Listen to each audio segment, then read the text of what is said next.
Welcome to Voice of the Detectives. Today we explore the brilliant world of Agatha Christie and her iconic creation, the one and only Hercule Poirot. Our spotlight is on Poirot Investigates, a dazzling collection of short stories that showcase Poirot's genius, charm, and his unparalleled ability to solve the unsolvable. In this collection, Poirot tackles everything from stolen jewels to sinister murders, and each case is a masterclass in deduction, wit, and that famous little gray cells. With his loyal companion Captain Hastings by his side, Poirot navigates through twists and turns that will leave you guessing until the very end. So, if you're ready to immerse yourself in a world of cunning mysteries, eccentric characters, and Poirot's impeccable sense of style, let's dive into Poirot Investigates together. The Adventure of the Western Star. I was standing at the window of Poirot's rooms looking out idly on the street below. "That's queer," I ejaculated suddenly beneath my breath. "What is, mon ami?" asked Poirot placidly from the depths of his comfortable chair. Deduce, Poirot, from the following facts. Here is a young lady richly dressed, fashionable hat, magnificent furs. She is coming along slowly, looking up at the houses as she goes. Unknown to her, she is being shadowed by 3 men and a middle-aged woman. They have just been joined by an errand boy who points after the girl, gesticulating as he does so. What drama is this being played? Is the girl a crook, and are the shadowers detectives preparing to arrest her? Or are they the scoundrels, and are they plotting to attack an innocent victim? What does the great detective say? The great detective, mon ami, chooses as ever the simplest course. He rises to see for himself, and my friend joined me at the window. In a minute he gave vent to an amused chuckle. As usual, your facts are tinged with your incurable romanticism. That is Miss Mary Marvel, the film star. She is being followed by a bevy of admirers who have recognized her. And en passant, my dear Hastings, she is quite aware of the fact. I laughed. So all is explained. But you get no marks for that, Poirot. It was a mere matter of recognition. En vérité. And how many times have you seen Mary Marvel on the screen, mon cher? I thought. About a dozen times perhaps. And I once. Yet I recognize her, and you do not. She looks so different, I replied rather feebly. Ah, sacre, cried Poirot. Is it that you expect her to promenade herself in the streets of London in a cowboy hat, or with bare feet, and a bunch of curls as an Irish colleen? Always with you it is the non-essentials. Remember the case of the dancer, Valerie St. Clair. I shrugged my shoulders, slightly annoyed. But console yourself, mon ami, said Poirot, calming down. All cannot be as Hercule Poirot. I know it well. You really have the best opinion of yourself of anyone I ever knew. I cried, divided between amusement and annoyance. What will you? When one is unique, one knows it. And others share that opinion, even if I mistake not, Miss Mary Marvel. What? Without doubt. She is coming here. How do you make that out? Very simply. This street, it is not aristocratic, mon ami. In it there is no fashionable doctor, no fashionable dentist, still less is there a fashionable milliner. But there is a fashionable detective. Oui, my friend, it is true, I am become the mode, the dernier CRI. One says to another, comment? You have lost your gold pencil case? You must go to the little Belgian. He is too marvelous. Every one goes. Caress. And they arrive. In flocks, mon ami. With problems of the most foolish. A bell rang below. What did I tell you? That is Miss Marvel. As usual, Poirot was right. After a short interval, the American film star was ushered in, and we rose to our feet. Mary Marvel was undoubtedly one of the most popular actresses on the screen. She had only lately arrived in England in company with her husband, Gregory B. Rolfe, also a film actor. Their marriage had taken place about a year ago in the States, and this was their first visit to England. They had been given a great reception. Everyone was prepared to go mad over Mary Marvel, her wonderful clothes, her furs, her jewels, above all one jewel, the great diamond which had been nicknamed to match its owner, the Western Star.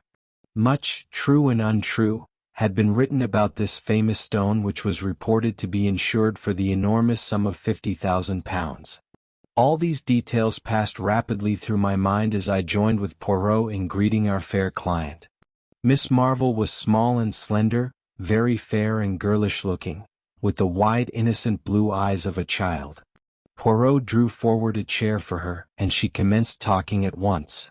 "You will probably think me very foolish, Monsieur Poirot, but Lord Cronshaw was telling me last night how wonderfully you cleared up the mystery of his nephew's death, and I felt that I just must have your advice. I dare say it's only a silly hoax, Gregory says so, but it's just worrying me to death." She paused for breath. Poirot beamed encouragement. "Proceed, madam. You comprehend I am still in the dark. It's these letters." Miss Marvel unclasped her handbag and drew out 3 envelopes which she handed to Poirot. The latter scrutinized them closely. Cheap paper, the name and address carefully printed. "Let us see the inside." He drew out the enclosure. I had joined him and was leaning over his shoulder. The writing consisted of a single sentence, carefully printed like the envelope. It ran as follows: "The great diamond which is the left eye of the god must return whence it came." The second letter was couched in precisely the same terms, but the third was more explicit. "You have been warned. You have not obeyed. Now the diamond will be taken from you. At the full of the moon, the 2 diamonds which are the left and right eye of the god shall return." So it is written. "The first letter I treated as a joke," explained Miss Marvel. "When I got the second I began to wonder. The third one came yesterday, and it seemed to me that, after all, the matter might be more serious than I had imagined. I see they did not come by post, these letters. No, they were left by hand by a Chinaman. That is what frightens me." "Why?" "Because it was from a chink in San Francisco that Gregory bought the stone 3 years ago. I see, madam, that you believe the diamond referred to be the Western Star," finished Miss Marvel. "That's so." "At the time, Gregory remembers that there was some story attached to the stone, but the chink wasn't handing out any information. Gregory says he seemed just scared to death and in a mortal hurry to get rid of the thing. He only asked about 1/10 of its value. It was Greg's wedding present to me." Poirot nodded thoughtfully. "The story seems of an almost unbelievable romanticism. And yet, who knows? I pray of you, Hastings, hand me my little almanac." I complied. "Voyons," said Poirot, turning the leaves. "When is the date of the full moon?" "Ah, Friday next. That is in 3 days' time." "Eh bien, madam, you seek my advice, I give it to you. This belle histoire may be a hoax, but it may not. Therefore I counsel you to place the diamond in my keeping until after Friday next. Then we can take what steps we please." A slight cloud passed over the actress's face and she replied constrainedly, "I'm afraid that's impossible." "You have it with you, hein?" Poirot was watching her narrowly. The girl hesitated a moment, then slipped her hand into the bosom of her gown, drawing out a long thin chain. She leaned forward, unclosing her hand. In the palm, a stone of white fire, exquisitely set in platinum, lay and winked at us solemnly. Poirot drew in his breath with a long hiss. "Appetent," he murmured. "You permit, madam?" He took the jewel in his own hand and scrutinized it keenly, then restored it to her with a little bow. "A magnificent stone, without a flaw. Ah, centenaires. And you carry it about with you, come see?" "No, no, I'm very careful really, Monsieur Poirot. As a rule it's locked up in my jewel case and left in the hotel safe deposit. We're staying at the Magnificent, you know. I just brought it along today for you to see. And you will leave it with me, n'est-ce pas? You will be advised by Papa Poirot? Well, you see, it's this way, Monsieur Poirot. On Friday we're going down to Yardley Chase to spend a few days with Lord and Lady Yardley." Her words awoke a vague echo of remembrance in my mind. Some gossip, what was it now? A few years ago Lord and Lady Yardley had paid a visit to the States, Rumor had it that his lordship had rather gone the pace out there with the assistance of some lady friends. But surely there was something more, some gossip which coupled Lady Yardley's name with that of a movie star in California. Why? It came to me in a flash. Of course it was none other than Gregory B. Rolfe. "I'll let you into a little secret, Monsieur Poirot," Miss Marvel was continuing. "We've got a deal on with Lord Yardley. There's some chance of our arranging to film a play down there in his ancestral pile." "At Yardley Chase?" I cried, interested. "Why, it's one of the show places of England." Miss Marvel nodded.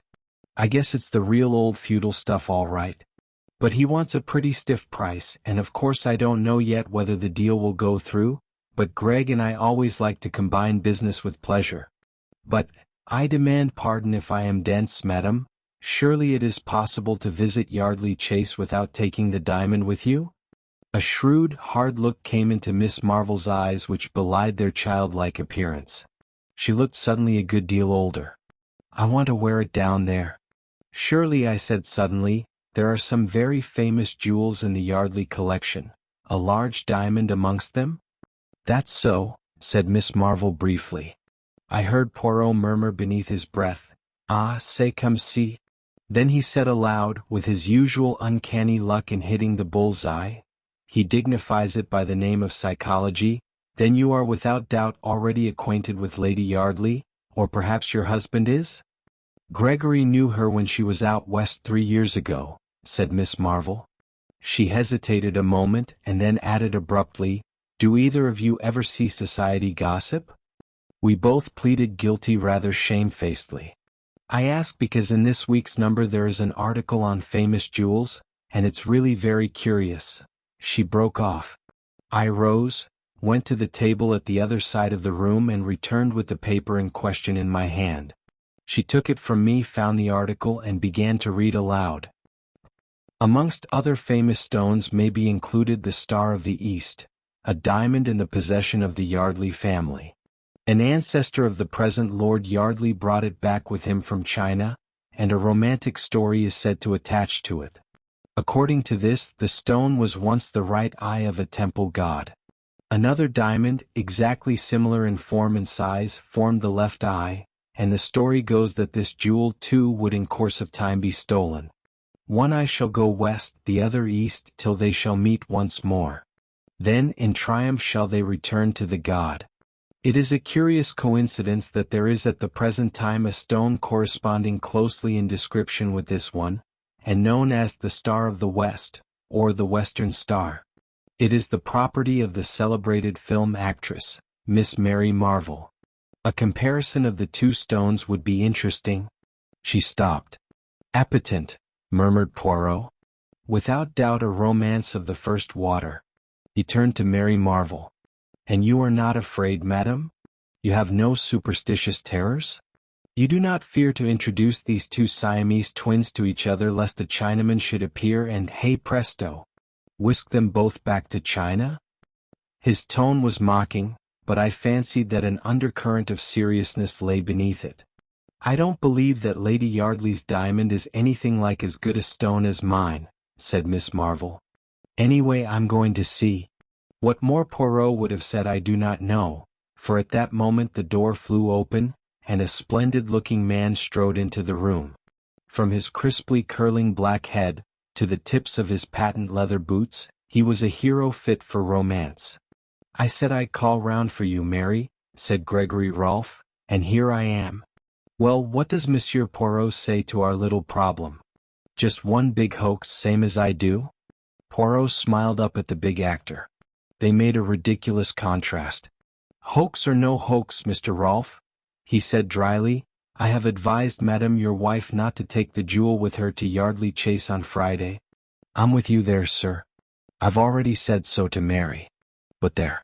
She's a woman through and through, and I guess she can't bear to think of another woman outshining her in the jewel line." "What nonsense, Gregory," said Mary Marvel sharply. But she flushed angrily. Poirot shrugged his shoulders. "Madam, I have advised. I can do no more. C'est fini." He bowed them both to the door. "Ah, la la," he observed, returning. "Histoire de femmes. The good husband, he hit the nail on the head. Tout de même, he was not tactful. Assuredly not. I imparted to him my vague remembrances, and he nodded vigorously. So I thought. All the same, there is something curious underneath all this. With your permission, mon ami, I will take the air. Await my return, I beg of you. I shall not be long. I was half asleep in my chair when the landlady tapped on the door and put her head in. It's another lady to see Mr. Poirot, sir. I've told her he was out, but she says as how she'll wait, seeing as she's come up from the country. Oh, show her in here, Mrs. Murchison. Perhaps I can do something for her. In another moment the lady had been ushered in. My heart gave a leap as I recognized her. Lady Yardley's portrait had figured too often in the society papers to allow her to remain unknown. Do sit down, Lady Yardley, I said, drawing forward a chair. My friend Poirot is out, but I know for a fact that he'll be back very shortly. She thanked me and sat down. A very different type, this, from Miss Mary Marvell. Tall, dark, with flashing eyes and a pale, proud face, yet something wistful in the curves of the mouth. I felt a desire to rise to the occasion. Why not? In Poirot's presence I have frequently felt a difficulty. I do not appear at my best. And yet there is no doubt that I, too, possess the deductive sense in a marked degree. I leant forward on a sudden impulse. Lady Yardley, I said, I know why you have come here. You have received blackmailing letters about the diamond. There was no doubt as to my bolt having shot home. She stared at me open-mouthed, all color banished from her cheeks. You know, she gasped. How? I smiled. By a perfectly logical process. If Miss Marvell has had warning letters... Miss Marvell? She has been here? She has just left. As I was saying, if she, as the holder of one of the twin diamonds, has received a mysterious series of warnings, you, as the holder of the other stone, must necessarily have done the same. You see how simple it is? I am right, then you have received these strange communications also? For a moment she hesitated, as though in doubt whether to trust me or not, then she bowed her head in assent with a little smile. That is so, she acknowledged. Were yours too left by hand, by a Chinaman? No, they came by post. But tell me, has Miss Marvell undergone the same experience then? I recounted to her the events of the morning. She listened attentively. It all fits in. My letters are the duplicates of hers. It is true that they came by post, but there is a curious perfume impregnating them, something in the nature of joss stick, that at once suggested the East to me. What does it all mean? I shook my head. That is what we must find out. You have the letters with you? We might learn something from the postmarks. Unfortunately, I destroyed them. You understand, at the time I regarded it as some foolish joke. Can it be true that some Chinese gang are really trying to recover the diamonds? It seems too incredible. We went over the facts again and again, but could get no further towards the elucidation of the mystery. At last Lady Yardley rose. I really don't think I need wait for Monsieur Poirot. You can tell him all this, can't you? Thank you so much, Mr. She hesitated, her hand outstretched. Captain Hastings? Of course. How stupid of me. You're a friend of the Cavendishes, aren't you? It was Mary Cavendish who sent me to Monsieur Poirot. When my friend returned, I enjoyed telling him the tale of what had occurred during his absence. He cross-questioned me rather sharply over the details of our conversation, and I could read between the lines that he was not best pleased to have been absent. I also fancied that the dear old fellow was just the least inclined to be jealous. It had become rather a pose with him to consistently belittle my abilities, and I think he was chagrined at finding no loophole for criticism. I was secretly rather pleased with myself, though I tried to conceal the fact for fear of irritating him. In spite of his idiosyncrasies, I was deeply attached to my quaint little friend. Bien, he said at length with a curious look on his face. The plot develops. Pass me, I pray you, that peerage on the top shelf there. He turned the leaves. Ah, here we are. Yardley. 10th Viscount, served South African War, Tout n'est pas d'importance. Mar. 1907 Honorable Maud Stopperton, 4th daughter of 3rd Baron Cotterell, has ISS 2 daughters, born 1908-1910. Clubs, residences. Voila, that does not tell us much. But tomorrow morning we see this milord. What? Yes. I telegraphed to him. I thought you had washed your hands of the case? I am not acting for Miss Marvel since she refuses to be guided by my advice. What I do now is for my own satisfaction, the satisfaction of Hercule Poirot. Decidedly, I must have a finger in this pie. And you calmly wire Lord Yardley to dash up to town just to suit your convenience. He won't be pleased. Au contraire, if I preserve for him his family diamond, he ought to be very grateful. Then you really think there is a chance of it being stolen? I asked eagerly. Almost a certainty, replied Poirot placidly. Everything points that way. But how? Poirot stopped my eager questions with an airy gesture of the hand. Not now, I pray you. Let us not confuse the mind. And observe that peerage, how you have replaced him. See you not that the tallest books go in the top shelf, the next tallest in the row beneath, and so on? Thus we have order, method, which, as I have often told you, Hastings. Exactly, I said hastily, and put the offending volume in its proper place. Lord Yardley turned out to be a cheery, loud-voiced sportsman with a rather red face, but with a good-humored bonhomie about him that was distinctly attractive and made up for any lack of mentality. Extraordinary business this, Monsieur Poirot. Can't make head or tail of it. Seems my wife's been getting odd kind of letters, and that this Miss Marvel's had him too. What does it all mean? Poirot handed him the copy of Society Gossip. First, milord, I would ask you if these facts are substantially correct? The peer took it. His face darkened with anger as he read. Damned nonsense, he spluttered.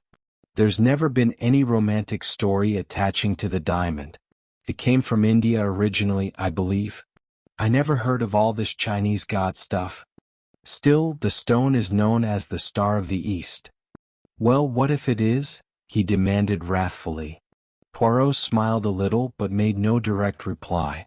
What I would ask you to do, milord, is to place yourself in my hands. If you do so unreservedly, I have great hopes of averting the catastrophe. Then you think there's actually something in these wild cat tales? Will you do as I ask you? Of course I will, but... Bien. Then permit that I ask you a few questions. This affair of Yardley Chase, is it, as you say, all fixed up between you and Mr. Rolfe? Oh, he told you about it, did he? No, there's nothing settled. He hesitated, the brick-red color of his face deepening. Might as well get the thing straight. I've made rather an ass of myself in many ways, Monsieur Poirot, and I'm head over ears in debt, but I want to pull up. I'm fond of the kids and I want to straighten things up and be able to live on at the old place. Gregory Rolfe is offering me big money, enough to set me on my feet again. I don't want to do it, I hate the thought of all that crowd play acting round the chase, but I may have to unless... He broke off. Poirot eyed him keenly. You have, then, another string to your bow? Permit that I make a guess? It is to sell the Star of the East? Lord Yardley nodded. That's it. It's been in the family for some generations, but it's not entailed. Still, it's not the easiest thing in the world to find a purchaser. Hofburg, the Hatton Garden man, is on the lookout for a likely customer, but he'll have to find one soon or it's a washout. One more question, permettez, Lady Yardley, which plan does she approve? Oh, she's bitterly opposed to my selling the jewel. You know what women are. She's all for this film stunt. I comprehend, said Poirot. He remained a moment or so in thought, then rose briskly to his feet. You return to Yardley Chase at once? Bien. Say no word to anyone mind, but expect us there this evening. We will arrive shortly after 5. All right, but I don't see. Ce n'est pas d'importance, said Poirot kindly. You will that I preserve for you your diamond, and n'est-ce pas? Yes, but... Then do as I say." A sadly bewildered nobleman left the room. It was 5:30 when we arrived at Yardley Chase, and followed the dignified butler to the old paneled hall with its fire of blazing logs. A pretty picture met our eyes. Lady Yardley and her 2 children, the mother's proud dark head bent down over the 2 fair ones. Lord Yardley stood near, smiling down on them. "Monsieur Poirot and Captain Hastings," announced the butler. Lady Yardley looked up with a start, her husband came forward uncertainly, his eyes seeking instruction from Poirot.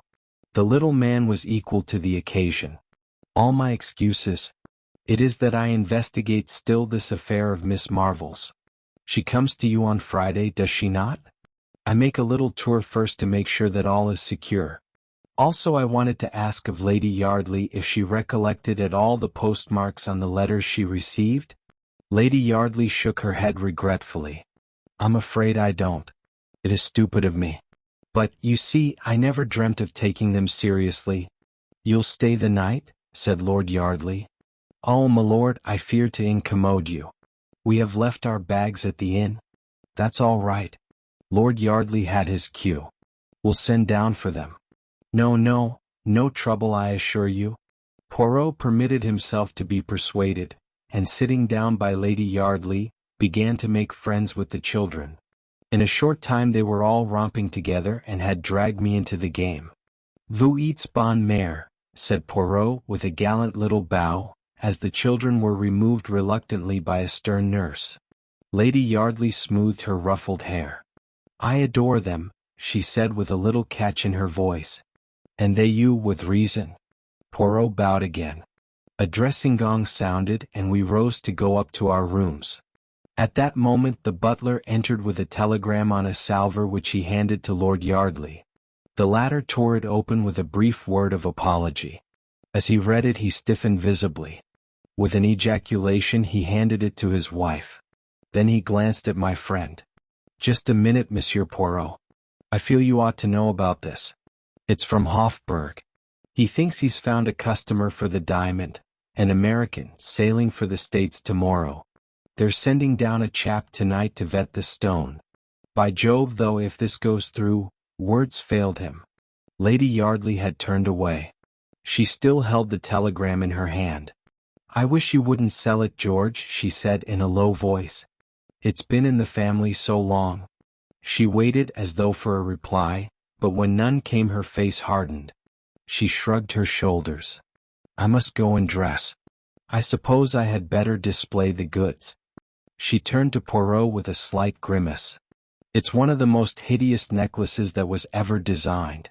George has always promised to have the stones reset for me, but it's never been done." She left the room. Half an hour later, we 3 were assembled in the great drawing room awaiting the lady. It was already a few minutes past the dinner hour. Suddenly there was a low rustle, and Lady Yardley appeared framed in the doorway, a radiant figure in a long white shimmering dress. Round the column of her neck was a rivulet of fire. She stood there with one hand just touching the necklace. "Behold the sacrifice," she said gaily. Her ill humor seemed to have vanished. "Wait while I turn the big light on and you shall feast your eyes on the ugliest necklace in England." The switches were just outside the door. As she stretched out her hand to them, the incredible thing happened. Suddenly, without any warning, every light was extinguished, the door banged, and from the other side of it came a long-drawn piercing woman's scream. "My God!" cried Lord Yardley. That was Maud's voice. "What has happened?" We rushed blindly for the door, cannonading into each other in the darkness. It was some minutes before we could find it. What a sight met our eyes! Lady Yardley lay senseless on the marble floor, a crimson mark on her white throat where the necklace had been wrenched from her neck. As we bent over her, uncertain for the moment whether she were dead or alive, her eyelids opened. "The Chinaman," she whispered painfully. "The Chinaman, the side door." Lord Yardley sprang up with an oath. I accompanied him, my heart beating wildly. The Chinaman again. The side door in question was a small one in the angle of the wall, not more than a dozen yards from the scene of the tragedy. As we reached it I gave a cry. There, just short of the threshold, lay the glittering necklace, evidently dropped by the thief in the panic of his flight. I swooped joyously down on it. Then I uttered another cry which Lord Yardley echoed. For in the middle of the necklace was a great gap. The Star of the East was missing. That settles it, I breathed. These were no ordinary thieves. This one stone was all they wanted. But how did the fellow get in? Through this door. But it's always locked. I shook my head. It's not locked now. See. I pulled it open as I spoke. As I did so, something fluttered to the ground. I picked it up. It was a piece of silk, and the embroidery was unmistakable. It had been torn from a Chinaman's robe. In his haste it caught in the door, I explained. Come, hurry. He cannot have gone far as yet. But in vain we hunted and searched. In the pitch darkness of the night, the thief had found it easy to make his getaway. We returned reluctantly, and Lord Yardley sent off one of the footmen post-haste to fetch the police. Lady Yardley, aptly ministered to by Poirot, who is as good as a woman in these matters, was sufficiently recovered to be able to tell her story. I was just going to turn on the other light, she said, when a man sprang on me from behind. He tore my necklace from my neck with such force that I fell headlong to the floor. As I fell, I saw him disappearing through the side door. Then I realized by the pigtail and the embroidered robe that he was a Chinaman. She stopped with a shudder. The butler reappeared. He spoke in a low voice to Lord Yardley. A gentleman from Mr. Hofburg's, Lord. He says you expect him. Good heavens, cried the distracted nobleman.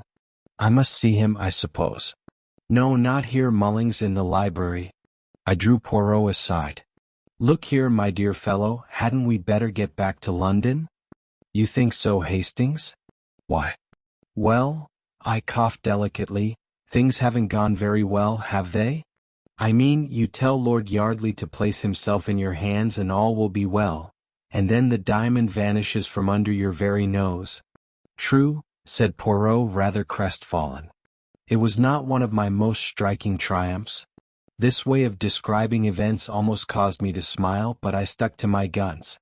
So, having, pardon the expression, rather made a mess of things, don't you think it would be more graceful to leave immediately? And the dinner, the without doubt excellent dinner, that the chef of Lord Yardley has prepared? Oh, what's dinner? I said impatiently. Poirot held up his hands in horror. Mon Dieu! It is that in this country you treat the affairs gastronomic with a criminal indifference. There's another reason why we should get back to London as soon as possible, I continued. What is that, my friend? The other diamond, I said, lowering my voice. Miss Marvel's? Eh bien, what of it? Don't you see?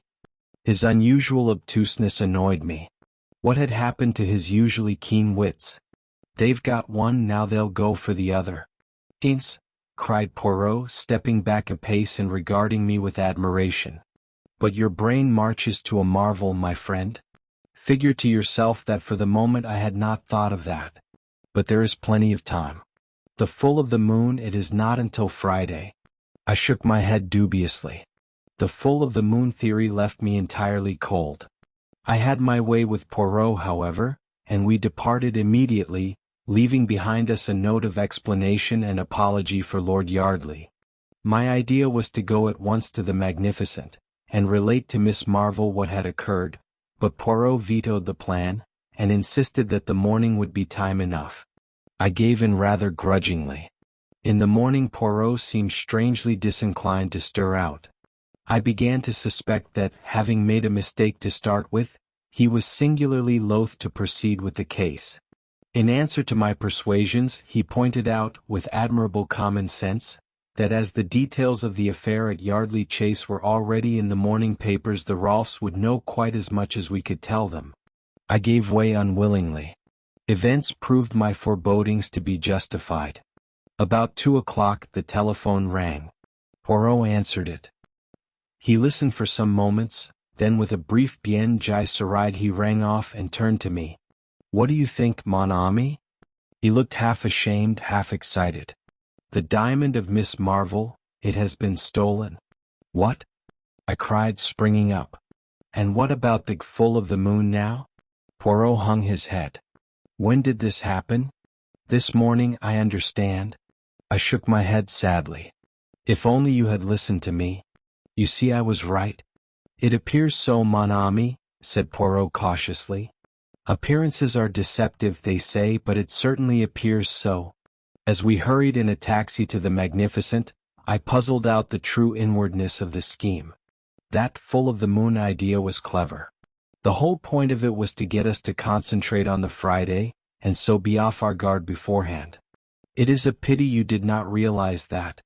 Ma foi, said Poirot airily, his nonchalance quite restored after its brief eclipse. One cannot think of everything. I felt sorry for him. He did so hate failure of any kind. Cheer up, I said consolingly. Better luck next time. At the Magnificent, we were ushered at once into the manager's office. Gregory Rolfe was there with 2 men from Scotland Yard. A pale-faced clerk sat opposite them. Rolfe nodded to us as we entered. We're getting to the bottom of it, he said. But it's almost unbelievable. How the guy had the nerve, I can't think. A very few minutes sufficed to give us the facts. Mr. Rolfe had gone out of the hotel at 11:15. At 11:30, a gentleman, so like him in appearance as to pass muster, entered the hotel and demanded the jewel case from the safe deposit. He duly signed the receipt, remarking carelessly as he did so, "Looks a bit different from my ordinary one, but I hurt my hand getting out of the taxi." The clerk merely smiled and remarked that he saw very little difference. Rolfe laughed and said, "Well, don't run me in as a crook this time anyway. I've been getting threatening letters from a Chinaman, and the worst of it is I look rather like a chink myself. It's something about the eyes." I looked at him, said the clerk who was telling us this, and I saw at once what he meant. The eyes slanted up at the corners like an Oriental's. I'd never noticed it before. "Darn it all, man," roared Gregory Rolfe, leaning forward, "do you notice it now?" The man looked up at him and started. "No, sir," he said. "I can't say I do." And indeed there was nothing even remotely Oriental about the frank brown eyes that looked into ours. The Scotland Yard man grunted.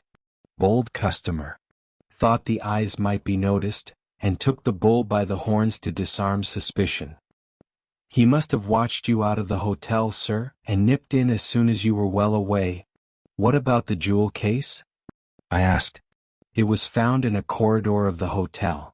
Only one thing had been taken, the Western Star." We stared at each other. The whole thing was so bizarre, so unreal. Poirot hopped briskly to his feet. "I have not been of much use, I fear," he said regretfully. "Is it permitted to see Madame?" "I guess she's prostrated with the shock," explained Rolfe. "Then perhaps I might have a few words alone with you, monsieur?" "Certainly." In about 5 minutes Poirot reappeared. "Now, my friend," he said gaily. "To a post office. I have to send a telegram." "Who to?" "Lord Yardley." He discounted further inquiries by slipping his arm through mine. "Come, come, mon ami. I know all that you feel about this miserable business. I have not distinguished myself. You, in my place, might have distinguished yourself. Bien. All is admitted. Let us forget it and have lunch." It was about 4 o'clock when we entered Poirot's rooms. A figure rose from a chair by the window. It was Lord Yardley. He looked haggard and distraught. "I got your wire and came up at once. Look here, I've been round to Hofburg and they know nothing about that man of theirs last night or the wire either. Do you think that—" Poirot held up his hand. "My excuses.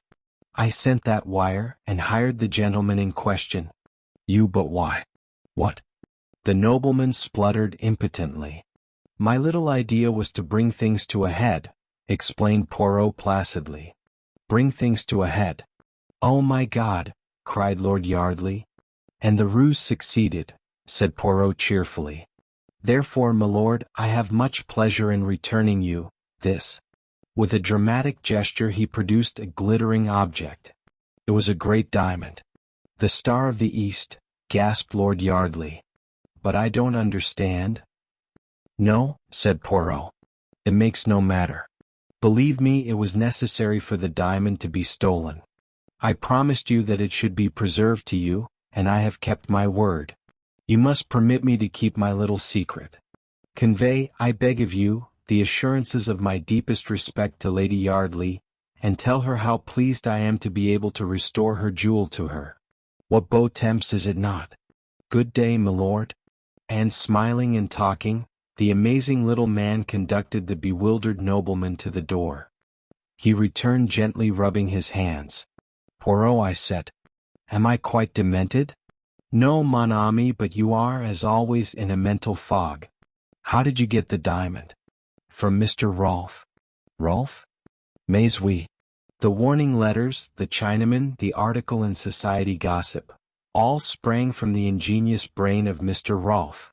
The two diamonds, supposed to be so miraculously alike, bah! They did not exist. There was only one diamond, my friend. Originally in the Yardley collection, for 3 years it has been in the possession of Mr. Rolfe. He stole it this morning with the assistance of a touch of grease paint at the corner of each eye. I must see him on the film. He is indeed an artist, cellula. But why should he steal his own diamond? I asked, puzzled. For many reasons. To begin with, Lady Yardley was getting restive. Lady Yardley?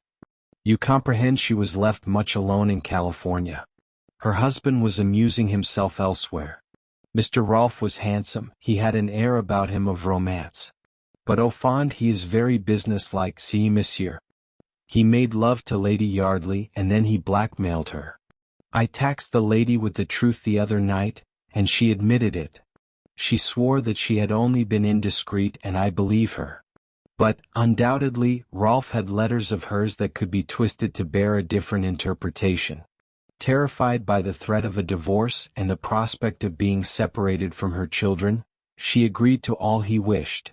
She had no money of her own, and she was forced to permit him to substitute a paste replica for the real stone. The coincidence of the date of the appearance of the Western Star struck me at once. All goes well. Lord Yardley prepares to range himself, to settle down. And then comes the menace of the possible sale of the diamond. The substitution will be discovered. Without doubt she writes off frantically to Gregory Rolfe, who has just arrived in England. He soothes her by promising to arrange all, and prepares for a double robbery. In this way he will quiet the lady, who might conceivably tell all to her husband, an affair which would not suit our blackmailer at all. He will have £50,000 insurance money, you had forgotten that. And he will still have the diamond. At this point I put my finger in the pie. The arrival of a diamond expert is announced. Lady Yardley, as I felt sure she would, immediately arranges a robbery, and does it very well too. But Hercule Poirot, he sees nothing but facts. What happens in actuality? The lady switches off the light, bangs the door, throws the necklace down the passage and screams. She has already wrenched out the diamond with pliers upstairs. But we saw the necklace round her neck. I objected. I demand pardon, my friend. Her hand concealed the part of it where the gap would have shown. To place a piece of silk in the door beforehand is child's play. Of course, as soon as Rolfe read of the robbery, he arranged his own little comedy. And very well he played it. What did you say to him? I asked with lively curiosity. I said to him that Lady Yardley had told her husband all, that I was empowered to recover the jewel, and that if it were not immediately handed over proceedings would be taken. Also a few more little lies which occurred to me. He was as wax in my hands. I pondered the matter. It seems a little unfair on Mary Marvel. She has lost her diamond through no fault of her own. Bah, said Poirot brutally. She has a magnificent advertisement. That is all she cares for, that one. Now the other, she is different. Bonne mère très femme? Yes, I said doubtfully, hardly sharing Poirot's views on femininity. I suppose it was Rolfe who sent her the duplicate letters? Pas du tout, said Poirot briskly. She came by the advice of Mary Cavendish to seek my aid in her dilemma. Then she heard that Mary Marvel, whom she knew to be her enemy, had been here, and she changed her mind, jumping at a pretext that you, my friend, offered her. A very few questions sufficed to show me that you told her of the letters, not she you. She jumped at the chance your words offered. I don't believe it, I cried, stung. CSI mon ami, it is a pity that you study not the psychology. She told you that the letters were destroyed? Oh la la, never does a woman destroy a letter if she can avoid it. Not even if it would be more prudent to do so. It's all very well, I said, my anger rising, but you've made a perfect fool of me. From beginning to end. No, it's all very well to try and explain it away afterwards. There really is a limit. But you were so enjoying yourself, my friend. I had not the heart to shatter your illusions. It's no good. You've gone a bit too far this time. Mon Dieu. But how you enrage yourself for nothing, mon ami? I'm fed up. I went out, banging the door. Poirot had made an absolute laughingstock of me. I decided that he needed a sharp lesson. I would let some time elapse before I forgave him. He had encouraged me to make a perfect fool of myself. The tragedy at Marsden Manor. I had been called away from town for a few days, and on my return found Poirot in the act of strapping up his small valise. A la bonne heure, Hastings. I feared you would not have returned in time to accompany me. You are called away on a case, then? Yes, though I am bound to admit that, on the face of it, the affair does not seem promising. The Northern Union Insurance Company have asked me to investigate the death of a Mr. Maltravers who a few weeks ago insured his life with them for the large sum of £50,000. Yes, I said, much interested. There was, of course, the usual suicide clause in the policy. In the event of his committing suicide within a year, the premiums would be forfeited. Mr. Maltravers was duly examined by the company's own doctor, and although he was a man slightly past the prime of life, was passed as being in quite sound health. However, on Wednesday last, the day before yesterday, the body of Mr. Maltravers was found in the grounds of his house in Essex, Marsden Manor, and the cause of his death is described as some kind of internal hemorrhage. That in itself would be nothing remarkable, but sinister rumors as to Mr. Maltravers' financial position have been in the air of late, and the Northern Union have ascertained beyond any possible doubt that the deceased gentleman stood upon the verge of bankruptcy. Now that alters matters considerably.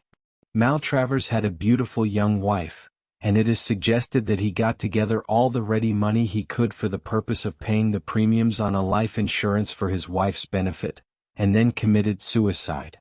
Such a thing is not uncommon. In any case, my friend Alfred Wright, who is a director of the Northern Union, has asked me to investigate the facts of the case, but as I told him, I am not very hopeful of success. If the cause of the death had been heart failure, I should have been more sanguine. Heart failure may always be translated as the inability of the local GP to discover what his patient really did die of, but a hemorrhage seems fairly definite. Still, we can but make some necessary inquiries. 5 minutes to pack your bag, Hastings, and we will take a taxi to Liverpool Street. About an hour later, we alighted from a Great Eastern train at the little station of Marsden Lee. Inquiries at the station yielded the information that Marsden Manor was about a mile distant. Poirot decided to walk, and we betook ourselves along the main street. What is our plan of campaign? I asked. First I will call upon the doctor. I have ascertained that there is only one doctor in Marsden Lee, Dr. Ralph Bernard. Here we are at his house. The house in question was a kind of superior cottage, standing back a little from the road. A brass plate on the gate bore the doctor's name. We passed up the path and rang the bell. We proved to be fortunate in our call. It was the doctor's consulting hour, and for the moment there were no patients waiting for him. Dr. Bernard was an elderly man, high-shouldered and stooping, with a pleasant vagueness of manner. Poirot introduced himself and explained the purpose of our visit, adding that insurance companies were bound to investigate fully in a case of this kind. Of course, said Dr. Bernard vaguely. I suppose, as he was such a rich man, his life was insured for a big sum? You consider him a rich man, doctor? The doctor looked rather surprised. Was he not? He kept 2 cars, and Marsden Manor is a pretty big place to keep up, although I believe he bought it very cheap. I understand that he had had considerable losses of late, said Poirot, watching the doctor narrowly. The latter, however, merely shook his head sadly. Is that so? Indeed. It is fortunate for his wife, then, that there is this life insurance. A very beautiful and charming young creature, but terribly unstrung by this sad catastrophe. A mass of nerves, poor thing. I have tried to spare her all I can, but of course the shock was bound to be considerable. You had been attending Mr. Maltravers recently? My dear sir, I never attended him. What? I understand Mr. Maltravers was a Christian Scientist, or something of that kind. But you examined the body? Certainly. I was fetched by one of the under-gardeners. And the cause of death was clear? Absolutely. There was blood on the lips, but most of the bleeding must have been internal. Was he still lying where he had been found? Yes, the body had not been touched. He was lying at the edge of a small plantation. He had evidently been out shooting rooks. A small rook rifle lay beside him. The hemorrhage must have occurred quite suddenly. Gastric ulcer without a doubt. No question of his having been shot, eh? My dear sir. I demand pardon, said Poirot humbly. But, if my memory is not at fault in the case of a recent murder, the doctor first gave a verdict of heart failure, altering it when the local constable pointed out that there was a bullet wound through the head. You will not find any bullet wounds on the body of Mr. Maltravers, said Dr. Bernard dryly. Now, gentlemen, if there is nothing further. We took the hint. Good morning, and many thanks to you, Doctor, for so kindly answering our questions. By the way, you saw no need for an autopsy? Certainly not. The doctor became quite apoplectic. The cause of death was clear, and in my profession we see no need to distress unduly the relatives of a dead patient. And turning, the doctor slammed the door sharply in our faces. And what do you think of Dr. Bernard Hastings? Inquired Poirot as we proceeded on our way to the manor. Rather an old ass. Exactly. Your judgments of character are always profound, my friend. I glanced at him uneasily, but he seemed perfectly serious. A twinkle, however, came into his eye, and he added slyly, that is to say, when there is no question of a beautiful woman. I looked at him coldly. On our arrival at the manor house, the door was opened to us by a middle-aged parlour-maid. Poirot handed her his card, and a letter from the insurance company for Mrs. Maltravers. She showed us into a small morning room and retired to tell her mistress. About 10 minutes elapsed, and then the door opened, and a slender figure in widow's weeds stood upon the threshold. Monsieur Poirot, she faltered. Madame? Poirot sprang gallantly to his feet and hastened towards her. I cannot tell you how I regret to derange you in this way. But what will you? Less affairs, they know no mercy. Mrs. Maltravers permitted him to lead her to a chair. Her eyes were red with weeping, but the temporary disfigurement could not conceal her extraordinary beauty. She was about 27 or 8 and very fair, with large blue eyes and a pretty pouting mouth. It is something about my husband's insurance, is it? But must I be bothered now, so soon? Courage, my dear madam. Courage. You see, your late husband insured his life for rather a large sum, and in such a case the company always has to satisfy itself as to a few details. They have empowered me to act for them. You can rest assured that I will do all in my power to render the matter not too unpleasant for you. Will you recount to me briefly the sad events of Wednesday? I was changing for tea when my maid came up. One of the gardeners had just run to the house. He had found? Her voice trailed away. Poirot pressed her hand sympathetically. I comprehend. Enough. You had seen your husband earlier in the afternoon? Not since lunch. I had walked down to the village for some stamps, and I believe he was out pottering round the grounds. Shooting rooks, eh? Yes, he usually took his little rook rifle with him, and I heard 1 or 2 shots in the distance. Where is this little rook rifle now? In the hall, I think. She led the way out of the room and found and handed the little weapon to Poirot, who examined it cursorily. 2 shots fired, I see, he observed as he handed it back. And now, madam, if I might see. He paused delicately. The servant shall take you, she murmured, averting her head. The parlour-maid, summoned, led Poirot upstairs. I remained with the lovely and unfortunate woman. It was hard to know whether to speak or remain silent. I essayed 1 or 2 general reflections to which she responded absently, and in a very few minutes Poirot rejoined us. I thank you for all your courtesy, madam. I do not think you need be troubled any further with this matter. By the way, do you know anything of your husband's financial position? She shook her head. Nothing whatever. I am very stupid over business things. I see. Then you can give us no clue as to why he suddenly decided to insure his life? He had not done so previously, I understand. Well, we had only been married a little over a year. But as to why he insured his life, it was because he had absolutely made up his mind that he would not live long. He had a strong premonition of his own death. I gather that he had had 1 hemorrhage already, and that he knew that another one would prove fatal. I tried to dispel these gloomy fears of his, but without avail. Alas, he was only too right. Tears in her eyes, she bade us a dignified farewell. Poirot made a characteristic gesture as we walked down the drive together. Eh bien, that is that. Back to London, my friend, there appears to be no mouse in this mousehole. And yet... Yet what?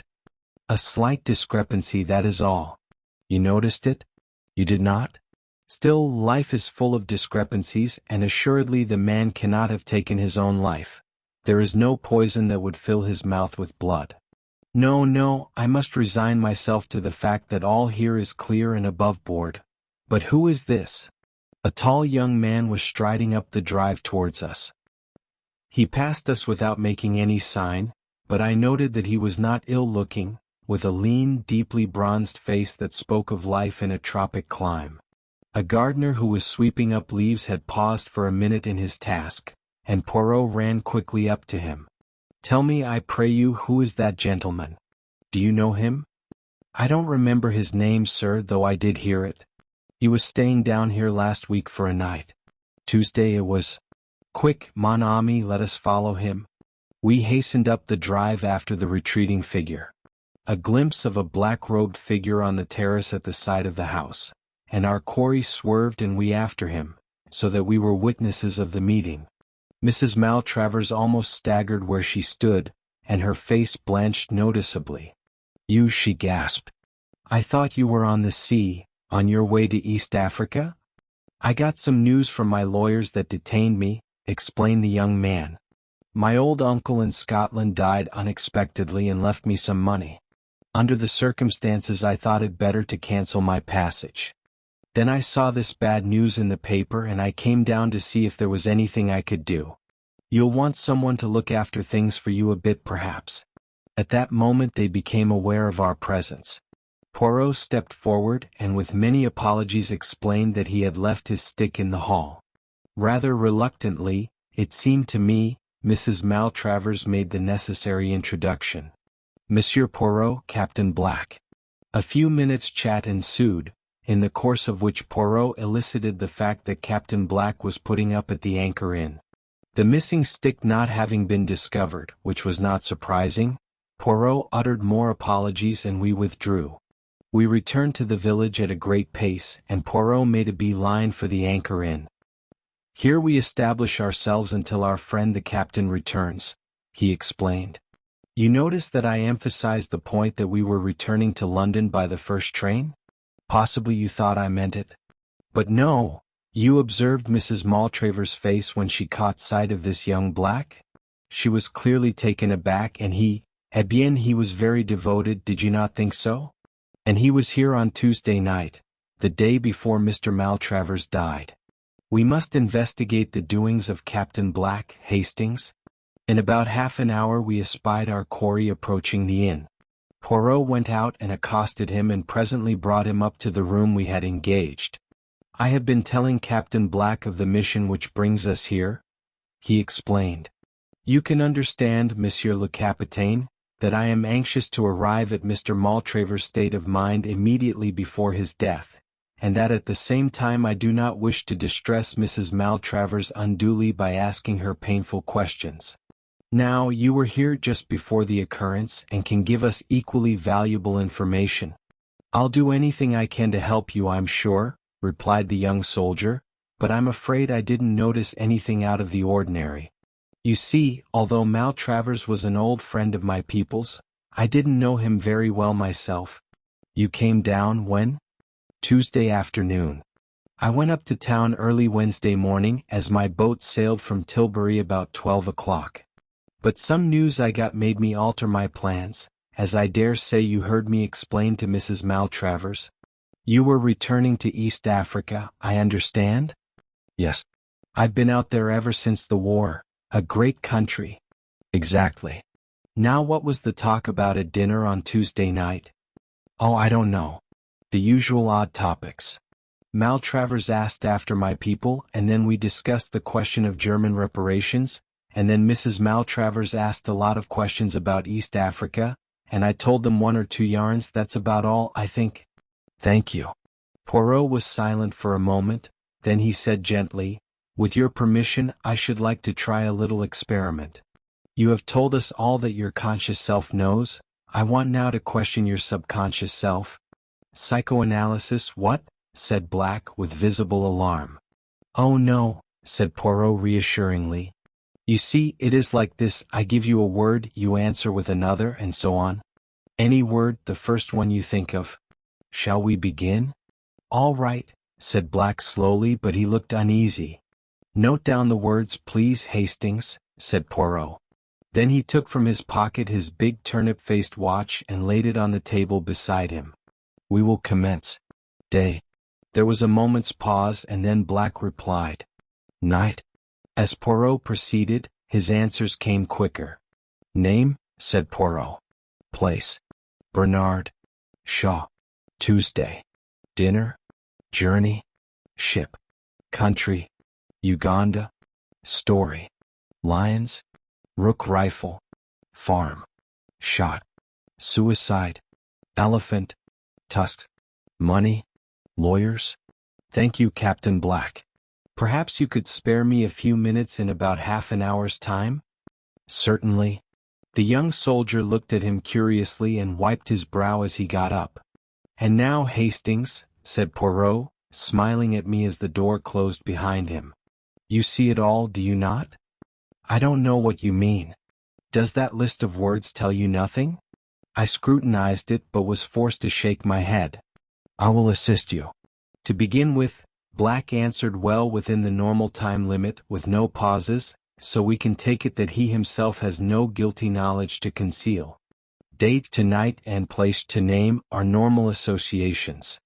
I began work with Bernard, which might have suggested the local doctor had he come across him at all. Evidently he had not. After our recent conversation he gave dinner to mine Tuesday, but journeying and countrying were answered by ship and Uganda, showing clearly that it was his journey abroad that was important to him and not the one which brought him down here. Story recalls to him one of the lion stories he told at dinner. I proceed to rook rifle, and he answered with the totally unexpected word farm. When I say shot, he answers at once suicide. The association seems clear. A man he knows committed suicide with a rook rifle on a farm somewhere. Remember, too, that his mind is still on the stories he told at dinner, and I think you will agree that I shall not be far from the truth if I recall Captain Black and ask him to repeat the particular suicide story which he told at the dinner table on Tuesday evening. Black was straightforward enough over the matter. Yes, I did tell them that story now that I come to think of it.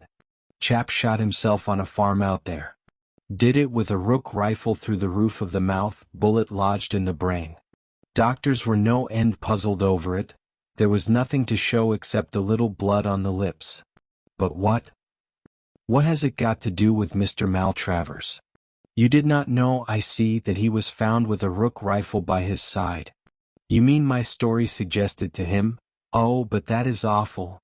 Do not distress yourself. It would have been one way or another. Well, I must get on the telephone to London.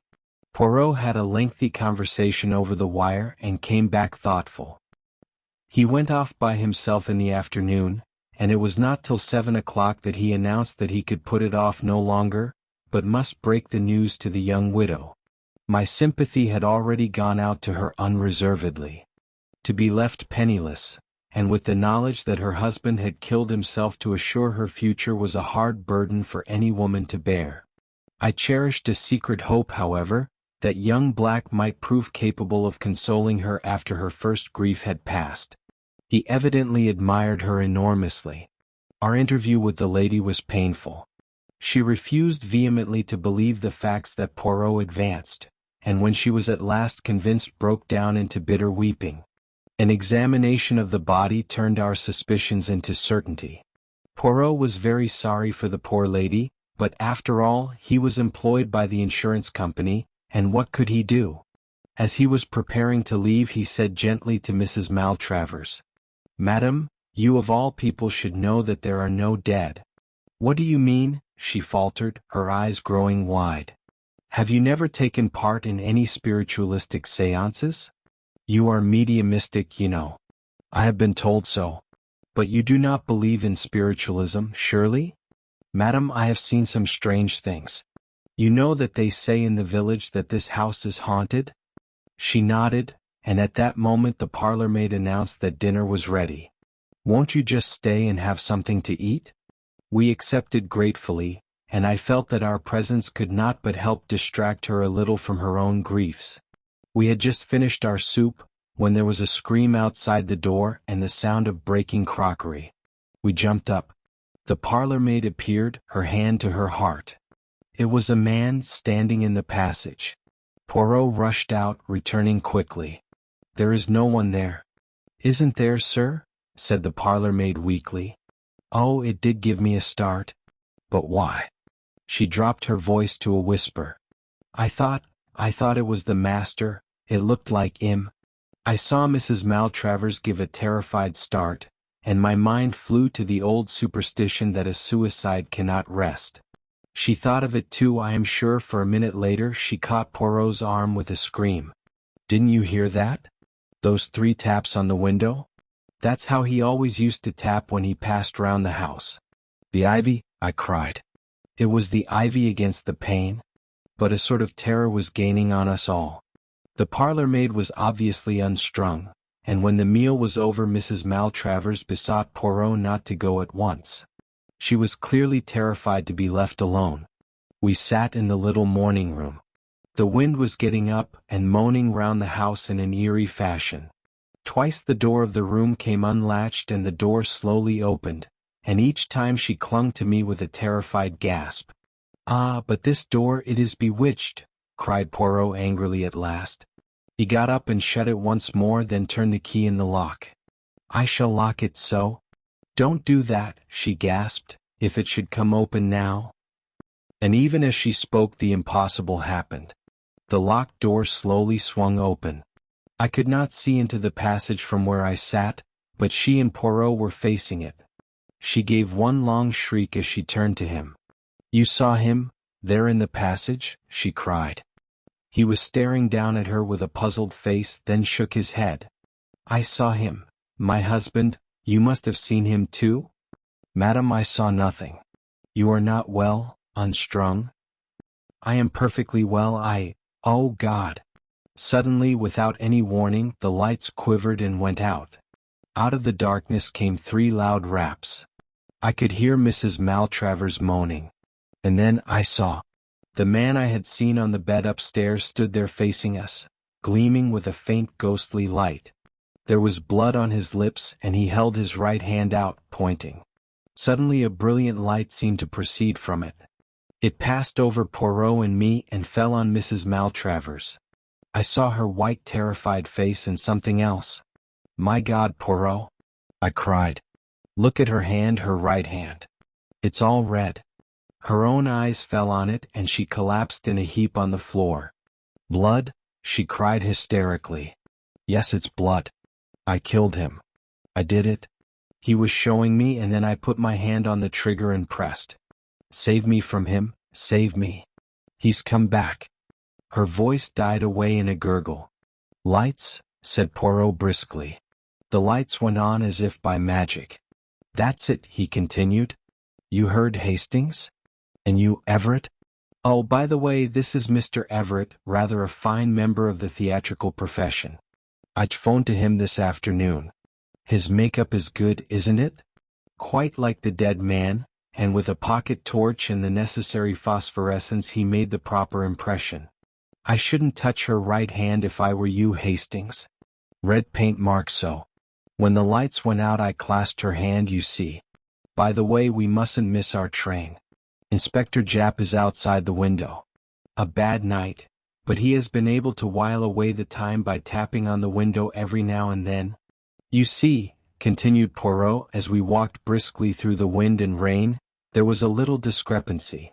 The doctor seemed to think the deceased was a Christian Scientist, and who could have given him that impression but Mrs. Maltravers? But to us she represented him as being in a grave state of apprehension about his own health. Again, why was she so taken aback by the reappearance of young Black? And lastly, although I know that convention decrees that a woman must make a decent pretense of mourning for her husband, I do not care for such heavily rouged eyelids. You did not observe them, Hastings? No. As I always tell you, you see nothing. Well, there it was. There were the two possibilities. Did Black's story suggest an ingenious method of committing suicide to Mr. Maltravers? Or did his other listener, the wife, see an equally ingenious method of committing murder? I incline to the latter view. To shoot himself in the way indicated, he would probably have had to pull the trigger with his toe, or at least so I imagine. Now if Maltravers had been found with one boot off, we should almost certainly have heard of it from someone. An odd detail like that would have been remembered. No, as I say, I incline to the view that it was a case of murder, not suicide, but I realized that I had not a shadow of proof in support of my theory. Hence the elaborate little comedy you saw played tonight. Even now I don't quite see all the details of the crime, I said. Let us start from the beginning. Here is a shrewd and scheming woman who, knowing of her husband's financial debacle and tired of the elderly mate she has only married for his money, induces him to insure his life for a large sum, and then seeks for the means to accomplish her purpose. An accident gives her that, the young soldier's strange story. The next afternoon when Monsieur le Capitaine, as she thinks, is on the high seas, she and her husband are strolling round the grounds. What a curious story that was last night, she observes. Could a man shoot himself in such a way? Do show me if it is possible. The poor fool, he shows her. He places the end of the rifle in his mouth. She stoops down and puts her finger on the trigger, laughing up at him. And now, sir, she says saucily, supposing I pull the trigger? And then, Hastings, she pulls it. 3. The adventure of the cheap flat.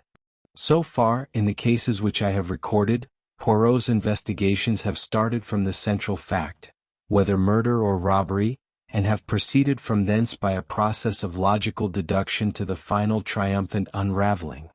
In the events I am now about to chronicle, a remarkable chain of circumstances led from the apparently trivial incidents which first attracted Poirot's attention to the sinister happenings which completed a most unusual case. I had been spending the evening with an old friend of mine, Gerald Parker.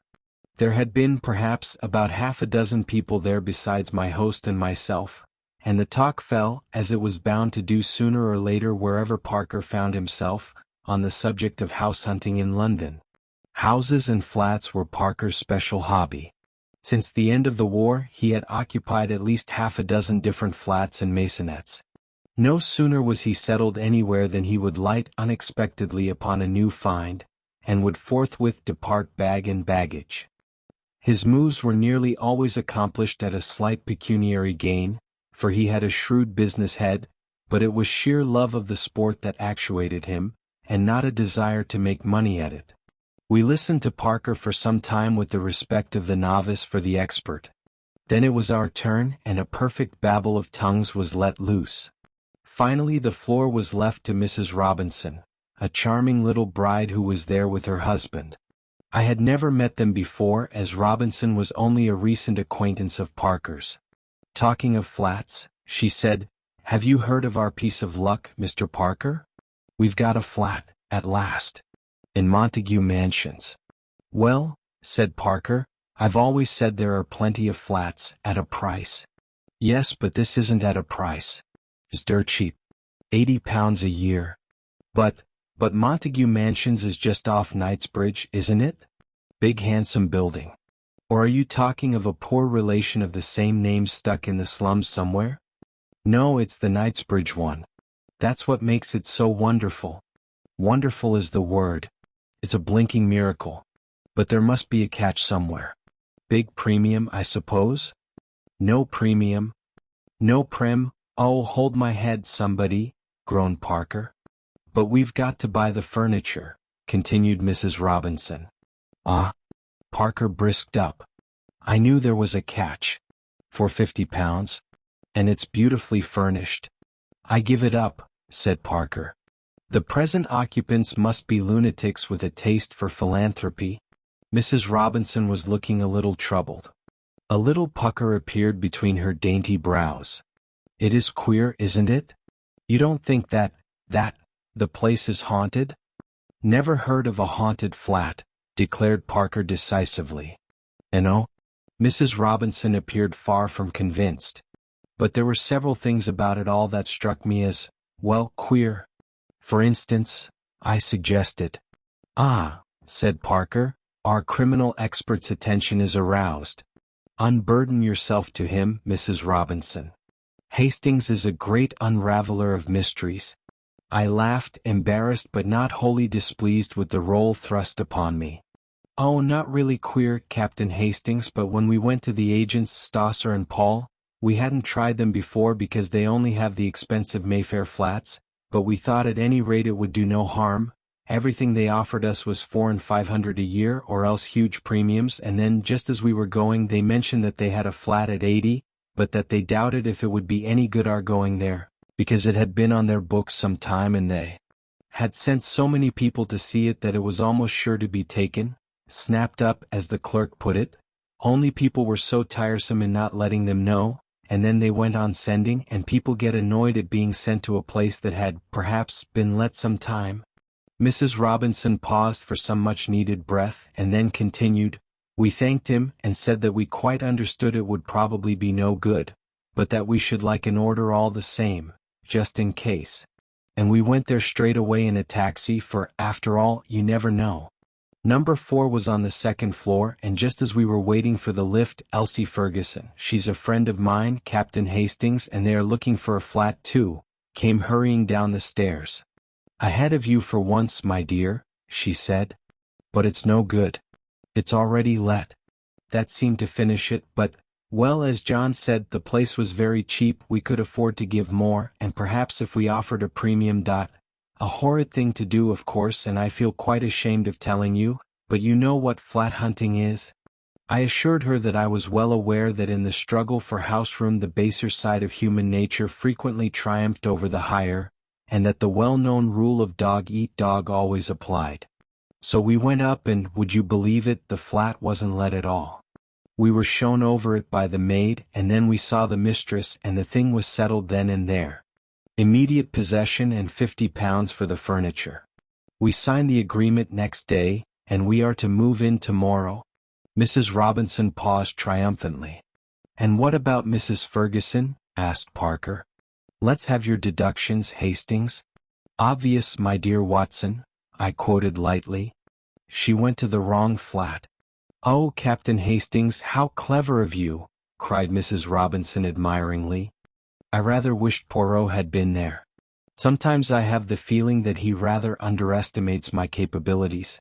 The whole thing was rather amusing, and I propounded the thing as a mock problem to Poirot on the following morning.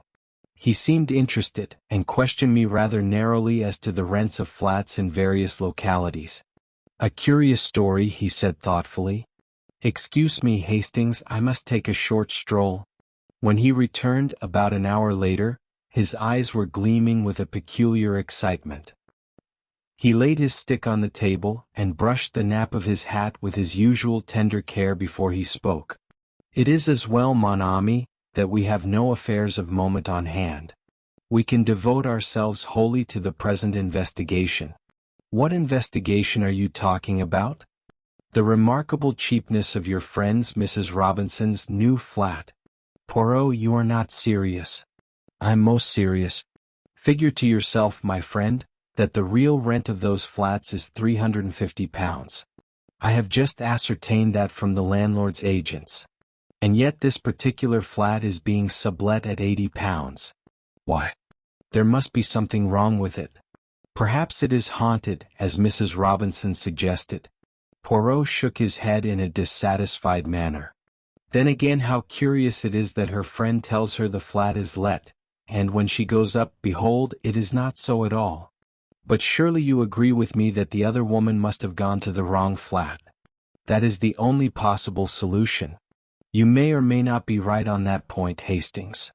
The fact still remains that numerous other applicants were sent to see it, and yet, in spite of its remarkable cheapness, it was still in the market when Mrs. Robinson arrived. That shows that there must be something wrong about it. Mrs. Robinson did not seem to notice anything amiss. Very curious, is it not? Did she impress you as being a truthful woman, Hastings? She was a delightful creature. Evidement. Since she renders you incapable of replying to my question. Describe her to me, then. Well, she's tall and fair. Her hair's really a beautiful shade of auburn. Always you have had a penchant for auburn hair, murmured Poirot. But continue. Blue eyes and a very nice complexion and, well, that's all, I think, I concluded lamely. And her husband? Oh, he's quite a nice fellow, nothing startling. Dark or fair? I don't know, betwixt and between, and just an ordinary sort of face. Poirot nodded. Yes, there are hundreds of these average men, and, anyway, you bring more sympathy and appreciation to your description of women. Do you know anything about these people? Does Parker know them well? They are just recent acquaintances, I believe. But surely, Poirot, you don't think for an instant. Poirot raised his hand. Tout doucement, mon ami. Have I said that I think anything? All I say is, it is a curious story. And there is nothing to throw light upon it, except perhaps the lady's name, Hastings? Her name is Stella, I said stiffly, but I don't see. Poirot interrupted me with a tremendous chuckle. Something seemed to be amusing him vastly. And Stella means a star, does it not? Famous. What on earth? And stars give light. Bah. Calm yourself, Hastings. Do not put on that air of injured dignity. Come, we will go to Montague Mansions and make a few inquiries. I accompanied him, nothing loath. The mansions were a handsome block of buildings in excellent repair. A uniformed porter was sunning himself on the threshold, and it was to him that Poirot addressed himself. Pardon, but could you tell me if a Mr. and Mrs. Robinson reside here? The porter was a man of few words and apparently of a sour or suspicious disposition. He hardly looked at us and grunted out. Number 4. Second floor. I thank you. Can you tell me how long they have been here? 6 months. I started forward in amazement, conscious as I did so of Poirot's malicious grin. Impossible, I cried. You must be making a mistake. 6 months? Are you sure? The lady I mean is tall and fair with reddish gold hair and... That's said the porter. Come in the Michaelmas quarter they did. Just 6 months ago. He appeared to lose interest in us and retreated slowly up the hall. I followed Poirot outside. Eh bien, Hastings? My friend demanded slyly. Are you so sure now that delightful women always speak the truth? I did not reply. Poirot had steered his way into Brompton Road before I asked him what he was going to do and where we were going. To the house agent's, Hastings. I have a great desire to have a flat in Montague Mansions. If I am not mistaken, several interesting things will take place there before long. We were fortunate in our quest. Number 8 on the 4th floor was to be let furnished at 10 guineas a week. Poirot promptly took it for a month. Outside in the street again, he silenced my protests. But I make money nowadays. Why should I not indulge a whim? By the way, Hastings, have you a revolver? Yes, somewhere, I answered, slightly thrilled. Do you think that you will need it? It is quite possible. The idea pleases you, I see. Always the spectacular and romantic appeals to you. The following day saw us installed in our temporary home. The flat was pleasantly furnished. It occupied the same position in the building as that of the Robinsons, but was 2 floors higher. The day after our installation was a Sunday. In the afternoon, Poirot left the front door ajar, and summoned me hastily as a bang reverberated from somewhere below. Look over the banisters. Are those your friends? Do not let them see you. I craned my neck over the staircase. That's them, I declared in an ungrammatical whisper. Good. Wait a while. About half an hour later, a young woman emerged in brilliant and varied clothing. With a sigh of satisfaction, Poirot tiptoed back into the flat. C'est after the master and mistress, the maid. The flat should now be empty. What are we going to do? I asked uneasily. Poirot had trotted briskly into the scullery and was hauling at the rope of the coal lift. We are about to descend after the method of the dust bins, he explained cheerfully. No one will observe us. The Sunday concert, the Sunday afternoon out, and finally the Sunday nap after the Sunday dinner of England, le rosbif, all these will distract attention from the doings of Hercule Poirot. Come, my friend. He stepped into the rough wooden contrivance and I followed him gingerly. Are we going to break into the flat? I asked dubiously. Poirot's answer was not too reassuring. Not precisely today, he replied. Pulling on the rope, we descended slowly till we reached the 2nd floor. Poirot uttered an exclamation of satisfaction as he perceived that the wooden door into the scullery was open. You observe? Never do they bolt these doors in the daytime. And yet anyone could mount or descend as we have done. At night, yes, though not always then, and it is against that we are going to make provision. He had drawn some tools from his pocket as he spoke, and at once set deftly to work, his object being to arrange the bolt so that it could be pulled back from the lift. The operation only occupied about 3 minutes. Then Poirot returned the tools to his pocket, and we reascended once more to our own domain. On Monday Poirot was out all day, but when he returned in the evening he flung himself into his chair with a sigh of satisfaction. Hastings, shall I recount to you a little history? A story after your own heart and which will remind you of your favorite cinema? Go ahead, I laughed. I presume that it is a true story, not one of your efforts of fancy. It is true enough. Inspector Japp of Scotland Yard will vouch for its accuracy, since it was through his kind offices that it came to my ears. Listen, Hastings. A little over 6 months ago some important naval plans were stolen from an American government department. They showed the position of some of the most important harbor defenses, and would be worth a considerable sum to any foreign government, that of Japan for example. Suspicion fell upon a young man named Luigi Valdarno, an Italian by birth, who was employed in a minor capacity in the department and who was missing at the same time as the papers. Whether Luigi Valdarno was the thief or not, he was found 2 days later on the East Side in New York, shot dead. The papers were not on him. Now for some time past Luigi Valdarno had been going about with a Miss Elsa Hart, a young concert singer who had recently appeared and who lived with a brother in an apartment in Washington. Nothing was known of the antecedents of Miss Elsa Hart, and she disappeared suddenly about the time of Valdarno's death. There are reasons for believing that she was in reality an accomplished international spy who has done much nefarious work under various aliases. The American Secret Service, whilst doing their best to trace her, also kept an eye upon certain insignificant Japanese gentlemen living in Washington. They felt pretty certain that, when Elsa Hart had covered her tracks sufficiently, she would approach the gentleman in question. One of them left suddenly for England a fortnight ago. On the face of it, therefore, it would seem that Elsa Hart is in England. Poirot paused and then added softly, The official description of Elsa Hart is, height 5 feet 7, eyes blue, hair auburn, fair complexion, nose straight, no special distinguishing marks. Mrs. Robinson. I gasped. Well, there is a chance of it anyhow, amended Poirot. Also, I learned that a swarthy man, a foreigner of some kind, was inquiring about the occupants of number 4 only this morning.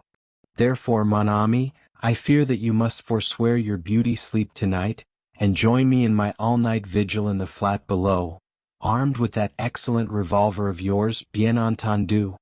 Rather, I cried with enthusiasm. When shall we start? The hour of midnight is both solemn and suitable, I fancy. Nothing is likely to occur before then. At 12 o'clock precisely, we crept cautiously into the coal lift and lowered ourselves to the second floor. Under Poirot's manipulation, the wooden door quickly swung inwards, and we climbed into the flat. From the scullery we passed into the kitchen, where we established ourselves comfortably in 2 chairs with the door into the hall ajar. Now we have but to wait, said Poirot contentedly, closing his eyes. To me the waiting appeared endless. I was terrified of going to sleep. Just when it seemed to me that I had been there about 8 hours, and had, as I found out afterwards, in reality been exactly 1 hour and 20 minutes, a faint scratching sound came to my ears. Poirot's hand touched mine. I rose, and together we moved carefully in the direction of the hall. The noise came from there. Poirot placed his lips to my ear. Outside the front door. They are cutting out the lock. When I give the word, not before, fall upon him from behind and hold him fast. Be careful, he will have a knife. Presently there was a rending sound, and a little circle of light appeared through the door. It was extinguished immediately, and then the door was slowly opened. Poirot and I flattened ourselves against the wall. I heard a man's breathing as he passed us. Then he flashed on his torch, and as he did so, Poirot hissed in my ear, Alice. We sprang together. Poirot with a quick movement enveloped the intruder's head with a light woolen scarf whilst I pinioned his arms. The whole affair was quick and noiseless. I twisted a dagger from his hand, and as Poirot brought down the scarf from his eyes, whilst keeping it wound tightly round his mouth, I jerked up my revolver where he could see it and understand that resistance was useless. As he ceased to struggle, Poirot put his mouth close to his ear and began to whisper rapidly. After a minute the man nodded. Then, enjoining silence with a movement of the hand, Poirot led the way out of the flat and down the stairs. Our captive followed, and I brought up the rear with the revolver. When we were out in the street, Poirot turned to me. There is a taxi waiting just round the corner. Give me the revolver. We shall not need it now. But if this fellow tries to escape? Poirot smiled. He will not. I returned in a minute with the waiting taxi. The scarf had been unwound from the stranger's face, and I gave a start of surprise. He's not a Jap, I ejaculated in a whisper to Poirot. Observation was always your strong point, Hastings. Nothing escapes you. No, the man is not a Jap. He is an Italian. We got into the taxi, and Poirot gave the driver an address in Street John's Wood. I was by now completely fogged. I did not like to ask Poirot where we were going in front of our captive, and strove in vain to obtain some light upon the proceedings. We alighted at the door of a small house standing back from the road. A returning wayfarer, slightly drunk, was lurching along the pavement and almost collided with Poirot, who said something sharply to him which I did not catch. All 3 of us went up the steps of the house. Poirot rang the bell and motioned us to stand a little aside. There was no answer, and he rang again and then seized the knocker, which he plied for some minutes vigorously. A light appeared suddenly above the fanlight, and the door was opened cautiously a little way. What the devil do you want? A man's voice demanded harshly. I want the doctor. My wife is taken ill. There's no doctor here. The man prepared to shut the door, but Poirot thrust his foot in adroitly. He became suddenly a perfect caricature of an infuriated Frenchman. What you say, there is no doctor. I will have the law of you. You must come. I will stay here and ring and knock all night. My dear sir, The door was opened again. The man, clad in a dressing gown and slippers, stepped forward to pacify Poirot with an uneasy glance round. "I will call the police." Poirot prepared to descend the steps.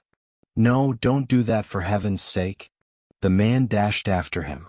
With a neat push, Poirot sent him staggering down the steps. In another minute all three of us were inside the door and it was pushed to and bolted. "Quick, in here." Poirot led the way into the nearest room, switching on the light as he did so. "And you, behind the curtain." "Si, signor," said the Italian, and slid rapidly behind the full folds of rose-colored velvet which draped the embrasure of the window. Not a minute too soon. Just as he disappeared from view, a woman rushed into the room. She was tall, with reddish hair, and held a scarlet kimono round her slender form. "Where is my husband?" she cried, with a quick, frightened glance. "Who are you?" Poirot stepped forward with a bow. "It is to be hoped your husband will not suffer from a chill." I observed that he had slippers on his feet, and that his dressing gown was a warm one. "Who are you? What are you doing in my house?" "It is true that none of us have the pleasure of your acquaintance, madam. It is especially to be regretted, as one of our number has come specially from New York in order to meet you." The curtains parted and the Italian stepped out. To my horror I observed that he was brandishing my revolver, which Poirot must doubtless have put down through inadvertence in the cab.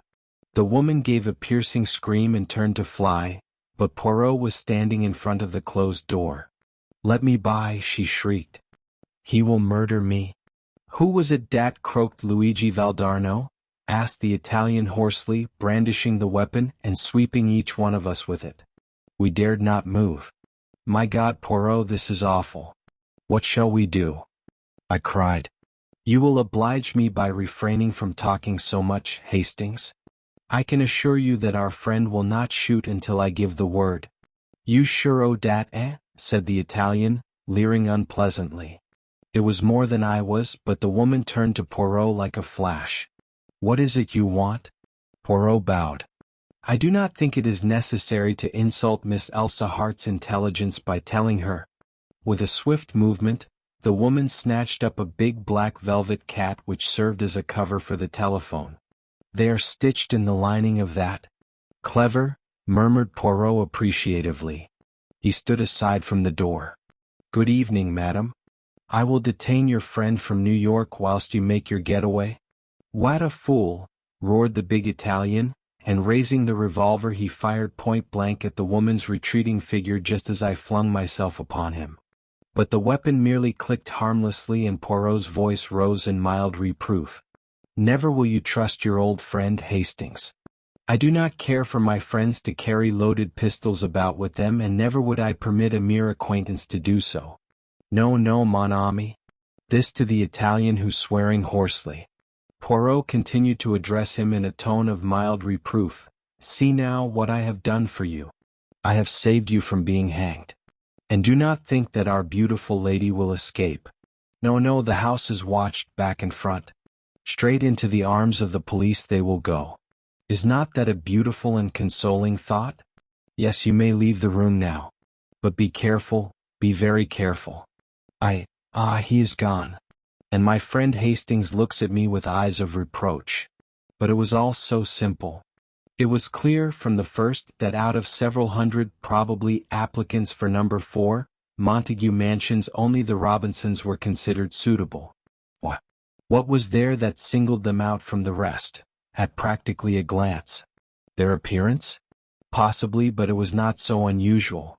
Their name, then. "But there's nothing unusual about the name of Robinson," I cried. "It's quite a common name." Sapristi, but exactly. That was the point. Elsa Hart and her husband, or brother, or whatever he really is, come from New York, and take a flat in the name of Mr. and Mrs. Robinson. Suddenly they learn that one of these secret societies, the Mafia or the Camorra, to which doubtless Luigi Valdarno belonged, is on their track. What do? They hit on a scheme of transparent simplicity. Evidently they knew that their pursuers were not personally acquainted with either of them. What then can be simpler? They offer the flat at an absurdly low rental. Of the thousands of young couples in London looking for flats, there cannot fail to be several Robinsons. It is only a matter of waiting. If you will look at the name of Robinson in the telephone directory, you will realize that a fair-haired Mrs. Robinson was pretty sure to come along sooner or later. Then what will happen? The avenger arrives. He knows the name, he knows the address. He strikes. All is over, vengeance is satisfied, and Miss Elsa Hart has escaped by the skin of her teeth once more. By the way, Hastings, you must present me to the real Mrs. Robinson, that delightful and truthful creature.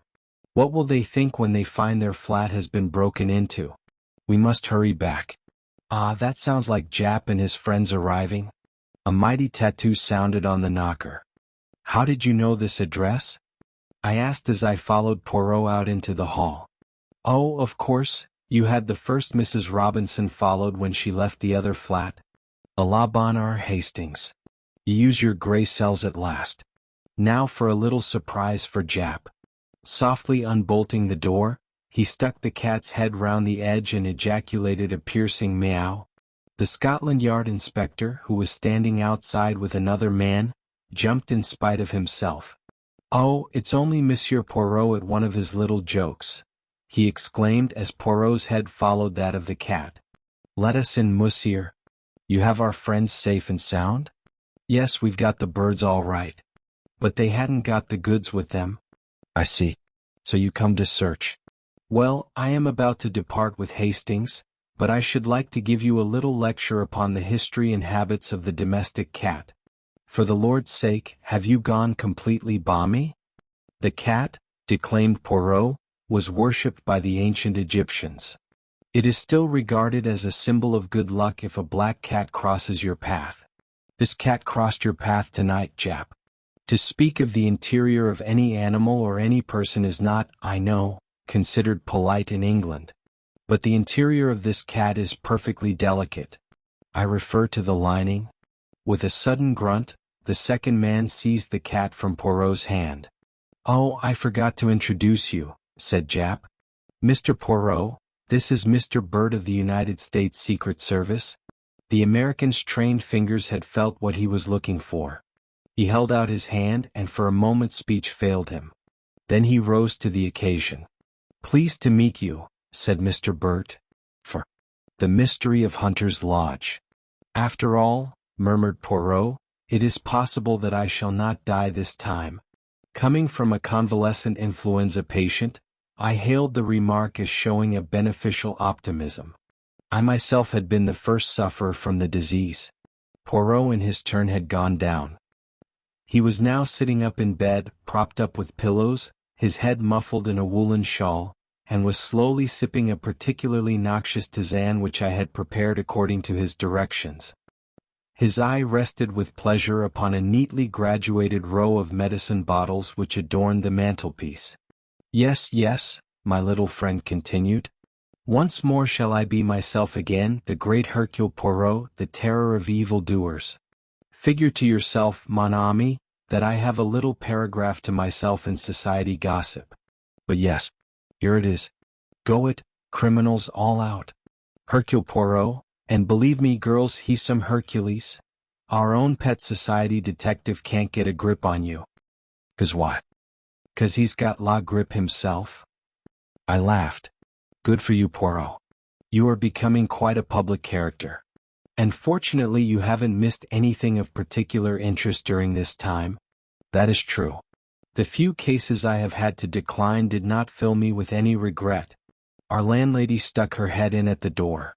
There's a gentleman downstairs. Says he must see Monsieur Poirot or you, Captain. Seeing as he was in a great to-do, and with all that quite the gentleman, I brought up his card. She handed me the bit of pasteboard. Mr. Roger Havering, I read. Poirot motioned with his head towards the bookcase, and I obediently pulled forth Who's Who. Poirot took it from me and scanned the pages rapidly. Second son of 5th Baron Windsor. Married 1913 Zoe, 4th daughter of William Crabbe. I said. I rather fancy that's the girl who used to act at the Frivolity, only she called herself Zoe Carisbrooke. I remember she married some young man about town just before the war. Would it interest you, Hastings, to go down and hear what our visitor's particular little trouble is? Make him all my excuses? Roger Havering was a man of about 40, well set up and of smart appearance. His face, however, was haggard, and he was evidently laboring under great agitation. Captain Hastings? You are Monsieur Poirot's partner, I understand. It is imperative that he should come with me to Derbyshire today. I'm afraid that's impossible, I replied. Poirot is ill in bed, influenza. His face fell. Dear me, that is a great blow to me. The matter on which you want to consult him is serious? My God, yes. My uncle, the best friend I have in the world, was foully murdered last night. Here in London? No, in Derbyshire. I was in town and received a telegram from my wife this morning. Immediately upon its receipt I determined to come round and beg Monsieur Poirot to undertake the case. If you will excuse me a minute, I said, struck by a sudden idea. I rushed upstairs and in a few brief words acquainted Poirot with the situation. He took any further words out of my mouth. I see. You want to go yourself, is it not so? Well, why not? You should know my methods by now. All I ask is that you should report to me fully every day, and follow implicitly any instructions I may wire you. To this I willingly agreed. An hour later I was sitting opposite Mr. Havering in a first-class carriage on the Midland Railway, speeding rapidly away from London. To begin with, Captain Hastings, you must understand that Hunter's Lodge, where we are going and where the tragedy took place, is only a small shooting box in the heart of the Derbyshire moors. Our real home is near Newmarket, and we usually rent a flat in town for the season. Hunter's Lodge is looked after by a housekeeper who is quite capable of doing all we need when we run down for an occasional weekend. Of course, during the shooting season we take down some of our own servants from Newmarket. My uncle, Mr. Harrington Pace, as you may know, my mother was a Miss Pace of New York, has for the last 3 years made his home with us. He never got on well with my father or my elder brother, and I suspect that my being somewhat of a prodigal son myself rather increased than diminished his affection towards me. Of course I am a poor man and my uncle was a rich one, in other words he paid the piper. But, though exacting in many ways, he was not really hard to get on with, and we all three lived very harmoniously together. 2 days ago my uncle, rather wearied with some recent gaieties of ours in town, suggested that we should run down to Derbyshire for a day or two. My wife telegraphed to Mrs. Middleton, the housekeeper, and we went down that same afternoon. Yesterday evening I was forced to return to town, but my wife and my uncle remained on. This morning I received this telegram. He handed it over to me. Come at once, Uncle Harrington murdered last night. Bring good detective if you can, but do come. Zoe? Then as yet you know no details? No, I suppose it will be in the evening papers. Without doubt the police are in charge. It was about 3 o'clock when we arrived at the little station of Elmersdale. From there a 5-mile drive brought us to a small grey stone building in the midst of the rugged moors. A lonely place, I observed with a shiver. Havering nodded. I shall try and get rid of it. I could never live here again. We unlatched the gate and were walking up the narrow path to the oak door when a familiar figure emerged and came to meet us. Jap! I ejaculated. The Scotland Yard inspector grinned at me in a friendly fashion before addressing my companion. Mr. Havering, I think? I've been sent down from London to take charge of this case, and I'd like a word with you if I may, sir. My wife. I've seen your good lady, sir, and the housekeeper. I won't keep you a moment, but I'm anxious to get back to the village now that I've seen all there is to see here.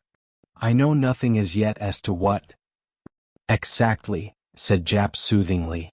But there are just 1 or 2 little points I'd like your opinion about all the same. Captain Hastings here, he knows me and he'll go on up to the house and tell them you're coming. What have you done with the little man, by the way, Captain Hastings? He's ill in bed with influenza. Is he now? I'm sorry to hear that. Rather the case of the cart without the horse, Your being here without him, isn't it?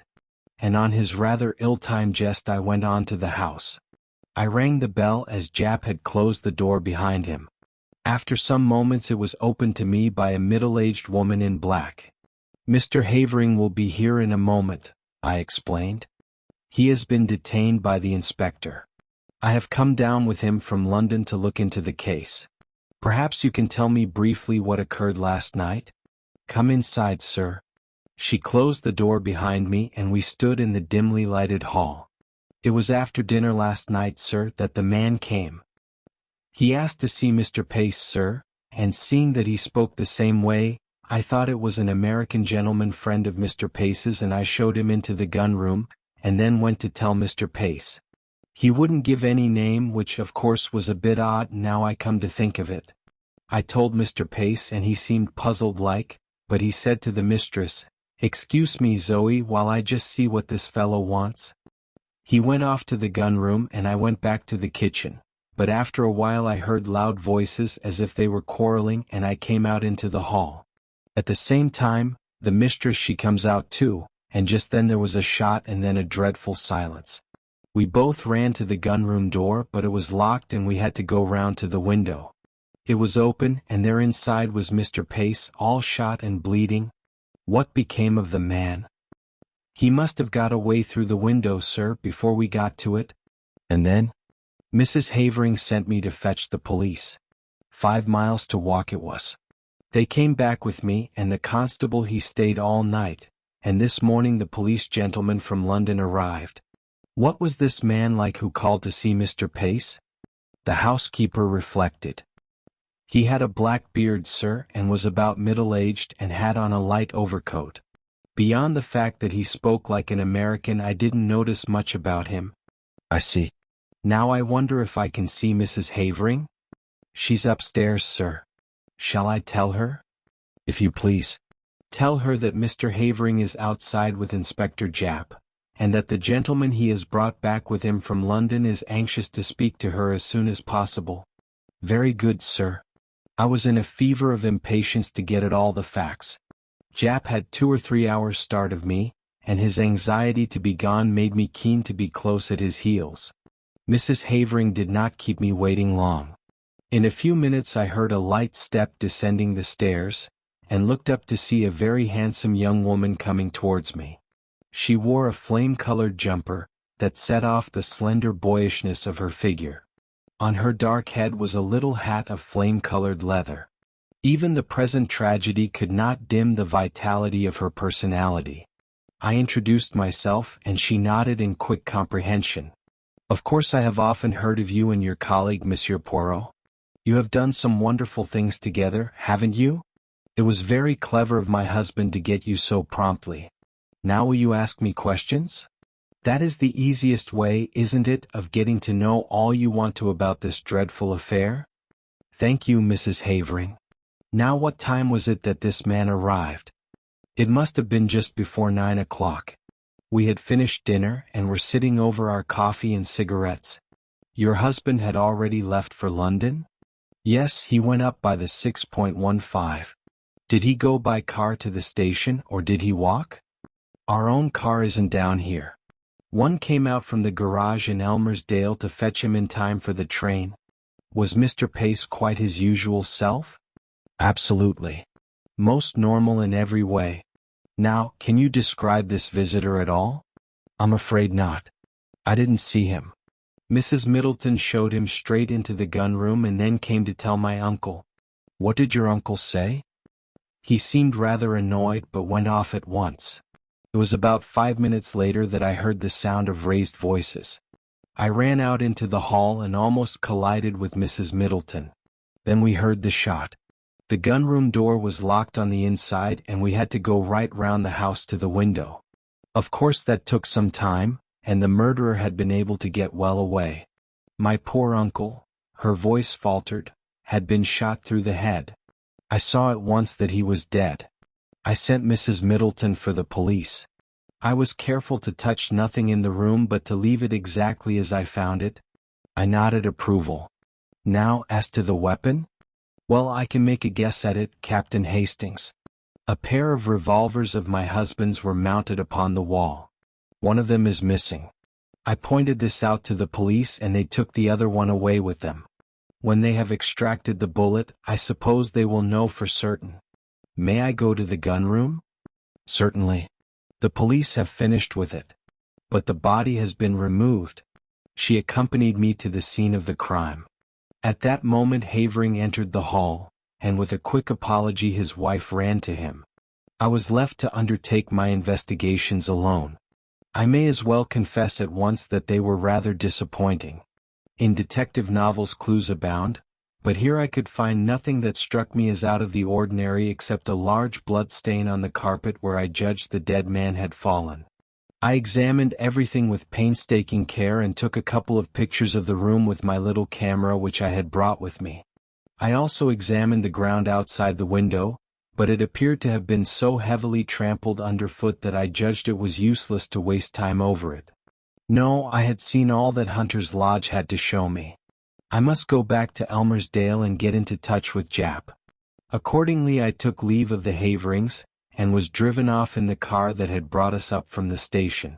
I found Jap at the Matlock Arms and he took me forthwith to see the body. Harrington Pace was a small, spare, clean-shaven man, typically American in appearance. He had been shot through the back of the head, and the revolver had been discharged at close quarters. Turned away for a moment, remarked Jap, and the other fellow snatched up a revolver and shot him. The one Mrs. Havering handed over to us was fully loaded and I suppose the other one was also. Curious what darn fool things people do. Fancy keeping 2 loaded revolvers hanging up on your wall. What do you think of the case? I asked as we left the gruesome chamber behind us. Well, I'd got my eye on Havering to begin with. Oh yes, noting my exclamation of astonishment. Havering has 1 or 2 shady incidents in his past. When he was a boy at Oxford there was some funny business about the signature on one of his father's checks. All hushed up of course. Then he's pretty heavily in debt now, and they're the kind of debts he wouldn't like to go to his uncle about, whereas you may be sure the uncle's will would be in his favor. Yes, I got my eye on him, and that's why I wanted to speak to him before he saw his wife, but their statements dovetail all right, and I've been to the station and there's no doubt whatever that he left by the 6.15. That gets up to London about 10.30. He went straight to his club, he says, and if that's confirmed all right, why, he couldn't have been shooting his uncle here at 9 o'clock in a black beard. Ah, yes, I was going to ask you what you thought about that beard. Jap winked. I think it grew pretty fast, grew in the 5 miles from Elmersdale to Hunter's Lodge. Americans that I've met are mostly clean-shaven. Yes, it's amongst Mr. Pace's American associates that we'll have to look for the murderer. I questioned the housekeeper first and then her mistress, and their stories agree all right, but I'm sorry Mrs. Havering didn't get a look at the fellow. She's a smart woman, and she might have noticed something that would set us on the track. I sat down and wrote a minute and lengthy account to Poirot. I was able to add various further items of information before I posted the letter. The bullet had been extracted and was proved to have been fired from a revolver identical with the one held by the police. Furthermore, Mr. Havering's movements on the night in question had been checked and verified, and it was proved beyond doubt that he had actually arrived in London by the train in question. And, thirdly, a sensational development had occurred. A city gentleman living at Ealing, on crossing Haven Green to get to the district railway station that morning, had observed a brown paper parcel stuck between the railings. Opening it, he found that it contained a revolver. He handed the parcel over to the local police station, and before night it was proved to be the one we were in search of, the fellow to that given us by Mrs. Havering. 1 bullet had been fired from it. All this I added to my report. A wire from Poirot arrived whilst I was at breakfast the following morning. Of course black-bearded man was not Havering, only you or Jap would have such an idea. Wire me description of housekeeper and what clothes she wore this morning. Same of Mrs. Havering. Do not waste time taking photographs of interiors, they are underexposed and not in the least artistic. It seemed to me that Poirot's style was unnecessarily facetious. I also fancied he was a shade jealous of my position on the spot with full facilities for handling the case. His request for a description of the clothes worn by the two women appeared to me to be simply ridiculous, but I complied as well as I, a mere man, was able to. At 11 a reply wire came from Poirot. Advise Jap arrest housekeeper before it is too late. Dumbfounded, I took the wire to Jap. He swore softly under his breath. He's the goods, Monsieur Poirot. If he says so, there's something in it. And I hardly noticed the woman. I don't know that I can go so far as arresting her, but I'll have her watched. We'll go up right away and take another look at her. But it was too late. Mrs. Middleton, that quiet middle-aged woman, who had appeared so normal and respectable, had vanished into thin air. Her box had been left behind. It contained only ordinary wearing apparel. There was no clue in it to her identity or as to her whereabouts. From Mrs. Havering we elicited all the facts we could. I engaged her about 3 weeks ago when Mrs. Emery, our former housekeeper, left. She came to me from Mrs. Selborne's agency in Mount Street, a very well-known place. I get all my servants from there. They sent several women to see me, but this Mrs. Middleton seemed much the nicest, and had splendid references. I engaged her on the spot, and notified the agency of the fact. I can't believe that there was anything wrong with her. She was such a nice quiet woman. The thing was certainly a mystery. Whilst it was clear that the woman herself could not have committed the crime, since at the moment the shot was fired Mrs. Havering was with her in the hall, nevertheless she must have some connection with the murder, or why should she suddenly take to her heels and bolt? I wired the latest development to Poirot and suggested returning to London and making inquiries at Selborne's agency. Poirot's reply was prompt. Useless to inquire at agency, they will never have heard of her. Find out what vehicle took her up to Hunter's Lodge when she first arrived there. Though mystified, I was obedient. The means of transport in Elmersdale were limited. The local garage had 2 battered Ford cars and there were 2 station flies. None of these had been requisitioned on the date in question. Questioned, Mrs. Havering explained that she had given the woman the money for her fare down to Derbyshire and sufficient to hire a car or fly to take her up to Hunter's Lodge. There was usually one of the Fords at the station on the chance of its being required.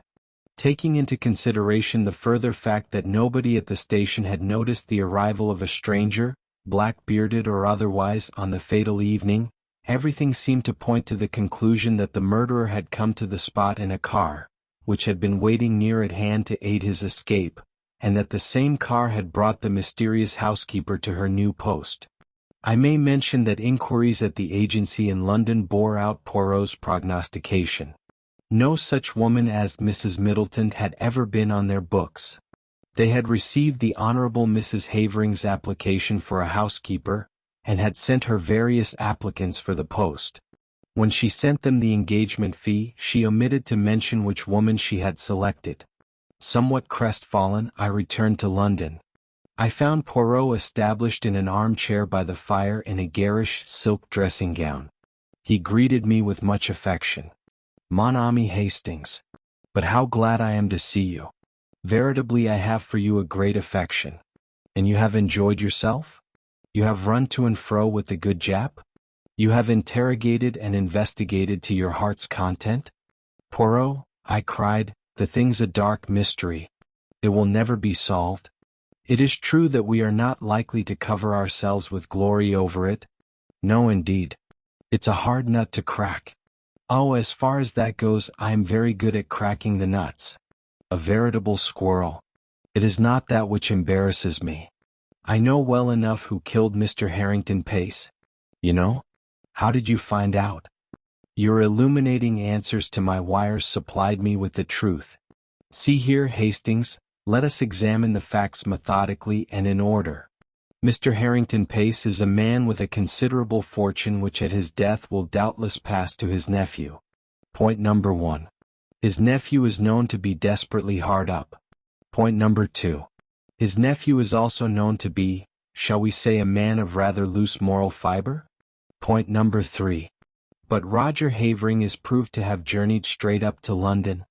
Precisement, and therefore as Mr. Havering left Elmersdale at 6:15, and since Mr. Pace cannot have been killed before he left, or the doctor would have spotted the time of the crime as being given wrongly when he examined the body, we conclude quite rightly that Mr. Havering did not shoot his uncle. But there is a Mrs. Havering, Hastings? Impossible. The housekeeper was with her when the shot was fired. Ah, yes, the housekeeper. But she has disappeared. She will be found? I think not. There is something peculiarly elusive about that housekeeper, don't you think so, Hastings? It struck me at once. She played her part, I suppose, and then got out in the nick of time. And what was her part? Well, presumably to admit her confederate, the black-bearded man. Oh no, that was not her part. Her part was what you have just mentioned, to provide an alibi for Mrs. Havering at the moment the shot was fired. And no one will ever find her, mon ami, because she does not exist. There's no second person, as your so great Shakespeare says. It was Dickens, I murmured, unable to suppress a smile. But what do you mean, Poirot?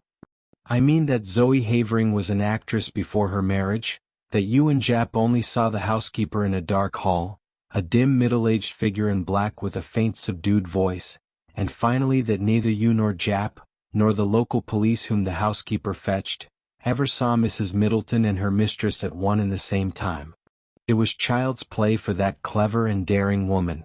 On the pretext of summoning her mistress, she runs upstairs, slips on a bright jumper and a hat with black curls attached which she jams down over the gray transformation. A few deft touches and the makeup is removed, a slight dusting of rouge, and the brilliant Zoe Havering comes down with her clear ringing voice. Nobody looks particularly at the housekeeper. Why should they? There is nothing to connect her with the crime. She too has an alibi. But the revolver that was found at Ealing? Mrs. Havering could not have placed it there? No, that was Roger Havering's job, but it was a mistake on their part. Put me on the right track. A man who has committed a murder with a revolver which he found on the spot would fling it away at once. He would not carry it up to London with him. No, the motive was clear. The criminals wished to focus the interest of the police on a spot far removed from Derbyshire. They were anxious to get the police away as soon as possible from the vicinity of Hunter's Lodge. Of course the revolver found at Ealing was not the one with which Mr. Pace was shot. Roger Havering discharged one shot from it, brought it up to London, went straight to his club to establish his alibi, then went quickly out to Ealing by the district, a matter of about 20 minutes only, placed the parcel where it was found and so back to town. That charming creature, his wife, quietly shoots Mr. Pace after dinner. You remember he was shot from behind? Another significant point, that reloads the revolver and puts it back in its place and then starts off with her desperate little comedy. It's incredible, I murmured, fascinated, and yet it is true. Bien sûr, my friend, it is true. But to bring that precious pair to justice, that is another matter. Well, Jap must do what he can. I have written him fully, but I very much fear, Hastings, that we shall be obliged to leave them to fate, or le bon Dieu, whichever you prefer. The wicked flourish like a green bay tree, I reminded him. But at a price, Hastings, always at a price, Croism. Poirot's forebodings were confirmed. Jap, though convinced of the truth of his theory, was unable to get together the necessary evidence to ensure a conviction. Mr. Pace's huge fortune passed into the hands of his murderers. Nevertheless, Nemesis did overtake them, and when I read in the paper that the Honorable Roger and Mrs. Havering were amongst those killed in the crashing of the air mail to Paris, I knew that justice was satisfied. The $1 million bond robbery. What a number of bond robberies there have been lately! I observed one morning, laying aside the newspaper. Poirot, let us forsake the science of detection and take to crime instead. You are on the, how do you say it, get-rich-quick tack, mon ami? Well, look at this last coup, the $1 million worth of Liberty bonds which the London and Scottish Bank were sending to New York, and which disappeared in such a remarkable manner on board the Olympia. If it were not for the mal de mer, and the difficulty of practicing the so excellent method of lavergire for a longer time than the few hours of crossing the Channel, I should delight to voyage myself on one of these big liners, murmured Poirot dreamily. Yes, indeed, I said enthusiastically. Some of them must be perfect palaces. The swimming baths, the lounges, the restaurant, the palm courts. Really, it must be hard to believe that one is on the sea. Me, I always know when I am on the sea, said Poirot sadly. And all those bagatelles that you enumerate, they say nothing to me. But, my friend, consider for a moment the geniuses that travel as it were incognito. On board these floating palaces, as you so justly call them, one would meet the elite, the haute noblesse of the criminal world. I laughed. So that's the way your enthusiasm runs. You would have liked to cross swords with the man who sneaked the Liberty bonds? The landlady interrupted us. A young lady wants to see you, Mr. Poirot. Here's her card. The card bore the inscription, Miss Esme Farquhar, and Poirot, after diving under the table to retrieve a stray crumb, and putting it carefully in the waste-paper basket, nodded to the landlady to admit her. In another minute one of the most charming girls I have ever seen was ushered into the room. She was perhaps about 25, with big brown eyes and a perfect figure.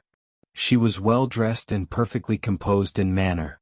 Sit down, I beg of you, mademoiselle. This is my friend, Captain Hastings, who aids me in my little problems.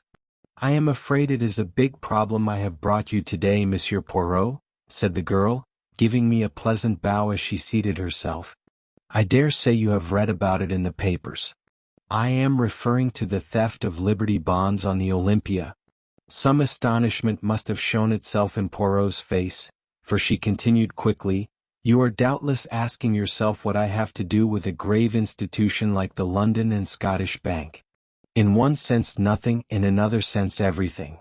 You see, Monsieur Poirot, I am engaged to Mr. Philip Ridgway. Ah, and Mr. Philip Ridgway was in charge of the bonds when they were stolen. Of course no actual blame can attach to him, it was not his fault in any way. Nevertheless, he is half distraught over the matter, and his uncle, I know, insists that he must carelessly have mentioned having them in his possession. It is a terrible setback in his career. Who is his uncle? Mr. Vavasour, joint general manager of the London and Scottish Bank. Suppose, Miss Farquhar, that you recount to me the whole story? Very well. As you know, the bank wished to extend their credits in America, and for this purpose decided to send over $1 million in Liberty bonds. Mr. Vavasour selected his nephew, who had occupied a position of trust in the bank for many years and who was conversant with all the details of the bank's dealings in New York, to make the trip. The Olympia sailed from Liverpool on the 23rd, and the bonds were handed over to Philip on the morning of that day by Mr. Vavasour and Mr. Shaw, the two joint general managers of the London and Scottish Bank. They were counted, enclosed in a package and sealed in his presence, and he then locked the package at once in his portmanteau. A portmanteau with an ordinary lock? No, Mr. Shaw insisted on a special lock being fitted to it by Hubbs's. Philip, as I say, placed the package at the bottom of the trunk. It was stolen just a few hours before reaching New York. A rigorous search of the whole ship was made, but without result. The bonds seemed literally to have vanished into thin air. Poirot made a grimace. But they did not vanish absolutely, since I gather that they were sold in small parcels within half an hour of the docking of the Olympia. Well, undoubtedly the next thing is for me to see Mr. Ridgway. I was about to suggest that you should lunch with me at the Cheshire Cheese. Philip will be there. He is meeting me, but does not yet know that I have been consulting you on his behalf. We agreed to this suggestion readily enough and drove there in a taxi. Mr. Philip Ridgway was there before us, and looked somewhat surprised to see his fiancée arriving with two complete strangers. He was a nice-looking young fellow, tall and spruce, with a touch of graying hair at the temples, though he could not have been much over 30. Miss Farquhar went up to him and laid her hand on his arm. "You must forgive my acting without consulting you, Philip," she said. "Let me introduce you to Monsieur Hercule Poirot, of whom you must often have heard, and his friend, Captain Hastings? Ridgway looked very astonished. Of course I have heard of you, Monsieur Poirot, he said as he shook hands. But I had no idea that Esme was thinking of consulting you about our trouble. I was afraid you would not let me do it, Philip, said Miss Farquhar meekly. So you took care to be on the safe side, he observed with a smile. I hope Monsieur Poirot will be able to throw some light on this extraordinary puzzle, for I confess frankly that I am nearly out of my mind with worry and anxiety about it. Indeed, his face looked drawn and haggard and showed only too clearly the strain under which he was laboring. Well, said Poirot. Let us lunch, and over lunch we will put our heads together and see what can be done. I want to hear Mr. Ridgway's story from his own lips. Whilst we discussed the excellent steak and kidney pudding of the establishment, Philip Ridgway narrated the circumstances leading to the disappearance of the bonds. His story agreed with that of Miss Farquhar in every particular. When he had finished, Poirot took up the thread with a question. What exactly led you to discover that the bonds had been stolen, Mr. Ridgway? He laughed rather bitterly. The thing stared me in the face, Monsieur Poirot. I couldn't have missed it. My cabin trunk was half out from under the bunk and all scratched and cut about where they'd tried to force the lock. But I understood that it had been opened with a key? That's so. They tried to force it but couldn't. And in the end they must have got it unlocked somehow or other. Curious, said Poirot, his eyes beginning to flicker with the green light I knew so well. Very curious. They waste much time trying to prise it open and then, sapristi, they find that they have the key all the time, for each of Hubbs's locks are unique. That's just why they couldn't have had the key. It never left me day or night. You are sure of that? I can swear to it, and besides, if they had had the key or a duplicate, why should they waste time trying to force an obviously unforceable lock? There is exactly the question we are asking ourselves. I venture to prophesy that the solution, if we ever find it, will hinge on that curious fact. I beg of you not to assault me if I ask you one more question. Are you perfectly certain you did not leave the trunk unlocked? Philip Ridgway merely looked at him, and Poirot gesticulated apologetically. But these things can happen, I assure you. Very well, the bonds were stolen from the trunk. What did the thief do with them? How did he manage to get ashore with them? Cried Ridgway. That's just it. Word was passed to the customs authorities, and every soul that left the ship was gone over with a tooth comb. And the bonds, I gather, made a bulky package? Certainly they did. They could hardly have been hidden on board, and anyway we know they weren't because they were offered for sale within half an hour of the Olympia's arrival, long before I got the cables going and the numbers sent out. One broker swears he bought some of them even before the Olympia got in. But you can't send bonds by wireless? Not by wireless, but did any tug come alongside? Only the official ones, and that was after the alarm was given when everyone was on the lookout. I was watching out myself for their being passed over to someone that way. My God, Monsieur Poirot, this thing will drive me mad. People are beginning to say I stole them myself.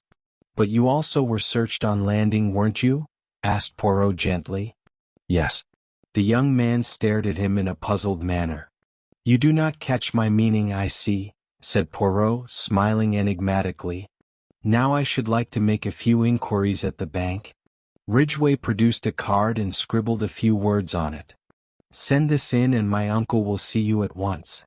Poirot thanked him, bade farewell to Miss Farquhar, and together we started out for Threadneedle Street and the head office of the London and Scottish Bank.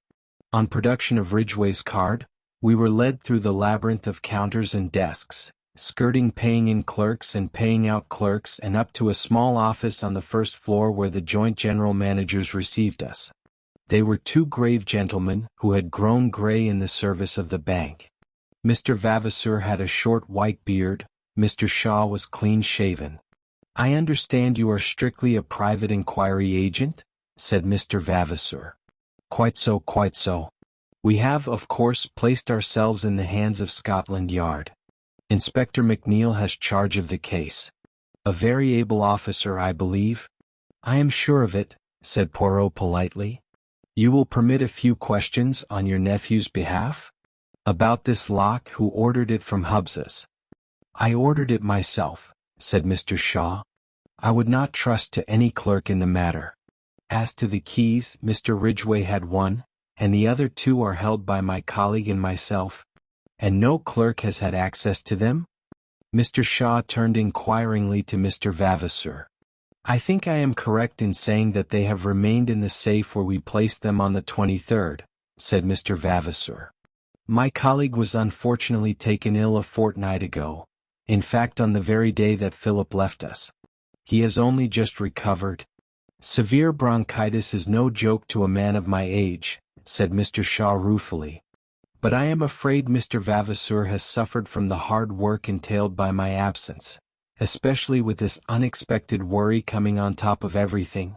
Poirot asked a few more questions. "I judged that he was endeavoring to gauge the exact amount of intimacy between uncle and nephew." Mr. Vavasour's answers were brief and punctilious.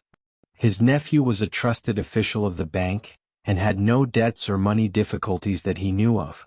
He had been entrusted with similar missions in the past.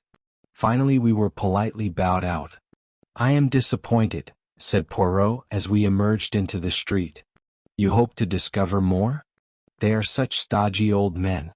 "It is not their stodginess which disappoints me, mon ami. I do not expect to find in a bank manager a keen financier with an eagle glance, as your favorite works of fiction put it. No, I am disappointed in the case. It is too easy." "Easy?" "Yes, do you not find it almost childishly simple? You know who stole the bonds?" "I do." "But then we must, why?" "Do not confuse and fluster yourself, Hastings. We are not going to do anything at present." "But why?" "What are you waiting for?" "For the Olympia. She is due on her return trip from New York on Tuesday. But if you know who stole the bonds, why wait? He may escape. To a South Sea island where there is no extradition? No, mon ami, he would find life very uncongenial there. As to why I wait, eh bien, to the intelligence of Hercule Poirot the case is perfectly clear, but for the benefit of others, not so greatly gifted by the good God, the Inspector McNeil for instance, it would be as well to make a few inquiries to establish the facts. One must have consideration for those less gifted than oneself. Good Lord Poirot. Do you know, I'd give a considerable sum of money to see you make a thorough ass of yourself, just for once. You're so confoundedly conceited. Do not enrage yourself, Hastings. In verity, I observe that there are times when you almost detest me. Alas, I suffer the penalties of greatness." The little man puffed out his chest and sighed so comically that I was forced to laugh. Tuesday saw us speeding to Liverpool in a first-class carriage of the L&N. Poirot had obstinately refused to enlighten me as to his suspicions, or certainties. He contented himself with expressing surprise that I, too, was not equally au fait with the situation. I disdained to argue, and entrenched my curiosity behind a rampart of pretended indifference. Once arrived at the quay alongside which lay the big transatlantic liner, Poirot became brisk and alert. Our proceedings consisted in interviewing 4 successive stewards and inquiring after a friend of Poirot's who had crossed to New York on the 23rd. An elderly gentleman wearing glasses. A great invalid hardly moved out of his cabin. The description appeared to tally with one Mr. Ventnor who had occupied the cabin C-24 which was next to that of Philip Ridgway. Although unable to see how Poirot had deduced Mr. Ventnor's existence and personal appearance, I was keenly excited. "Tell me," I cried, "was this gentleman one of the first to land when you got to New York?" The steward shook his head. "No, indeed, sir, he was one of the last off the boat." I retired crestfallen and observed Poirot grinning at me. He thanked the steward, a note changed hands and we took our departure. "It's all very well," I remarked heatedly, "but that last answer must have damped your precious theory, grin as you please. As usual you see nothing, Hastings. That last answer is, on the contrary, the coping stone of my theory." I flung up my hands in despair. "I give it up." When we were in the train, speeding towards London, Poirot wrote busily for a few minutes, sealing up the result in an envelope. "This is for the good Inspector McNeil. We will leave it at Scotland Yard in passing, and then to the Rendezvous restaurant, where I have asked Miss Esme Farquhar to do us the honor of dining with us." "What about Ridgway?" "What about him?" asked Poirot with a twinkle. "Why, you surely don't think you can't? The habit of incoherence is growing upon you, Hastings." "As a matter of fact, I did think. If Ridgway had been the thief, which was perfectly possible, the case would have been charming, a piece of neat methodical work, but not so charming for Miss Farquhar." "Possibly you are right. Therefore all is for the best. Now, Hastings, let us review the case. I can see that you are dying to do so." The sealed package is removed from the trunk and vanishes, as Miss Farquhar puts it, into thin air. We will dismiss the thin air theory, which is not practicable at the present stage of science, and consider what is likely to have become of it. Every one asserts the incredibility of its being smuggled ashore. "Yes, but we know." "You may know, Hastings. I do not. I take the view that, since it seemed incredible, it was incredible. Two possibilities remain: it was hidden on board, also rather difficult, or it was thrown overboard." "With a cork on it, do you mean?" "Without a cork." I stared. "But if the bonds were thrown overboard, they couldn't have been sold in New York." "I admire your logical mind, Hastings. The bonds were sold in New York, therefore they were not thrown overboard. You see where that leads us? Where we were when we started.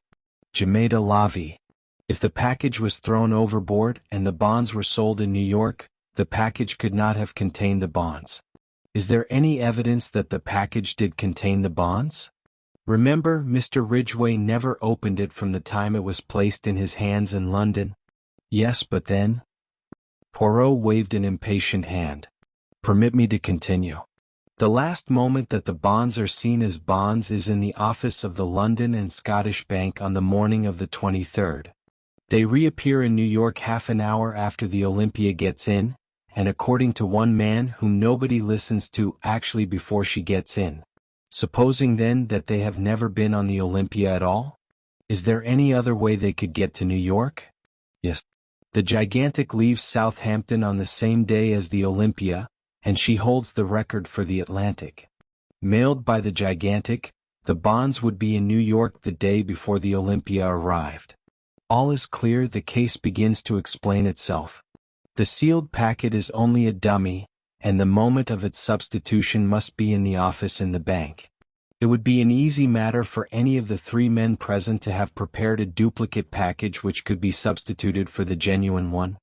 Très bien, the bonds are mailed to a confederate in New York, with instructions to sell as soon as the Olympia is in, but someone must travel on the Olympia to engineer the supposed moment of the robbery. But why? Because if Ridgway merely opens the packet and finds it a dummy, suspicion flies at once to London. No, the man on board in the cabin next door does his work, pretends to force the lock in an obvious manner so as to draw immediate attention to the theft, really unlocks the trunk with a duplicate key, throws the package overboard and waits until the last to leave the boat. Naturally he wears glasses to conceal his eyes, and is an invalid since he does not want to run the risk of meeting Ridgway. He steps ashore in New York and returns by the first boat available. But which was he? The man who had a duplicate key, the man who ordered the lock, the man who has not been severely ill with bronchitis at his home in the country? Enfin, that stodgy old man, Mr. Shaw. There are criminals in high places sometimes, my friend. Here we are. Mademoiselle, I have succeeded. You permit?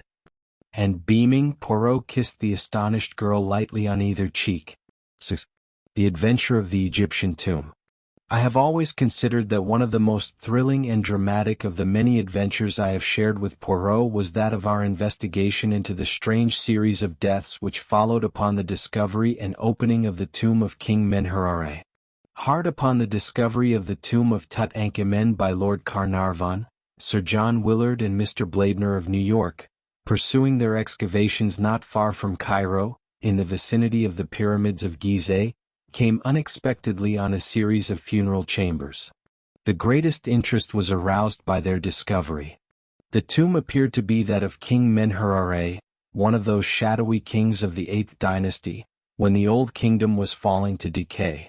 Little was known about this period, and the discoveries were fully reported in the newspapers.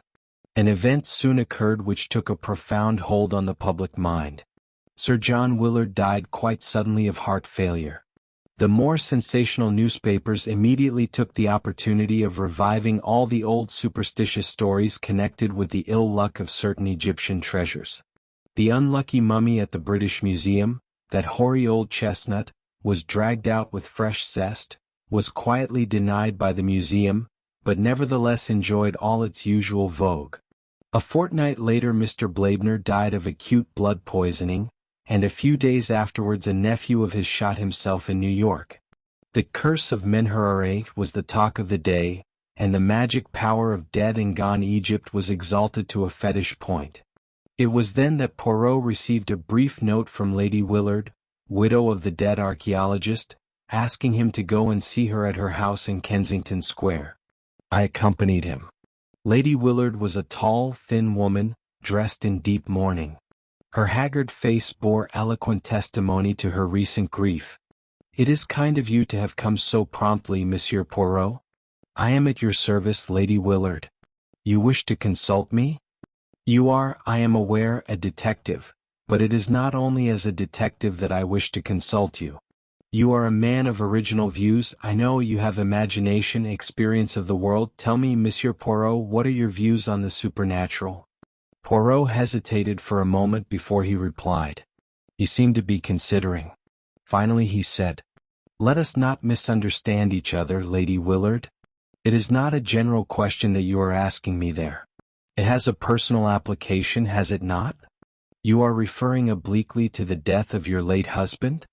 "That is so," she admitted. "You want me to investigate the circumstances of his death? I want you to ascertain for me exactly how much is newspaper chatter, and how much may be said to be founded on fact. 3 deaths, Monsieur Poirot, each one explicable taken by itself, but taken together surely an almost unbelievable coincidence, and all within a month of the opening of the tomb. It may be mere superstition, it may be some potent curse from the past that operates in ways undreamed of by modern science. The fact remains, 3 deaths. And I am afraid, Monsieur Poirot, horribly afraid. It may not yet be the end. For whom do you fear?" "For my son." "When the news of my husband's death came I was ill. My son, who has just come down from Oxford, went out there. He brought the body home, but now he has gone out again in spite of my prayers and entreaties. He is so fascinated by the work that he intends to take his father's place and carry on the system of excavations. You may think me a foolish, credulous woman, but, Monsieur Poirot, I am afraid. Supposing that the spirit of the dead king is not yet appeased? Perhaps to you I seem to be talking nonsense." "No, indeed, Lady Willard," said Poirot quickly. "I, too, believe in the force of superstition, one of the greatest forces the world has ever known." I looked at him in surprise. I should never have credited Poirot with being superstitious. But the little man was obviously in earnest. "What you really demand is that I shall protect your son. I will do my utmost to keep him from harm. Yes, in the ordinary way, but against an occult influence? In volumes of the Middle Ages, Lady Willard, you will find many ways of counteracting black magic. Perhaps they knew more than we moderns with all our boasted science. Now let us come to facts that I may have guidance. Your husband had always been a devoted Egyptologist, hadn't he?" "Yes, from his youth upwards. He was one of the greatest living authorities upon the subject. But Mr. Blaibner, I understand, was more or less of an amateur?" "Oh, quite. He was a very wealthy man who dabbled freely in any subject that happened to take his fancy. My husband managed to interest him in Egyptology, and it was his money that was so useful in financing the expedition." "And the nephew? What do you know of his tastes? Was he with the party at all?" "I do not think so." "In fact, I never knew of his existence till I read of his death in the paper. I do not think he and Mr. Blaibner can have been at all intimate. He never spoke of having any relations. Who are the other members of the party? Well, there is Dr. Toswell, a minor official connected with the British Museum, Mr. Schneider of the Metropolitan Museum in New York, a young American secretary, Dr. Ames, who accompanies the expedition in his professional capacity, and Hassan, my husband's devoted native servant. Do you remember the name of the American secretary? Harper, I think, but I cannot be sure. He had not been with Mr. Blaibner very long, I know. He was a very pleasant young fellow. Thank you, Lady Willard. If there is anything else? For the moment, nothing. Leave it now in my hands, and be assured that I will do all that is humanly possible to protect your son. They were not exactly reassuring words, and I observed Lady Willard wince as he uttered them. Yet, at the same time, the fact that he had not pooh-poohed her fears seemed in itself to be a relief to her. For my part, one had never before suspected that Poirot had so deep a vein of superstition in his nature. I tackled him on the subject as we went homewards. His manner was grave and earnest. But yes, Hastings, I believe in these things. You must not underrate the force of superstition. What are we going to do about it? Toujours pratique the good Hastings. Eh bien. To begin with, we are going to cable to New York for fuller details of young Mr. Blaibner's death. He duly sent off his cable. The reply was full and precise. Young Rupert Blaibner had been in low water for several years. He had been a beachcomber and a remittance man in several South Sea islands, but had returned to New York 2 years ago, where he had rapidly sunk lower and lower. The most significant thing, to my mind, was that he had recently managed to borrow enough money to take him to Egypt. "I've a good friend there I can borrow from," he had declared. Here, however, his plans had gone awry. He had returned to New York cursing his skinflint of an uncle who cared more for the bones of dead and gone kings than his own flesh and blood. It was during his sojourn in Egypt that the death of Sir John Willard occurred. Rupert had plunged once more into his life of dissipation in New York, and then, without warning, he had committed suicide, leaving behind him a letter which contained some curious phrases. It seemed written in a sudden fit of remorse. He referred to himself as a leper and an outcast, and the letter ended by declaring that such as he were better dead. A shadowy theory leapt into my brain. I had never really believed in the vengeance of a long-dead Egyptian king. I saw here a more modern crime. Supposing this young man had decided to do away with his uncle, preferably by poison. By mistake, Sir John Willard receives the fatal dose. The young man returns to New York, haunted by his crime. The news of his uncle's death reaches him. He realizes how unnecessary his crime has been, and stricken with remorse takes his own life. I outlined my solution to Poirot. He was interested. "It is ingenious what you have thought of there. Decidedly it is ingenious. It may even be true. But you leave out of count the fatal influence of the tomb." I shrugged my shoulders. "You still think that has something to do with it?" "So much so, mon ami, that we start for Egypt tomorrow." "What?" I cried, astonished. "I have said it." An expression of conscious heroism spread over Poirot's face. Then he groaned. "But oh," he lamented, "the sea. The hateful sea." It was a week later. Beneath our feet was the golden sand of the desert. The hot sun poured down overhead. Poirot, the picture of misery, wilted by my side. The little man was not a good traveler. Our 4 days' voyage from Marseilles had been one long agony to him. He had landed at Alexandria the wraith of his former self. Even his usual neatness had deserted him. We had arrived in Cairo and had driven out at once to the Mina House Hotel, right in the shadow of the pyramids. The charm of Egypt had laid hold of me. Not so Poirot. Dressed precisely the same as in London, he carried a small clothes-brush in his pocket and waged an unceasing war on the dust which accumulated on his dark apparel. "And my boots," he wailed. "Regard them, Hastings. My boots, of the neat patent leather usually so smart and shining. See, the sand is inside them which is painful and outside them which outrages the eyesight. Also the heat, it causes my mustaches to become limp, but limp. Look at the Sphinx, I urged. Even I can feel the mystery and the charm it exhales. Poirot looked at it discontentedly. It has not the air happy, he declared. How could it, half buried in sand in that untidy fashion? Ah, this cursed sand. Come now, there's a lot of sand in Belgium, I reminded him, mindful of a holiday spent at Knox-sur-Mer in the midst of les dunes impeccables as the guidebook had phrased it. Not in Brussels, declared Poirot. He gazed at the pyramids thoughtfully. It is true that they, at least, are of a shape solid and geometrical, but their surface is of an unevenness most unpleasing. And the palm trees, I like them not. Not even do they plant them in rows. I cut short his lamentations by suggesting that we should start for the camp. We were to ride there on camels, and the beasts were patiently kneeling, waiting for us to mount, in charge of several picturesque boys headed by a voluble dragoman. I pass over the spectacle of Poirot on a camel.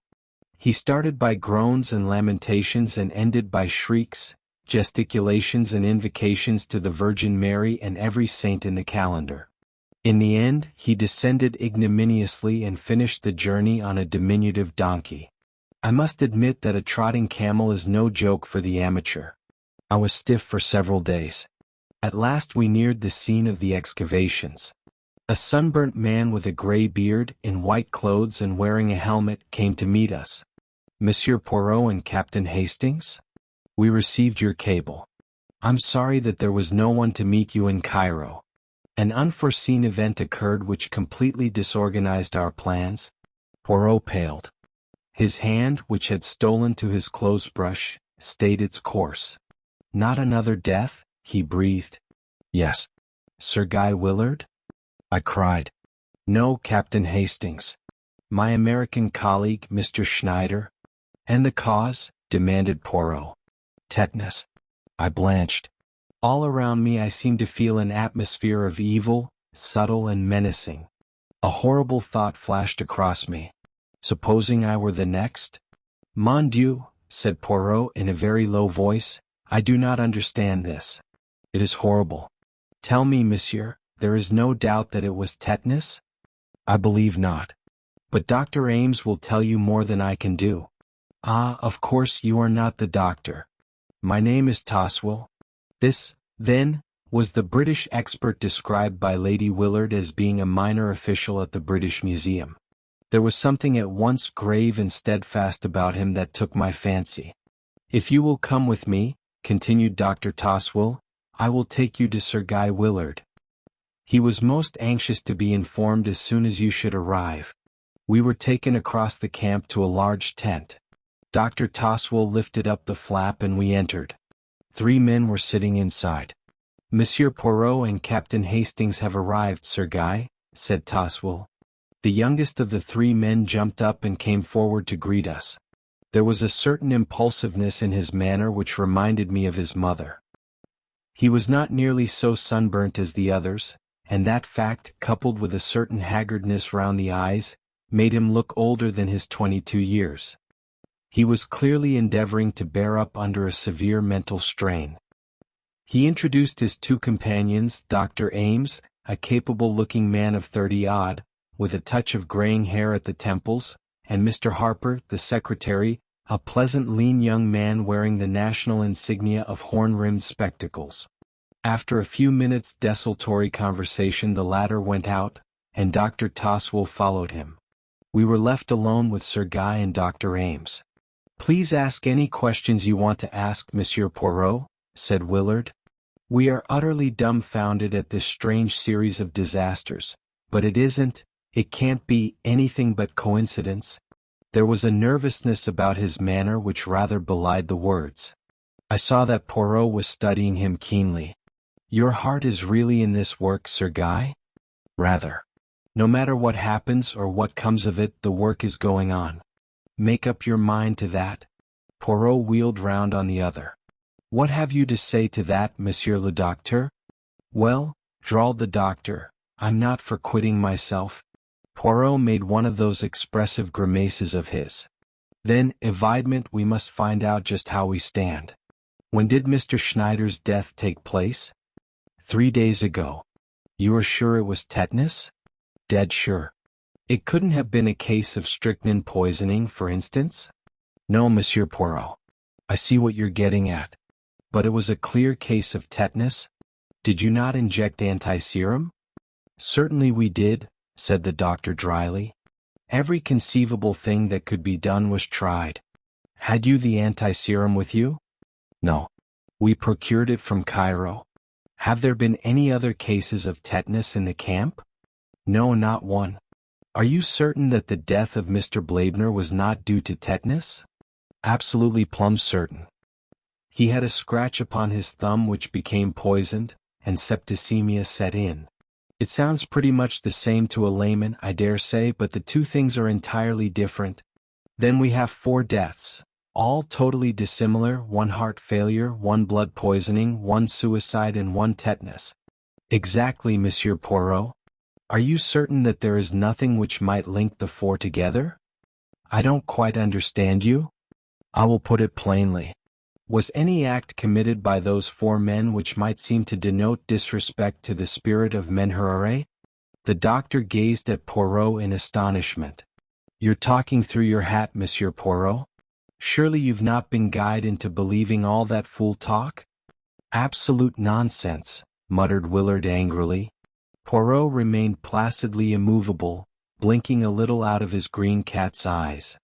So you do not believe it, Monsieur le Docteur? No, sir, I do not, declared the doctor emphatically. I am a scientific man, and I believe only what science teaches. Was there no science then in ancient Egypt? Asked Poirot softly.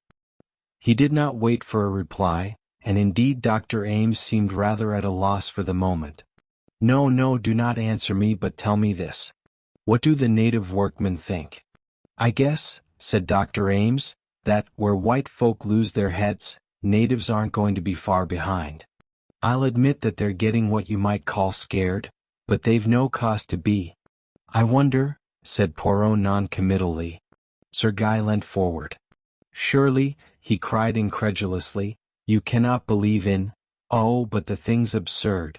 You can know nothing of ancient Egypt if you think that. For answer Poirot produced a little book from his pocket, an ancient tattered volume. As he held it out I saw its title, The Magic of the Egyptians and Chaldeans. Then wheeling round he strode out of the tent. The doctor stared at me. What is his little idea?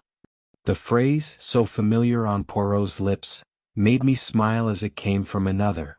I don't know exactly, I confessed. He's got some plan of exorcising the evil spirits, I believe. I went in search of Poirot, and found him talking to the lean-faced young man who had been the late Mr. Blaibner's secretary. No, Mr. Harper was saying, I've only been 6 months with the expedition. Yes, I knew Mr. Blaibner's affairs pretty well. Can you recount to me anything concerning his nephew? He turned up here one day, not a bad-looking fellow. I'd never met him before, but some of the others had, Ames, I think, and Schneider. The old man wasn't at all pleased to see him. They were at it in no time, hammer and tongs. Not a cent, the old man shouted. Not 1 cent now or when I'm dead. I intend to leave my money to the furtherance of my life's work.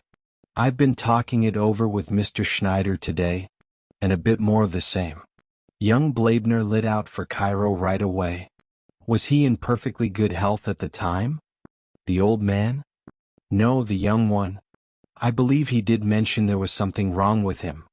But it couldn't have been anything serious, or I should have remembered. One thing more, has Mr. Blaibner left a will? So far as we know, he has not. Are you remaining with the expedition, Mr. Harper? No, sir, I am not. I'm for New York as soon as I can square up things here. You may laugh if you like, but I'm not going to be this blasted old Menherere's next victim. He'll get me if I stop here. The young man wiped the perspiration from his brow. Poirot turned away. Over his shoulder he said with a peculiar smile. Remember, he got one of his victims in New York. Oh hell, said Mr. Harper forcibly. That young man is nervous, said Poirot thoughtfully.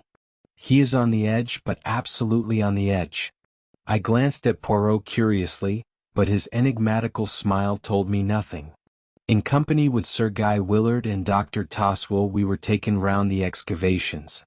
The principal finds had been removed to Cairo, but some of the tomb furniture was extremely interesting. The enthusiasm of the young baronet was obvious, but I fancied that I detected a shade of nervousness in his manner, as though he could not quite escape from the feeling of menace in the air. As we entered the tent which had been assigned to us, for a wash before joining the evening meal, a tall dark figure in white robes stood aside to let us pass with a graceful gesture and a murmured greeting in Arabic. Poirot stopped. "You are Hassan, the late Sir John Willard's servant?" "I served my lord Sir John, now I serve his son."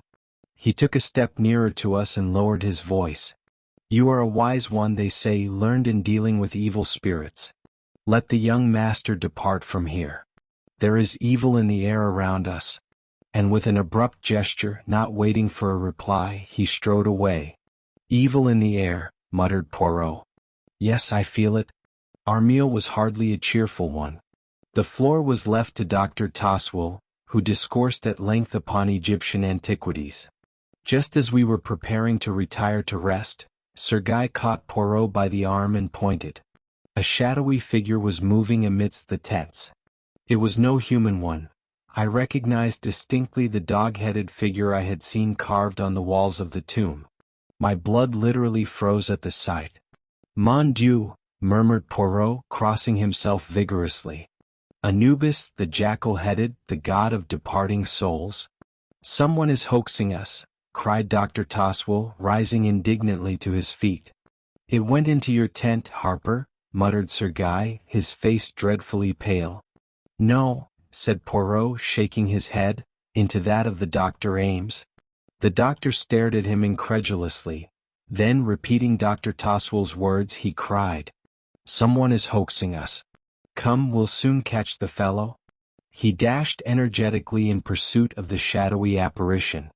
I followed him, but, search as we would, we could find no trace of any living soul having passed that way.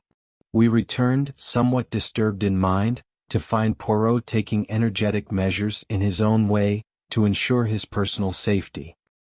He was busily surrounding our tent with various diagrams and inscriptions which he was drawing in the sand. I recognized the five-pointed star or pentagon many times repeated. As was his wont, Poirot was at the same time delivering an impromptu lecture on witchcraft and magic in general, white magic as opposed to black, with various references to the Ka and the Book of the Dead thrown in. It appeared to excite the liveliest contempt in Dr. Toswell, who drew me aside, literally snorting with rage. "Balderdash, sir," he exclaimed angrily. "Pure balderdash. The man's an impostor. He doesn't know the difference between the superstitions of the Middle Ages and the beliefs of ancient Egypt. Never have I heard such a hodgepodge of ignorance and credulity." I calmed the excited expert and joined Poirot in the tent. My little friend was beaming cheerfully. "We can now sleep in peace," he declared happily. "And I can do with some sleep. My head, it aches abominably. Ah, for a good tisane." As though in answer to prayer, the flap of the tent was lifted and Hassan appeared, bearing a steaming cup which he offered to Poirot. It proved to be chamomile tea, a beverage of which he is inordinately fond. Having thanked Hassan and refused his offer of another cup for myself, we were left alone once more. I stood at the door of the tent some time after undressing, looking out over the desert. "A wonderful place," I said aloud, "and a wonderful work. I can feel the fascination.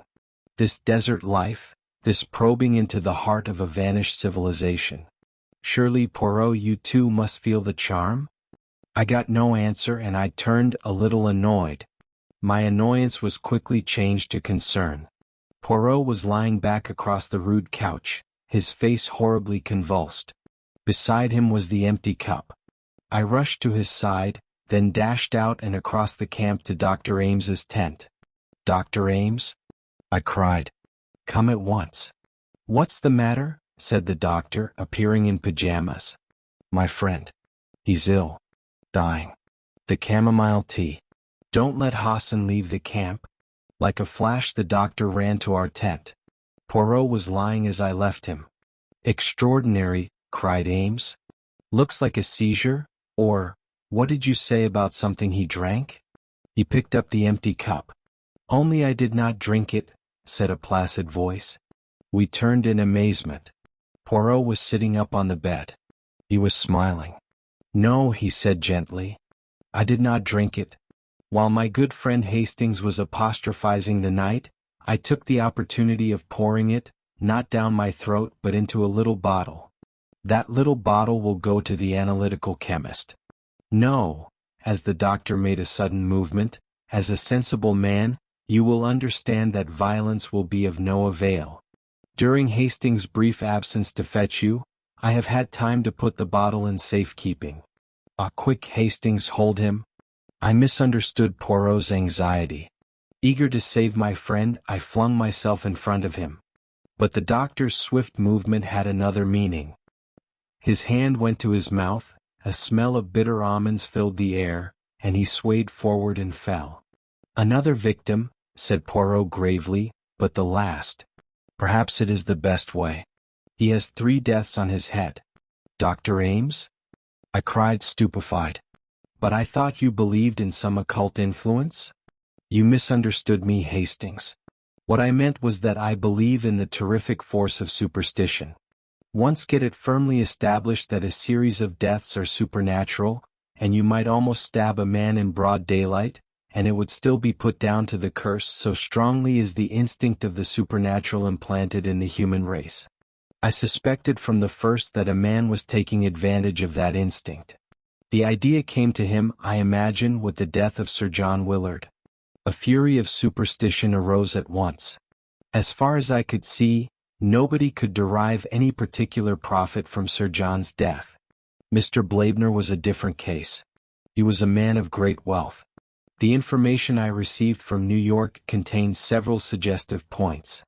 To begin with, young Blaibner was reported to have said he had a good friend in Egypt from whom he could borrow.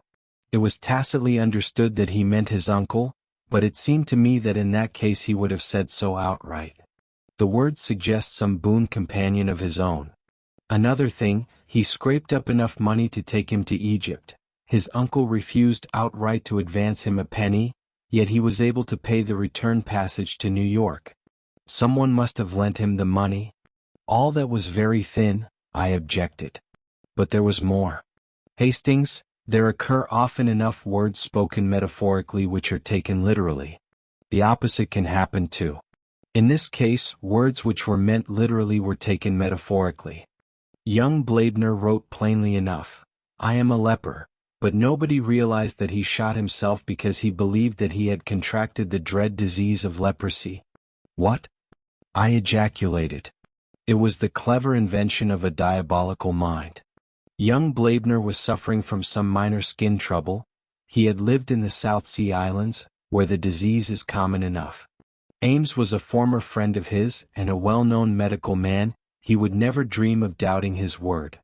When I arrived here, my suspicions were divided between Harper and Dr. Ames, but I soon realized that only the doctor could have perpetrated and concealed the crimes, and I learned from Harper that he was previously acquainted with young Blaibner.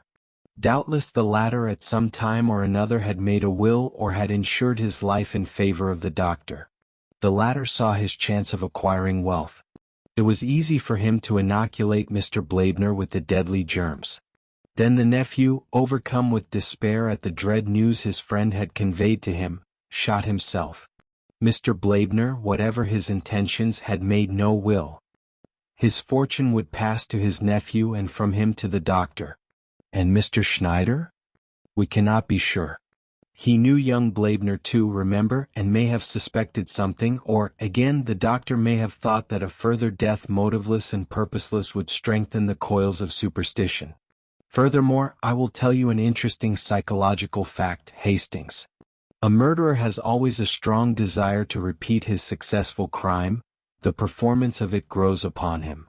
Hence my fears for young Willard. The figure of Anubis you saw tonight was Hassan, dressed up by my orders. I wanted to see if I could frighten the doctor.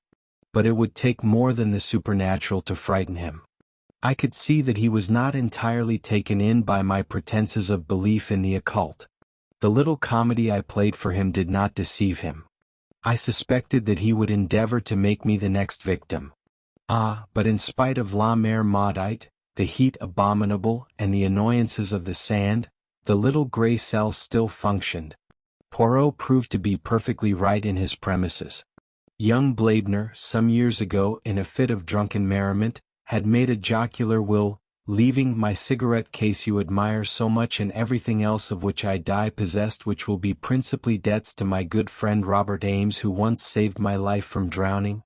The case was hushed up as far as possible, and to this day people talk of the remarkable series of deaths in connection with the tomb of Menherare as a triumphal proof of the vengeance of a bygone king upon the desecrators of his tomb, a belief which, as Poirot pointed out to me, is contrary to all Egyptian belief and thought. 7. The jewel robbery at the Grand Metropolitan. Poirot, I said, a change of air would do you good. You think so, mon ami? I am sure of it. Said my friend, smiling. It is all arranged then? You will come? Where do you propose to take me? Brighton. As a matter of fact, a friend of mine in the city put me on to a very good thing, and, well, I have money to burn, as the saying goes. I think a weekend at the Grand Metropolitan would do us all the good in the world.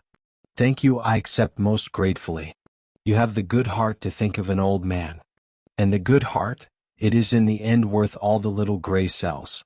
Yes, I who speak to you am in danger of forgetting that sometimes. I did not quite relish the implication. I fancy that Poirot is sometimes a little inclined to underestimate my mental capacities. But his pleasure was so evident that I put my slight annoyance aside. Then that's all right, I said hastily. Saturday evening saw us dining at the Grand Metropolitan in the midst of a gay throng. All the world and his wife seemed to be at Brighton. The dresses were marvelous, and the jewels, worn sometimes with more love of display than good taste, were something magnificent. Hein, it is a sight this, murmured Poirot. This is the home of the profiteer, is it not so, Hastings? Supposed to be, I replied. But we'll hope they aren't all tarred with the profiteering brush. Poirot gazed round him placidly. The sight of so many jewels makes me wish I had turned my brains to crime, instead of to its detection. What a magnificent opportunity for some thief of distinction. Regard, Hastings, that stout woman by the pillar. She is, as you would say, plastered with gems. I followed his eyes. Why, I exclaimed, it's Mrs. Opelson. You know her? Slightly. Her husband is a rich stockbroker who made a fortune in the recent oil boom. After dinner we ran across the Opelsons in the lounge and I introduced Poirot to them.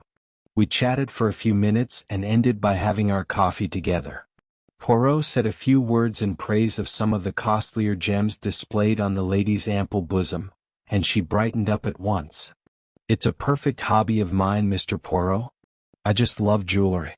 Ed knows my weakness, and every time things go well he brings me something new. You are interested in precious stones? I have had a good deal to do with them one time and another, madam. My profession has brought me into contact with some of the most famous jewels in the world.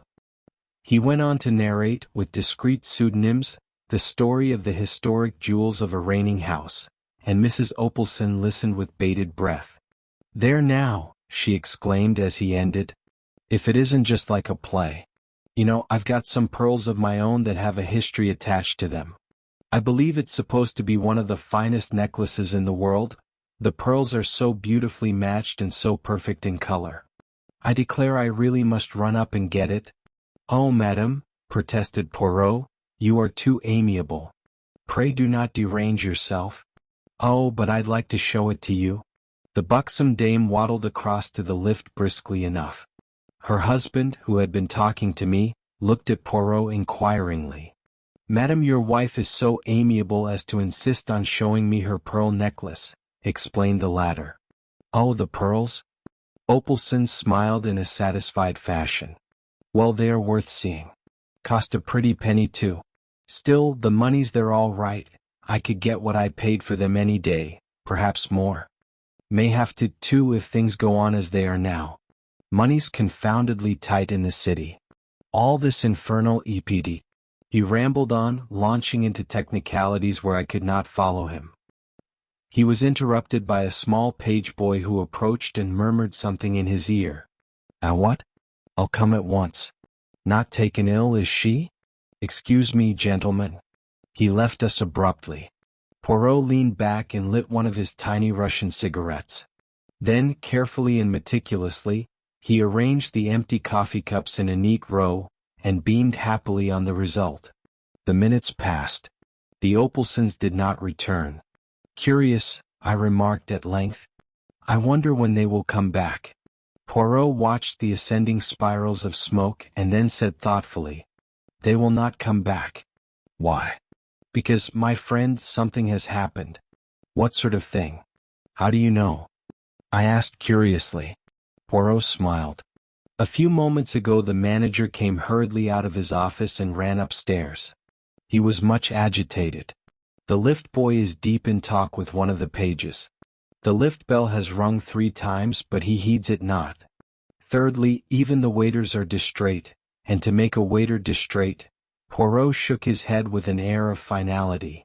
The affair must indeed be of the first magnitude. It is as I thought. Here come the police.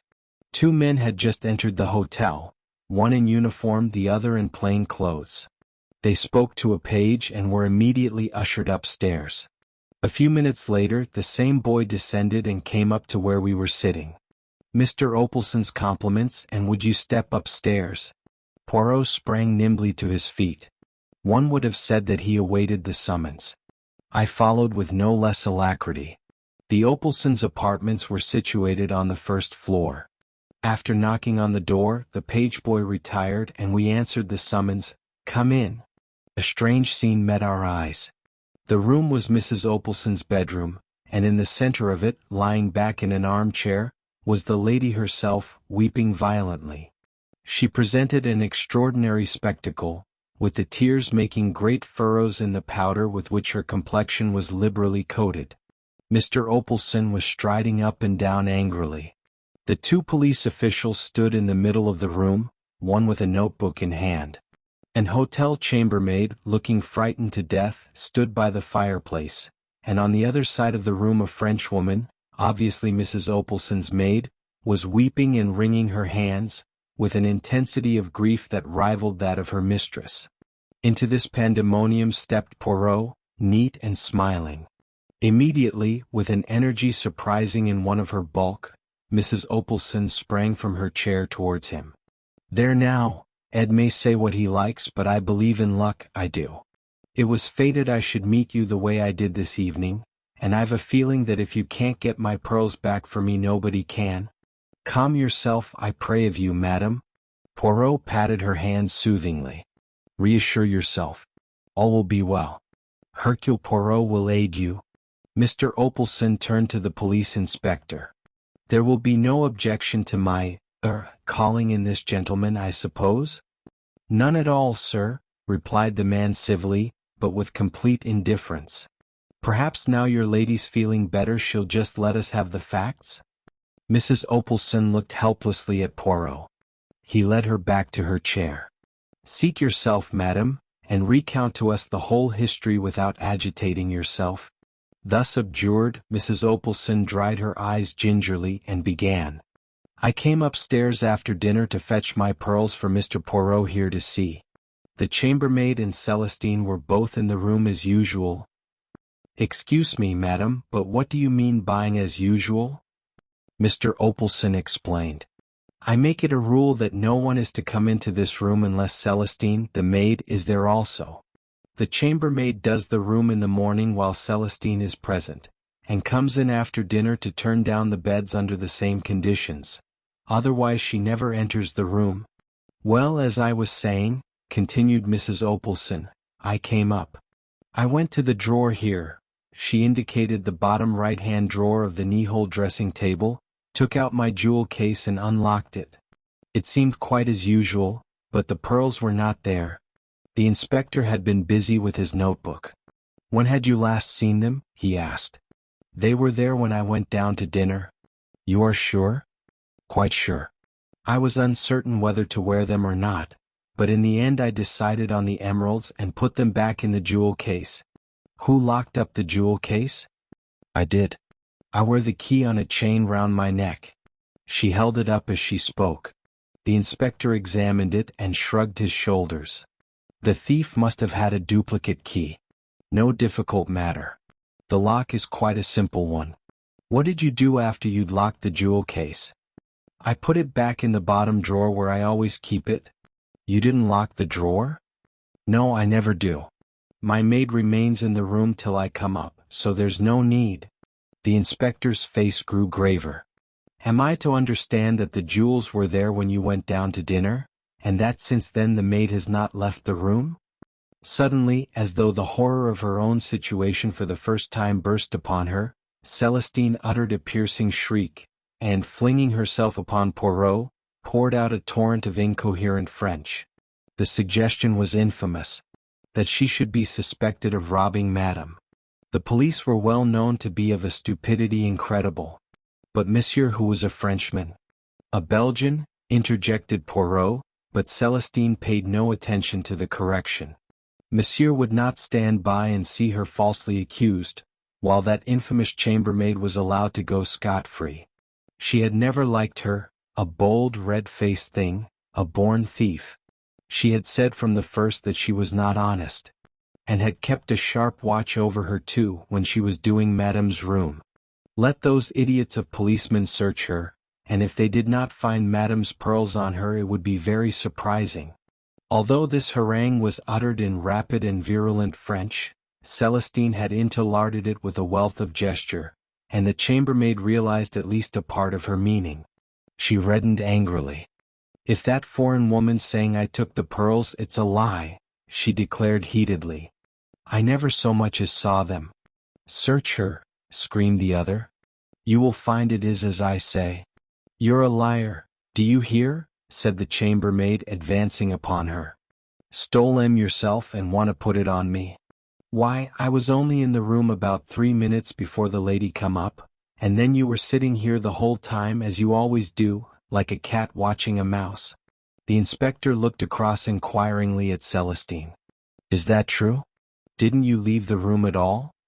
I did not actually leave her alone, admitted Celestine reluctantly, but I went into my own room through the door here twice, once to fetch a reel of cotton and once for my scissors. She must have done it then. You wasn't gone a minute, retorted the chambermaid angrily. Just popped out and in again. I'd be glad if the police would search me. I've nothing to be afraid of. At this moment there was a tap at the door. The inspector went to it. His face brightened when he saw who it was. Ah, he said. That's rather fortunate. I sent for one of our female searchers and she's just arrived. Perhaps if you wouldn't mind going into the room next door. He looked at the chambermaid, who stepped across the threshold with a toss of her head, the searcher following her closely. The French girl had sunk sobbing into a chair. Poirot was looking round the room, the main features of which I have made clear by a sketch. A sketch of the bedroom adjoining maid's room and corridor. Where does that door lead? He inquired, nodding his head towards the one by the window. Into the next apartment, I believe, said the inspector. It's bolted anyway on this side. Poirot walked across to it, tried it, then drew back the bolt and tried it again. And on the other side as well, he remarked. Well, that seems to rule out that. He walked over to the windows, examining each of them in turn. And again nothing. Not even a balcony outside. Even if there were, said the inspector impatiently, I don't see how that would help us, if the maid never left the room. Evidement, said Poirot, not disconcerted. As mademoiselle is positive she did not leave the room. He was interrupted by the reappearance of the chambermaid and the police searcher. Nothing, said the latter laconically. I should hope not, indeed, said the chambermaid virtuously. And that French hussy ought to be ashamed of herself taking away an honest girl's character. There, my girl, that's all right, said the inspector, opening the door. Nobody suspects you. You go along and get on with your work." The chambermaid went unwillingly. "Going to search her?" she demanded, pointing at Celestine. "Yes, yes." He shut the door on her and turned the key. Celestine accompanied the searcher into the small room in her turn. A few minutes later she also returned. Nothing had been found on her. The inspector's face grew graver. "I'm afraid I'll have to ask you to come along with me all the same, miss." He turned to Mrs. Opelson. "I'm sorry, madam, but all the evidence points that way. If she's not got them on her, they're hidden somewhere about the room." Celestine uttered a piercing shriek and clung to Poirot's arm. The latter bent and whispered something in the girl's ear. She looked up at him doubtfully. "Si es mon enfant, I assure you it is better not to resist." Then he turned to the inspector. "You permit, monsieur? A little experiment, purely for my own satisfaction." "Depends on what it is," replied the police officer noncommittally. Poirot addressed Celestine once more. "You have told us that you went into your room to fetch a reel of cotton. Whereabouts was it?" "On the top of the chest of drawers, monsieur." "And the scissors?" "They also." "Would it be troubling you too much, mademoiselle, to ask you to repeat those two actions? You were sitting here with your work, you say?" Celestine sat down and then at a sign from Poirot rose, passed into the adjoining room, took up an object from the chest of drawers and returned. Poirot divided his attention between her movements and a large turnip of a watch which he held in the palm of his hand. "Again, if you please, mademoiselle." At the conclusion of the second performance, he made a note in his pocketbook, and returned the watch to his pocket. "Thank you, mademoiselle. And you, monsieur." He bowed to the inspector. "For your courtesy." The inspector seemed somewhat entertained by this excessive politeness. Celestine departed in a flood of tears, accompanied by the woman and the plainclothes official. Then, with a brief apology to Mrs. Opelson, the inspector set to work to ransack the room. He pulled out drawers, opened cupboards, completely unmade the bed and tapped the floor. Mr. Opelson looked on skeptically. "You really think you will find them?" "Yes, sir. It stands to reason." She hadn't time to take them out of the room. The ladies discovering the robbery so soon upset her plans. "No, they're here right enough.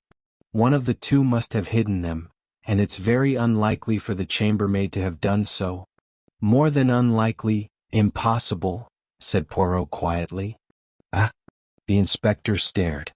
Poirot smiled modestly. "I will demonstrate. Hastings, my good friend, take my watch in your hand, with care. It is a family heirloom.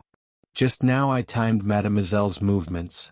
Her first absence from the room was of 12 seconds, her second of 15. Now observe my actions. Madame will have the kindness to give me the key of the jewel case." "I thank you." "My friend Hastings will have the kindness to say go." "Go?" I said. With almost incredible swiftness, Poirot wrenched open the drawer of the dressing table, extracted the jewel case, fitted the key in the lock, opened the case, selected a piece of jewelry, shut and locked the case and returned it to the drawer which he pushed to again. His movements were like lightning. "Well, mon ami?" he demanded of me breathlessly. 46 seconds, I replied. "You see?" He looked round. There would not have been time for the chambermaid even to take the necklace out, far less hide it. "Then that settles it on the maid," said the inspector with satisfaction and returned to his search. He passed into the maid's bedroom next door. Poirot was frowning thoughtfully. Suddenly he shot a question at Mr. Opelson. "This necklace, it was without doubt insured?" Mr. Opelson looked a trifle surprised at the question.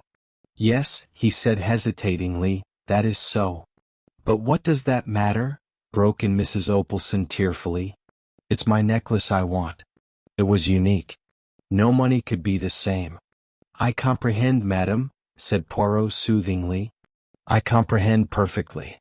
To la femme sentiment is everything, is it not so? But monsieur, who has not the so fine susceptibility, will doubtless find some slight consolation in the fact." Of course," said Mr. Opelson rather uncertainly.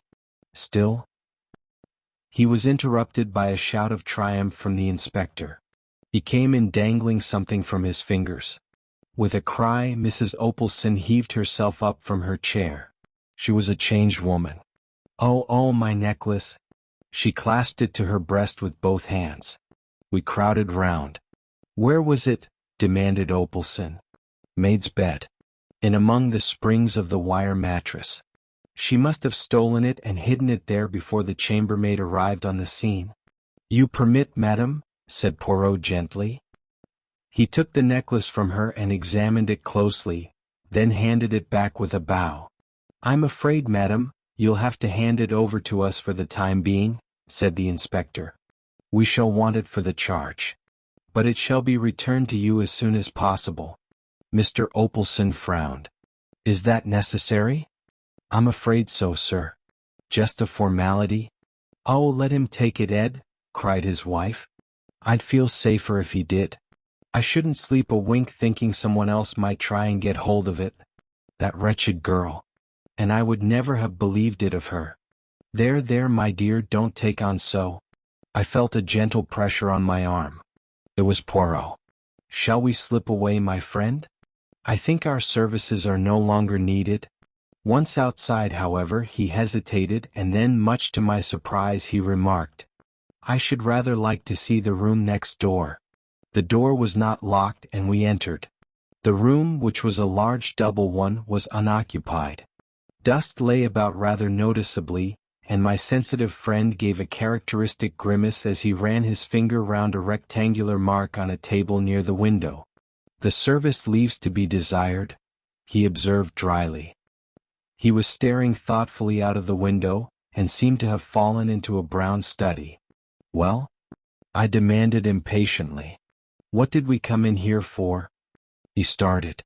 Je vous demande pardon, mon ami? I wished to see if the door was really bolted on this side also. Well, I said, glancing at the door which communicated with the room we had just left. It is bolted. Poirot nodded. He still seemed to be thinking.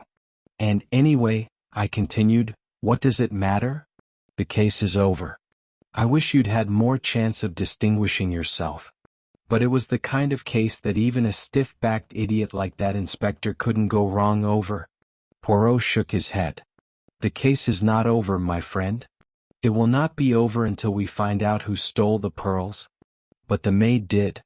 Why do you say that? Why, I stammered, they were found, actually in her mattress. Ta, said Poirot impatiently. Those were not the pearls? What? Imitation, mon ami? The statement took my breath away. Poirot was smiling placidly. The good inspector obviously knows nothing of jewels. But presently there will be a fine hullabaloo. Come? I cried, dragging at his arm. Where? We must tell the Opalsons at once. I think not. But that poor woman? Eh bien, that poor woman, as you call her, will have a much better night believing the jewels to be safe. But the thief may escape with them.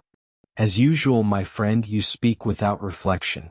How do you know that the pearls Mrs. Opalson locked up so carefully tonight were not the false ones, and that the real robbery did not take place at a much earlier date?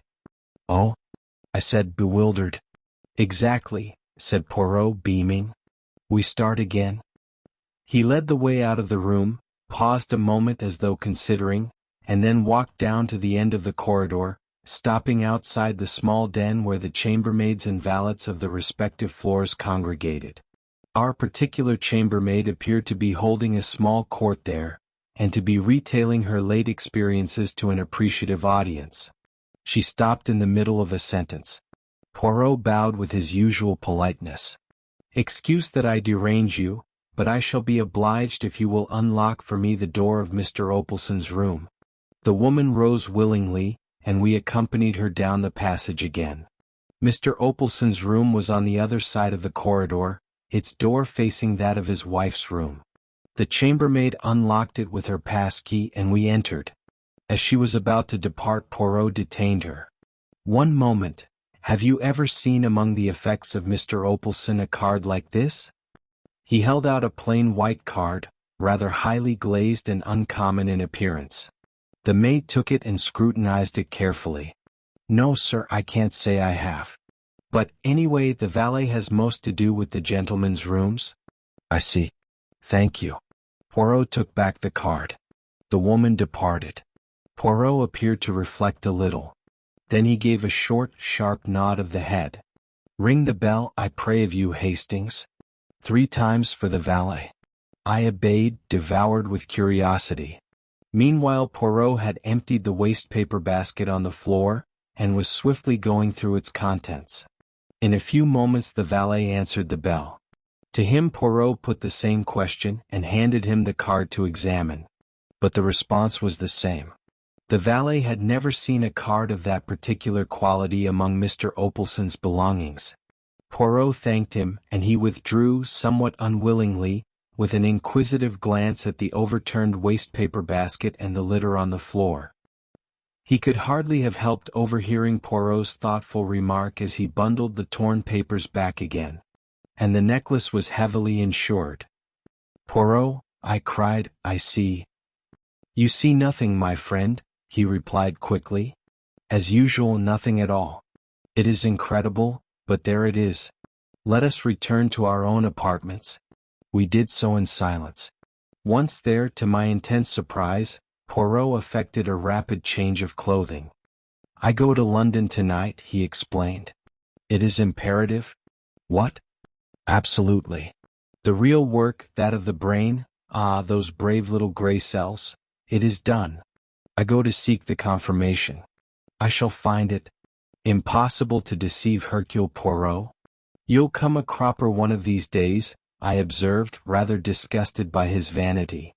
Do not be enraged, I beg of you, mon ami. I count on you to do me a service, of your friendship. Of course, I said eagerly, rather ashamed of my moroseness. What is it? The sleeve of my coat that I have taken off. Will you brush it? See you, a little white powder has clung to it. You without doubt observed me run my finger round the drawer of the dressing table? No, I didn't. You should observe my actions, my friend. Thus I obtained the powder on my finger, and being a little overexcited, I rubbed it on my sleeve, an action without method which I deplore, false to all my principles. But what was the powder? I asked, not particularly interested in Poirot's principles. Not the poison of the Borgias, replied Poirot with a twinkle. I see your imagination mounting. I should say it was French chalk. French chalk? Yes, cabinet makers use it to make drawers run smoothly. I laughed. You old sinner. I thought you were working up to something exciting. Au revoir, my friend. I save myself. I fly. The door shut behind him. With a smile, half of derision, half of affection, I picked up the coat, and stretched out my hand for the clothes brush. The next morning, hearing nothing from Poirot, I went out for a stroll, met some old friends and lunched with them at their hotel. In the afternoon we went for a spin. A punctured tire delayed us, and it was past 8 when I got back to the Grand Metropolitan. The first sight that met my eyes was Poirot, looking even more diminutive than usual, sandwiched between the Opalsons, beaming in a state of placid satisfaction. Mon ami Hastings, he cried and sprang to meet me. Embrace me, my friend, all has marched to a marvel. Luckily the embrace was merely figurative, not a thing one is always sure of with Poirot. Do you mean? I began. Just wonderful, I call it, said Mrs. Opalson, smiling all over her fat face. Didn't I tell you, Ed, that if he couldn't get back my pearls nobody would? You did, my dear, you did. And you were right. I looked helplessly at Poirot, and he answered the glance. My friend Hastings is, as you say in England, all at the seaside. Seat yourself, and I will recount to you all the affair that has so happily ended. Ended? But yes. They are arrested. Who are arrested? The chambermaid and the valet parbleu. You did not suspect? Not with my parting hint about the French chalk? You said cabinet makers used it? Certainly they do, to make drawers slide easily. Somebody wanted that drawer to slide in and out without any noise. Who could that be? Obviously only the chambermaid. The plan was so ingenious that it did not at once leap to the eye, not even to the eye of Hercule Poirot. Listen, this was how it was done. The valet was in the empty room next door waiting. The French maid leaves the room. Quick as a flash, the chambermaid whips open the drawer, takes out the jewel case, and slipping back the bolt, passes it through the door. The valet opens it at his leisure with the duplicate key with which he has provided himself, extracts the necklace and waits his time. Celestine leaves the room again and, in a flash the case is passed back again and replaced in the drawer. Madame arrives, the theft is discovered. The chambermaid demands to be searched, with a good deal of righteous indignation, and leaves the room without a stain on her character. The imitation necklace with which they have provided themselves has been concealed in the French girl's bed that morning by the chambermaid. A master stroke, see? But what did you go to London for? You remember the card? Certainly. It puzzled me and puzzles me still. I thought. I hesitated delicately, glancing at Mr. Opelson. Poirot laughed heartily. Unblog. For the benefit of the valet. The card was one with a specially prepared surface, for fingerprints. I went straight to Scotland Yard, asked for our old friend Inspector Japp, and laid the facts before him. As I had suspected, the fingerprints proved to be those of two well-known jewel thieves who have been wanted for some time. Japp came down with me, the thieves were arrested, and the necklace was discovered in the valet's possession. A clever pair, but they failed in method. Have I not told you, Hastings, at least 36 times, that without method? At least 36,000 times. I interrupted. But where did their method break down? Mon ami, it is a good plan to take a place as chambermaid or valet, but you must not shirk your work. They left an empty room undusted, and therefore, when the man put down the jewel case on the little table near the communicating door, it left a square mark. I remember, I cried. Before I was undecided. Then I knew. There was a moment's silence. And I've got my pearls, said Mrs. Opelson as a sort of Greek chorus. Well, I said, I'd better have some dinner. Poirot accompanied me. This ought to mean kudos for you, I observed. Pas du tout, replied Poirot tranquilly. Japp and the local inspector will divide the credit between them. But, he tapped his pocket, I have a check here from Mr. Opelson, and how say you, my friend? This weekend has not gone according to plan. Shall we return here next weekend, at my expense this time? The kidnapped Prime Minister. Now that war and the problems of war are things of the past, I think I may safely venture to reveal to the world the part which my friend Poirot played in a moment of national crisis. The secret has been well guarded. Not a whisper of it reached the press. But now that the need for secrecy has gone by, I feel it is only just that England should know the debt it owes to my quaint little friend, whose marvelous brain so ably averted a great catastrophe. One evening after dinner, I will not particularize the date. It suffices to say that it was at the time when peace by negotiation was the parrot cry of England's enemies.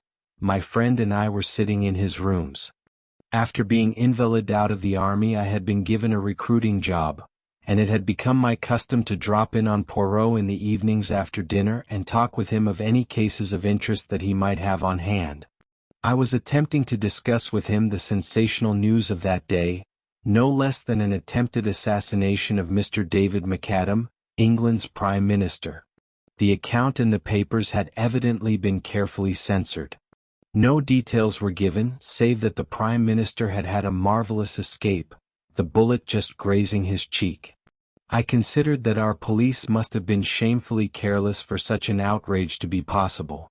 I could well understand that the German agents in England would be willing to risk much for such an achievement. Fighting Mac, as his own party had nicknamed him, had strenuously and unequivocally combated the pacifist influence which was becoming so prevalent. He was more than England's Prime Minister. He was England, and to have removed him from his sphere of influence would have been a crushing and paralyzing blow to Britain. Poirot was busy mopping a grey suit with a minute sponge. Never was there a dandy such as Hercule Poirot. Neatness and order were his passion. Now, with the odor of benzene filling the air, he was quite unable to give me his full attention. In a little minute I am with you, my friend. I have all but finished. The spot of grease, he is not good, I remove him, so. He waved his sponge. I smiled as I lit another cigarette. Anything interesting on? I inquired after a minute or two. I assist how do you call it, charlady to find her husband. A difficult affair needing the tact. For I have a little idea that when he is found he will not be pleased. What would you? For my part, I sympathize with him. He was a man of discrimination to lose himself. I laughed. At last. The spot of grease, he is gone. I am at your disposal. I was asking you what you thought of this attempt to assassinate McAdam? Infantilage, replied Poirot promptly. One can hardly take it seriously. To fire with the rifle, never does it succeed. It is a device of the past. It was very near succeeding this time, I reminded him. Poirot shook his head impatiently. He was about to reply when the landlady thrust her head round the door and informed him that there were 2 gentlemen below who wanted to see him. They won't give their names, sir, but they says as it's very important. Let them mount, said Poirot, carefully folding his grey trousers. In a few minutes the 2 visitors were ushered in, and my heart gave a leap as in the foremost I recognized no less a personage than Lord Estair, leader of the House of Commons, whilst his companion, Mr. Bernard Dodge, was also a member of the War Cabinet, and, as I knew, a close personal friend of the Prime Minister. Monsieur Poirot? Said Lord Estair interrogatively. My friend bowed. The great man looked at me and hesitated. My business is private. You may speak freely before Captain Hastings, said my friend, nodding to me to remain. He has not all the gifts, no. But I answer for his discretion. Lord Estair still hesitated, but Mr. Dodge broke in abruptly. Oh, come on, don't let's beat about the bush. As far as I can see, the whole of England will know the hole we're in soon enough. Time's everything. Pray be seated, messers, said Poirot politely. Will you take the big chair, milord? Lord Estair started slightly. You know me? Poirot smiled. Certainly. I read the little papers with the pictures. How should I not know you? Monsieur Poirot, I have come to consult you upon a matter of the most vital urgency. I must ask for absolute secrecy. You have the word of Hercule Poirot, I can say no more, said my friend grandiloquently. It concerns the Prime Minister. We are in grave trouble. We're up a tree, interposed Mr. Dodge. The injury is serious, then? I asked. What injury? The bullet wound. Oh, that, cried Mr. Dodge contemptuously. That's old history. As my colleague says, continued Lord Estair, that affair is over and done with. Luckily it failed. I wished I could say as much for the second attempt. There has been a second attempt, then? Yes, though not of the same nature. Monsieur Poirot, the Prime Minister has disappeared. What? He has been kidnapped? Impossible? I cried, stupefied. Poirot threw a withering glance at me, which I knew enjoined me to keep my mouth shut. Unfortunately, impossible as it seems, it is only too true, continued his lordship. Poirot looked at Mr. Dodge. You said just now, monsieur, that time was everything. What did you mean by that? The 2 men exchanged glances, and then Lord Estair said, You have heard, Monsieur Poirot, of the approaching Allied conference? My friend nodded. For obvious reasons, no details have been given of when and where it is to take place. But, although it has been kept out of the newspapers, the date is, of course, widely known in diplomatic circles. The conference is to be held tomorrow, Thursday, evening at Versailles. Now you perceive the terrible gravity of the situation. I will not conceal from you that the Prime Minister's presence at the conference is a vital necessity. The pacifist propaganda, started and maintained by the German agents in our midst, has been very active. It is the universal opinion that the turning point of the conference will be the strong personality of the Prime Minister. His absence may have the most serious results. possibly a premature and disastrous peace. And we have no one who can be sent in his place. He alone can represent England. Poirot's face had grown very grave. Then you regard the kidnapping of the Prime Minister as a direct attempt to prevent his being present at the conference? Most certainly I do. He was actually on his way to France at the time, and the conference is to be held? At 9 o'clock tomorrow night? Poirot drew an enormous watch from his pocket. It is now 9:15. 24 hours, said Mr. Dodge thoughtfully. And a quarter, amended Poirot. Do not forget the quarter, monsieur, it may come in useful. Now for the details. The abduction, did it take place in England or in France? In France. Mr. McAdam crossed to France this morning. He was to stay tonight as the guest of the Commander-in-Chief, proceeding tomorrow to Paris. He was conveyed across the Channel by destroyer. At Boulogne he was met by a car from General Headquarters and one of the Commander-in-Chief's aides. Eh bien? Well, they started from Boulogne, but they never arrived. What? Monsieur Poirot, it was a bogus car and a bogus ADC. The real car was found in a side road, with the chauffeur and the ADC neatly gagged and bound. And the bogus car? Is still at large. Poirot made a gesture of impatience. Incredible. Surely it cannot escape attention for long? So we thought. It seemed merely a question of searching thoroughly. That part of France is under military law. We were convinced that the car could not go long unnoticed. The French police and our own Scotland Yard men, and the military are straining every nerve. It is, as you say, incredible, but nothing has been discovered. At that moment a tap came at the door, and a young officer entered with a heavily sealed envelope which he handed to Lord Estaire. Just through from France, sir. I brought it on here as you directed. The minister tore it open eagerly and uttered an exclamation. The officer withdrew. Here is news at last. This telegram has just been decoded. They have found the second car, also the secretary Daniels, chloroformed, gagged and bound in an abandoned farm near C. He remembers nothing, except something being pressed against his mouth and nose from behind, and struggling to free himself. The police are satisfied as to the genuineness of his statement.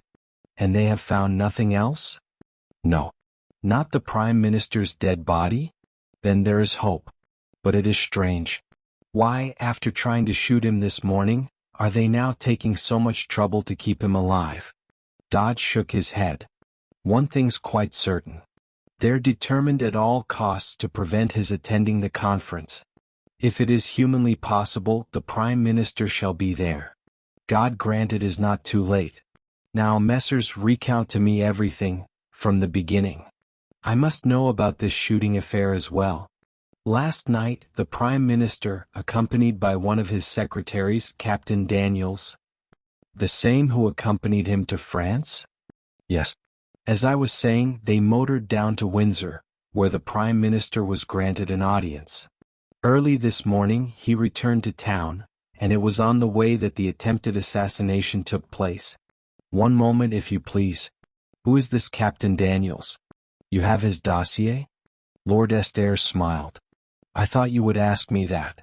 We do not know very much of him. He is of no particular family. He has served in the English army, and is an extremely able secretary, being an exceptionally fine linguist. I believe he speaks 7 languages. It is for that reason that the Prime Minister chose him to accompany him to France. Has he any relatives in England? 2 aunts. A Mrs. Everard, who lives at Hampstead, and a Miss Daniels, who lives near Ascot. Ascot? That is near to Windsor, is it not? That point has not been overlooked. But it has led to nothing. You regard the Capitaine Daniels, then, as above suspicion? A shade of bitterness crept into Lord Estaire's voice as he replied. No, Monsieur Poirot. In these days, I should hesitate before I pronounced anyone above suspicion. Très bien. Now I understand, my lord, that the Prime Minister would, as a matter of course, be under vigilant police protection, which ought to render any assault upon him an impossibility? Lord Estaire bowed his head. That is so. The Prime Minister's car was closely followed by another car containing detectives in plain clothes. Mr. McAdam knew nothing of these precautions. He is personally a most fearless man, and would be inclined to sweep them away arbitrarily. But, naturally, the police make their own arrangements. In fact, the Premier's chauffeur O'Murphy is a CID man. O'Murphy? That is a name of Ireland, is it not so? Yes, he is an Irishman. From what part of Ireland? County Clare, I believe. Tiens. But proceed, my lord. The Premier started for London. The car was a closed one. He and Captain Daniels sat inside. The second car followed as usual. But, unluckily for some unknown reason, the Prime Minister's car deviated from the main road. At a point where the road curves? Interrupted Poirot. Yes, but how did you know? Oh, c'est evident. Continue. For some unknown reason, continued Lord Estaire, the Premier's car left the main road. The police car, unaware of the deviation, continued to keep to the high road. At a short distance down the unfrequented lane, the Prime Minister's car was suddenly held up by a band of masked men. The chauffeur. That brave O'Murphy, murmured Poirot thoughtfully. The chauffeur, momentarily taken aback, jammed on the brakes. The Prime Minister put his head out of the window. Instantly a shot rang out, then another. The first one grazed his cheek, the second fortunately went wide. The chauffeur, now realizing the danger, instantly forged straight ahead, scattering the band of men. A near escape, I ejaculated with a shiver. Mr. McAdam refused to make any fuss over the slight wound he had received. He declared it was only a scratch. He stopped at a local cottage hospital where it was dressed and bound up. He did not, of course, reveal his identity. He then drove, as per schedule, straight to Charing Cross, where a special train for Dover was awaiting him, and after a brief account of what had happened had been given to the anxious police by Captain Daniels, he duly departed for France. At Dover he went on board the waiting destroyer. At Boulogne, as you know, the bogus car was waiting for him, carrying the Union Jack and correct in every detail. That is all you have to tell me? Yes. There is no other circumstance that you have omitted, my lord? Well, there is one rather peculiar thing. Yes. The Prime Minister's car did not return home after leaving the Prime Minister at Charing Cross. The police were anxious to interview O'Murphy, so a search was instituted at once. The car was discovered standing outside a certain unsavory little restaurant in Soho, which is well known as a meeting place of German agents. And the chauffeur? The chauffeur was nowhere to be found. He too had disappeared. So, said Poirot thoughtfully, there are two disappearances, the Prime Minister in France and O'Murphy in London. He looked keenly at Lord Estaire, who made a gesture of despair. I can only tell you, Monsieur Poirot, that if anyone had suggested to me yesterday that O'Murphy was a traitor, I should have laughed in his face. And today? Today I do not know what to think. Poirot nodded gravely. He looked at his turnip of a watch again. I understand that I have carte blanche, messrs. In every way, I mean. I must be able to go where I choose and how I choose. Perfectly. There is a special train leaving for Dover in an hour's time, with a further contingent from Scotland Yard. You shall be accompanied by a military officer and a CID man, who will hold themselves at your disposal in every way. Is that satisfactory? Quite. One more question before you leave, messrs. What made you come to me? I am unknown, obscure in this great London of yours. We sought you out on the express recommendation and wish of a very great man of your own country. Comment? My old friend the Prefect? Lord Estaire shook his head. One higher than the Prefect. One whose word was once law in Belgium, and shall be again. That England has sworn. Poirot's hand flew swiftly to a dramatic salute. Amen to that. Ah, but my master does not forget. Messrs. I, Hercule Poirot, will serve you faithfully. Heaven only send that it will be in time. But this is dark, dark. I cannot see. Well, Poirot, I cried impatiently as the door closed behind the ministers. What do you think? My friend was busy packing a minute suitcase with quick, deft movements. He shook his head thoughtfully. I do not know what to think. My brains desert me. Why, as you said, kidnap him when a knock on the head would do as well? I mused. Pardon me, mon ami, but I did not quite say that. It is undoubtedly far more their affair to kidnap him. But why? Because uncertainty creates panic. That is one reason. Were the Prime Minister dead, it would be a terrible calamity, but the situation would have to be faced. But now you have paralysis. Will the Prime Minister reappear or will he not? Is he dead or alive? Nobody knows, and until they know, nothing definite can be done. And as I tell you, uncertainty breeds panic, which is what Les Botches are playing for. Then, again, if the kidnappers are holding him secretly somewhere, they have the advantage of being able to make terms with both sides. The German government is not a liberal paymaster as a rule, but no doubt they can be made to disgorge substantial remittances in such a case as this. Thirdly, they run no risk of the hangman's rope. Oh, decidedly, kidnapping is their affair. Then if that is so, why should they first try to shoot him? Poirot made a gesture of anger. Ah, that is just what I do not understand. It is inexplicable, stupid. They have all their arrangements made, and very good arrangements too, for the abduction, and yet they imperil the whole affair by a melodramatic attack, worthy of a cinema and quite as unreal. It is almost impossible to believe in it, with its band of masked men, not 20 miles from London. Perhaps they were two quite separate attempts which happened irrespective of each other, I suggested. Ah, no, that would be too much of a coincidence. Then further, who is the traitor? There must have been a traitor, in the first affair anyway. But who was it, Daniels or O'Murphy? It must have been one of the two, or why did the car leave the main road?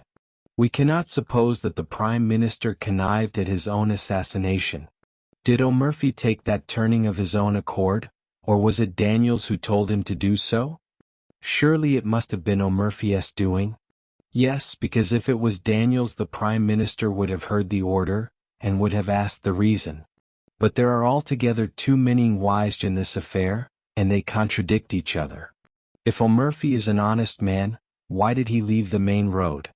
But if he was a dishonest man, why did he start the car again when only 2 shots had been fired, thereby in all probability saving the Prime Minister's life? And again, if he was honest, why did he, immediately on leaving Charing Cross, drive to a well-known rendezvous of German spies? It looks bad, I said. Let us look at the case with method. What have we for and against these 2 men? Take O'Murphy first. Against, that his conduct in leaving the main road was suspicious, that he is an Irishman from County Clare, that he has disappeared in a highly suggestive manner. 4. That his promptness in restarting the car saved the Premier's life, that he is a Scotland Yard man and obviously from the post allotted to him, a trusted detective. Now for Daniels. There is not much against him, except the fact that nothing is known of his antecedents, and that he speaks too many languages for a good Englishman. Pardon me, mon ami, but as linguists you are deplorable. Now for him, we have the fact that he was found gagged, bound, and chloroformed, which does not look as though he had anything to do with the matter. He might have gagged and bound himself to divert suspicion. Poirot shook his head. The French police would make no mistake of that kind. Besides, once he had attained his object and the Prime Minister was safely abducted, there would not be much point in his remaining behind. His accomplices could have gagged and chloroformed him, of course, but I fail to see what object they hoped to accomplish by it. He can be of little use to them now, for, until the circumstances concerning the Prime Minister have been cleared up, he is bound to be closely watched. Perhaps he hoped to start the police on a false scent? Then why did he not do so? He merely says that something was pressed over his nose and mouth, and that he remembers nothing more. There is no false scent there. It sounds remarkably like the truth. Well, I said, glancing at the clock, I suppose we'd better start for the station. You may find more clues in France. Possibly mon ami, but I doubt it. It is still incredible to me that the Prime Minister has not been discovered in that limited area, where the difficulty of concealing him must be tremendous. If the military and the police of two countries have not found him, how shall I? At Charing Cross we were met by Mr. Dodge. This is Detective Barnes of Scotland Yard and Major Norman. They will hold themselves entirely at your disposal. Good luck to you. It's a bad business, but I've not given up hope. Must be off now. And the minister strode rapidly away. We chatted in a desultory fashion with Major Norman. In the center of the little group of men on the platform I recognized a little ferret-faced fellow talking to a tall, fair man. He was an old acquaintance of Poirot's, Detective Inspector Japp, supposed to be one of the smartest of Scotland Yard's officers. He came over and greeted my friend cheerfully. I heard you were on this job too. Smart bit of work. So far they've got away with the goods all right. But I can't believe they can keep him hidden long. Our people are going through France with a tooth comb. So are the French. I can't help feeling it's only a matter of hours now. That is, if he's still alive, remarked the tall detective gloomily. Japp's face fell. Yes. But somehow I've got the feeling he's alive all right. Poirot nodded. Yes, he's alive. But can he be found in time? I, like you, did not believe he could be hidden so long. The whistle blew and we all trooped up into the Pullman car. Then, with a slow, unwilling jerk, the train drew out of the station. It was a curious journey. The Scotland Yard men crowded together. Maps of northern France were spread out, and eager forefingers traced the lines of roads and villages. Each man had his own pet theory. Poirot showed none of his usual loquacity, but sat staring in front of him, with an expression on his face that reminded me of a puzzled child. I talked to Norman, whom I found quite an amusing fellow. On arriving at Dover, Poirot's behavior moved me to intense amusement. The little man, as he went on board the boat, clutched desperately at my arm. The wind was blowing lustily. Mon Dieu, he murmured. This is terrible. Have courage, Poirot, I cried. You will succeed. You will find him. I am sure of it. Ah, mon ami, you mistake my emotion. It is this villainous sea that troubles me. The mal de mer, it is horrible suffering. Oh? I said, rather taken aback. The first throb of the engines was felt, and Poirot groaned and closed his eyes. Major Norman has a map of northern France if you would like to study it? Poirot shook his head impatiently. But no. Leave me, my friend. See you, to think, the stomach and the brain must be in harmony. Laverguier has a method most excellent for averting the mal de mer. You breathe in and out, slowly so, turning the head from left to right and counting 6 between each breath. I left him to his gymnastic endeavors and went on deck. As we came slowly into Boulogne harbor, Poirot appeared, neat and smiling, and announced to me in a whisper that Laverguier's system had succeeded to a marvel. Japp's forefinger was still tracing imaginary routes on his map. Nonsense. The car started from Boulogne. Here they branched off. Now, my idea is that they transferred the Prime Minister to another car. See? Well, said the tall detective, I shall make for the seaports. 10 to 1, they've smuggled him on board a ship. Japp shook his head. Too obvious. The order went out at once to close all the ports. The day was just breaking as we landed.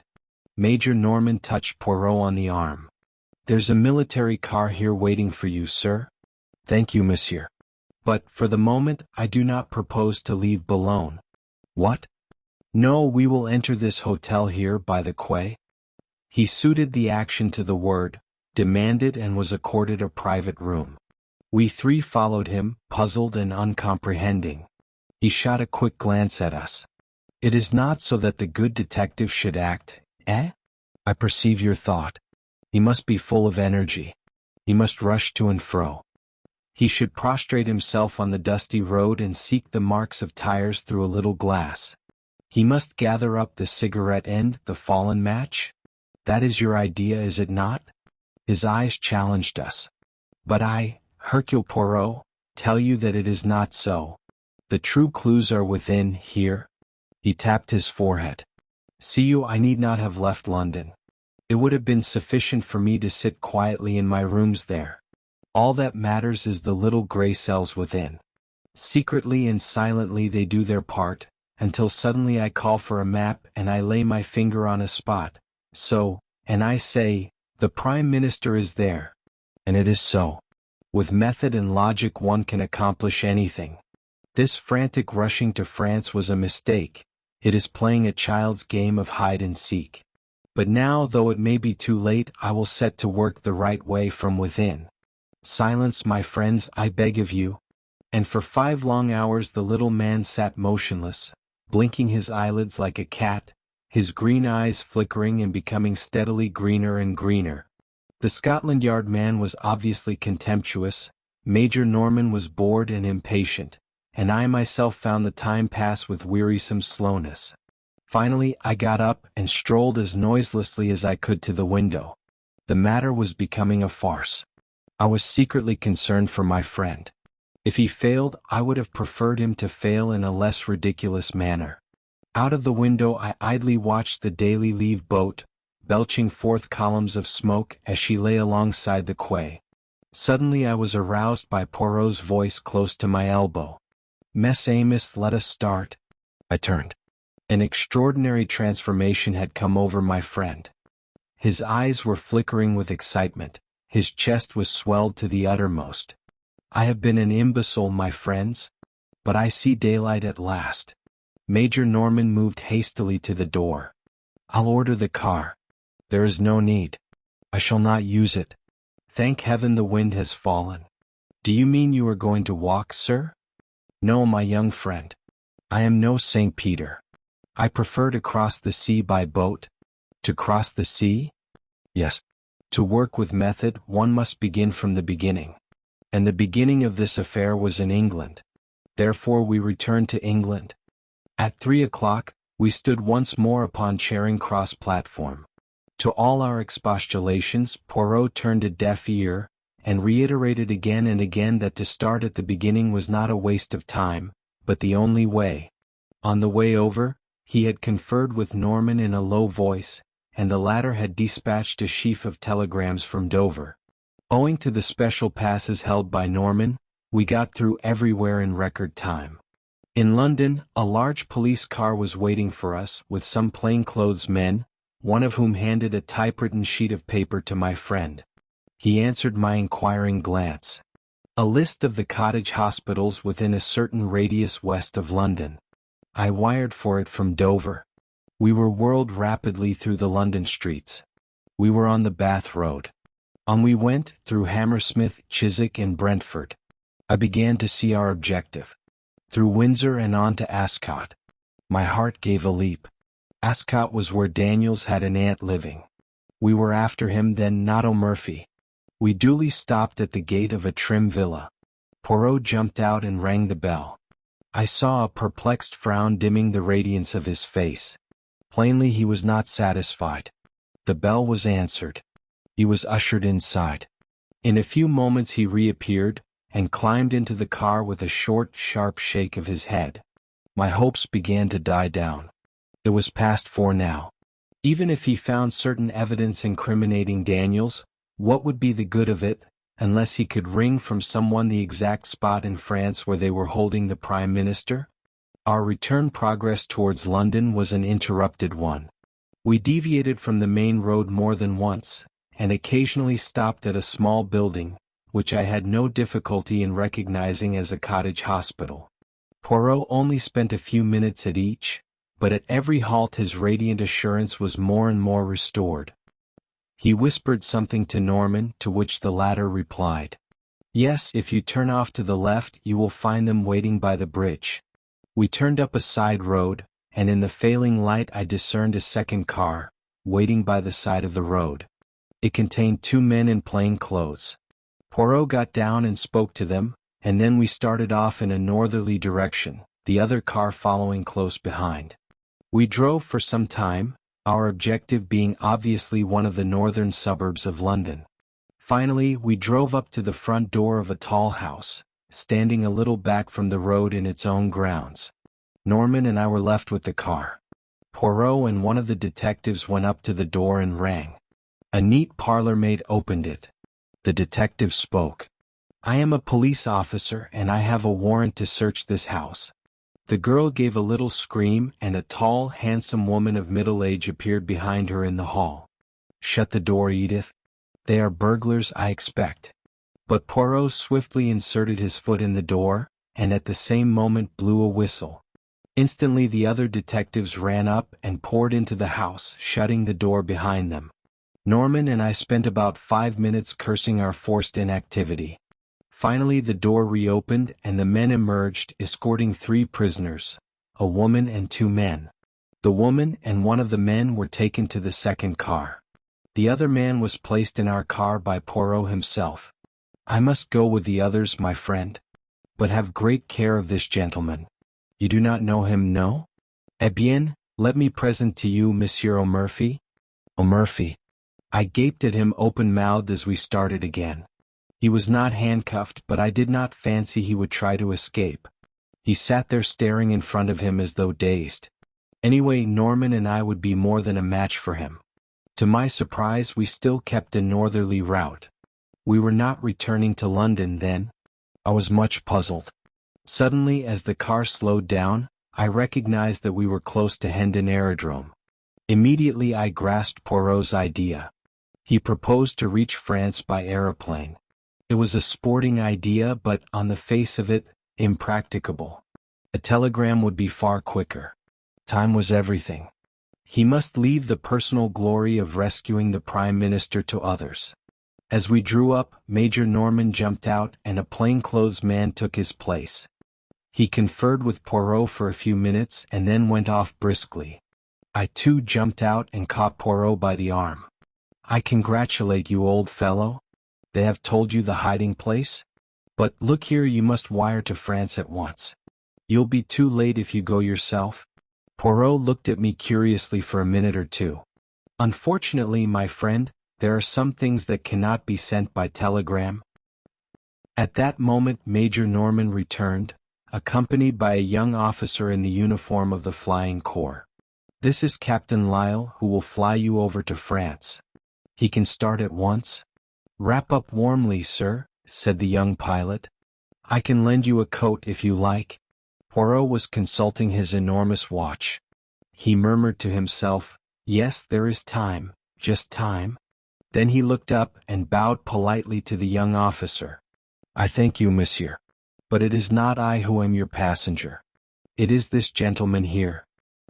He moved a little aside as he spoke, and a figure came forward out of the darkness. It was the second male prisoner who had gone in the other car, and as the light fell on his face I gave a gasp of surprise. It was the Prime Minister. "For heaven's sake, tell me all about it," I cried impatiently as Poirot, Norman, and I motored back to London. "How in the world did they manage to smuggle him back to England?" "There was no need to smuggle him back," replied Poirot dryly. "The Prime Minister has never left England. He was kidnapped on his way from Windsor to London." "What?" "I will make all clear. The Prime Minister was in his car, his secretary beside him. Suddenly a pad of chloroform is clapped on his face. But by whom? By the clever linguistic Captain Daniels. As soon as the Prime Minister is unconscious, Daniels picks up the speaking tube, and directs O'Murphy to turn to the right, which the chauffeur, quite unsuspicious, does. A few yards down that unfrequented road, a large car is standing, apparently broken down. Its driver signals to O'Murphy to stop. O'Murphy slows up. The stranger approaches.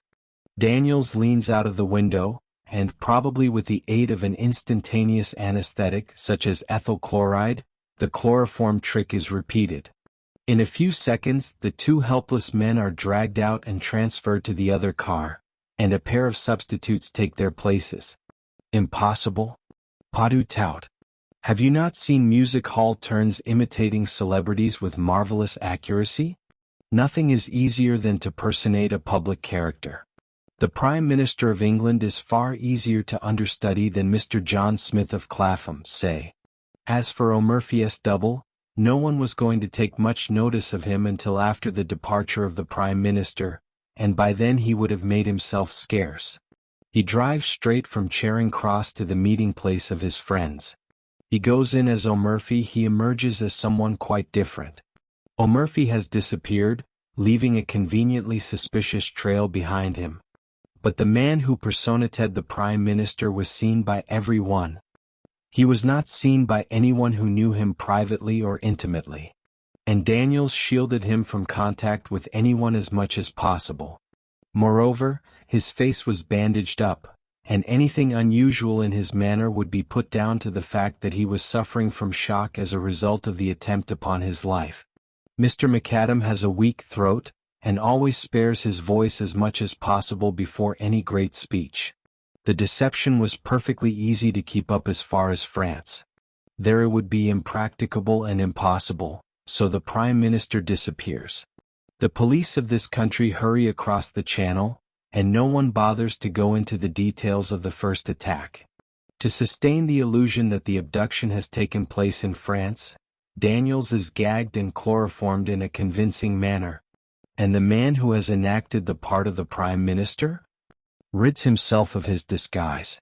He and the bogus chauffeur may be arrested as suspicious characters, but no one will dream of suspecting their real part in the drama, and they will eventually be released for lack of evidence. And the real Prime Minister? He and O'Murphy were driven straight to the house of Mrs. Everard, at Hampstead, Daniel's so-called aunt. In reality she is Frau Bertha Ebenthal, and the police have been looking for her for some time. It is a valuable little present that I have made to them, to say nothing of Daniels. Ah, it was a clever plan, but he did not reckon on the cleverness of Hercule Poirot. I think my friend might well be excused his moment of vanity. When did you first begin to suspect the truth of the matter? When I began to work the right way, from within. I could not make that shooting affair fit in, but when I saw that the net result of it was that the Prime Minister went to France with his face bound up, I began to comprehend. And when I visited all the cottage hospitals between Windsor and London, and found that no one answering to my description had had his face bound up and dressed that morning, I was sure. After that it was child's play for a mind like mine. The following morning Poirot showed me a telegram he had just received. It had no place of origin and was unsigned. It ran, "In time." Later in the day the evening papers published an account of the Allied conference. They laid particular stress on the magnificent ovation accorded to Mr. David McAdam, whose inspiring speech had produced a deep and lasting impression. 9. The disappearance of Mr. Davenham. Poirot and I were expecting our old friend Inspector Japp of Scotland Yard to tea. We were sitting round the tea table awaiting his arrival. Poirot had just finished carefully straightening the cups and saucers which our landlady was in the habit of throwing, rather than placing, on the table. He had also breathed heavily on the metal teapot, and polished it with a silk handkerchief. The kettle was on the boil, and a small enamel saucepan beside it contained some thick, sweet chocolate which was more to Poirot's palate than what he described as your English poison. A sharp rat-tat sounded below, and a few minutes afterwards Japp entered briskly. "Hope I'm not late," he said as he greeted us. To tell the truth, I was yarning with Miller, the man who's in charge of the Davenham case. I pricked up my ears. For the last 3 days the papers had been full of the strange disappearance of Mr. Davenham, senior partner of Davenham and Salmon, the well-known bankers and financiers. On Saturday last he had walked out of his house and had never been seen since. I looked forward to extracting some interesting details from Japp. "I should have thought," I remarked, "that it would be almost impossible for anyone to disappear nowadays." Poirot moved a plate of bread and butter the eighth of an inch and said sharply, "Be exact, my friend. What do you mean by disappear? To which class of disappearance are you referring? Are disappearances classified and labeled, then?" I laughed. Japp smiled also. Poirot frowned at us both. "But certainly they are. They fall into 3 categories. First and most common, the voluntary disappearance. Second, the much abused loss of memory case, rare but occasionally genuine. Third, murder and a more or less successful disposal of the body. Do you refer to all three as impossible of execution? Very nearly so, I should think. You might lose your own memory, but someone would be sure to recognize you, especially in the case of a well-known man like Davenham. Then bodies can't be made to vanish into thin air. Sooner or later they turn up, concealed in lonely places or in trunks. Murder will out. In the same way, the absconding clerk or the domestic defaulter is bound to be run down in these days of wireless telegraphy. He can be headed off from foreign countries. Ports and railway stations are watched. And as for concealment in this country, his features and appearance will be known to everyone who reads a daily newspaper. He's up against civilization. Mon ami, said Poirot, you make one error. You do not allow for the fact that a man who had decided to make away with another man, or with himself in a figurative sense, might be that rare machine, a man of method. He might bring intelligence, talent, a careful calculation of detail to the task, and then I do not see why he should not be successful in baffling the police force. But not you, I suppose, said Jap good-humoredly, winking at me. He couldn't baffle you and Monsieur Poirot? Poirot endeavored, with a marked lack of success, to look modest. Me also. Why not? It is true that I approach such problems with an exact science, a mathematical precision, which seems, alas, only too rare in the new generation of detectives. Jap grinned more widely. I don't know, he said. Miller, the man who's on this case, is a smart chap. You may be very sure he won't overlook a footprint or a cigar ash or a crumb even. He's got eyes that see everything. So, mon ami, said Poirot, has the London sparrow. But all the same, I should not ask the little brown bird to solve the problem of Mr. Davenham. Come now, monsieur, you're not going to run down the value of details as clues? By no means. These things are all good in their way. The danger is they may assume undue importance. Most details are insignificant. One or two are vital.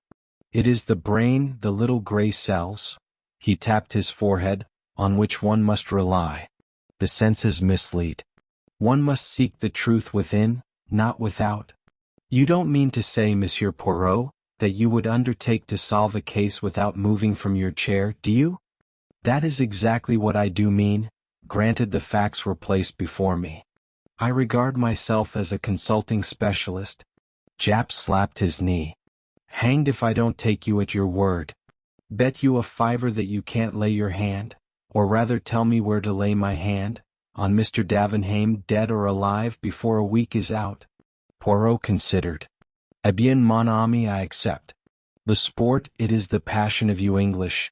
Now, the facts. On Saturday last, as is his usual custom, Mr. Davenham took the 12.40 train from Victoria to Chingside, where his palatial country place, the Cedars, is situated. After lunch, he strolled round the grounds and gave various directions to the gardeners. Everybody agrees that his manner was absolutely normal and as usual. After tea he put his head into his wife's boudoir, saying that he was going to stroll down to the village and post some letters. He added that he was expecting a Mr. Lowen on business. If he should come before he himself returned, he was to be shown into the study and asked to wait.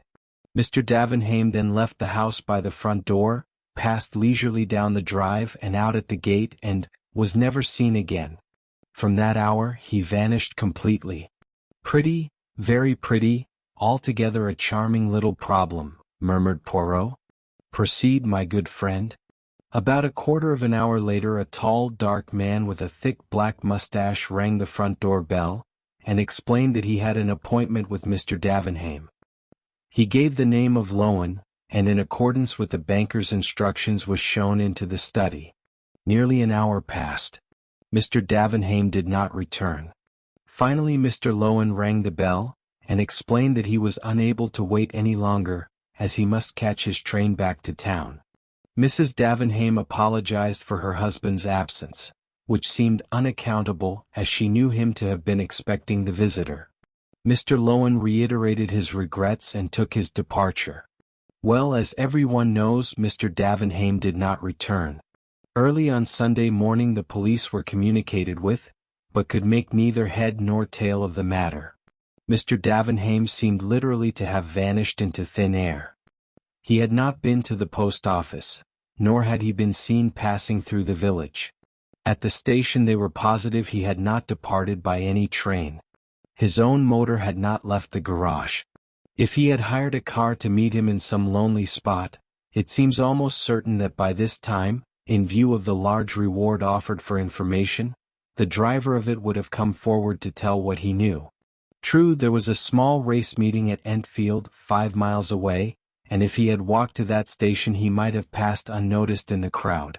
But since then his photograph and a full description of him have been circulated in every newspaper, and nobody has been able to give any news of him.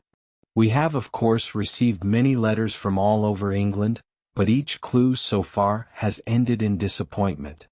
On Monday morning a further sensational discovery came to light. Behind a portiere in Mr. Davenham's study stands a safe, and that safe had been broken into and rifled. The windows were fastened securely on the inside, which seems to put an ordinary burglary out of court, unless of course an accomplice within the house fastened them again afterwards. On the other hand, Sunday having intervened and the household being in a state of chaos, it is likely that the burglary was committed on the Saturday, and remained undetected until Monday. Precisement, said Poirot dryly. Well, is he arrested, si pauvre M. Lowen? Japp grinned. Not yet. But he's under pretty close supervision. Poirot nodded. What was taken from the safe? Have you any idea?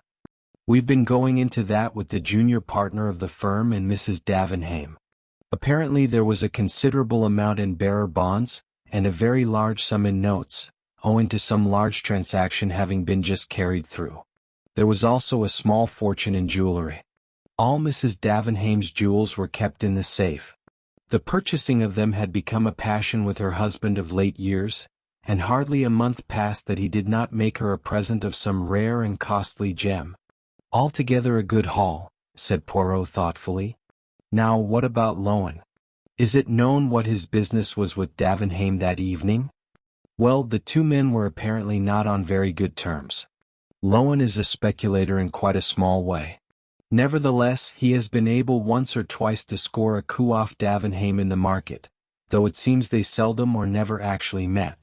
It was a matter concerning some South American shares which led the banker to make his appointment. Had Davenham interest in South America, then? I believe so. Mrs. Davenham happened to mention that he spent all last autumn in Buenos Aires. Any trouble in his home life? Were the husband and wife on good terms? I should say his domestic life was quite peaceful and uneventful. Mrs. Davenham is a pleasant, rather unintelligent woman. Quite a nonentity, I think. Then we must not look for the solution of the mystery there. Had he any enemies?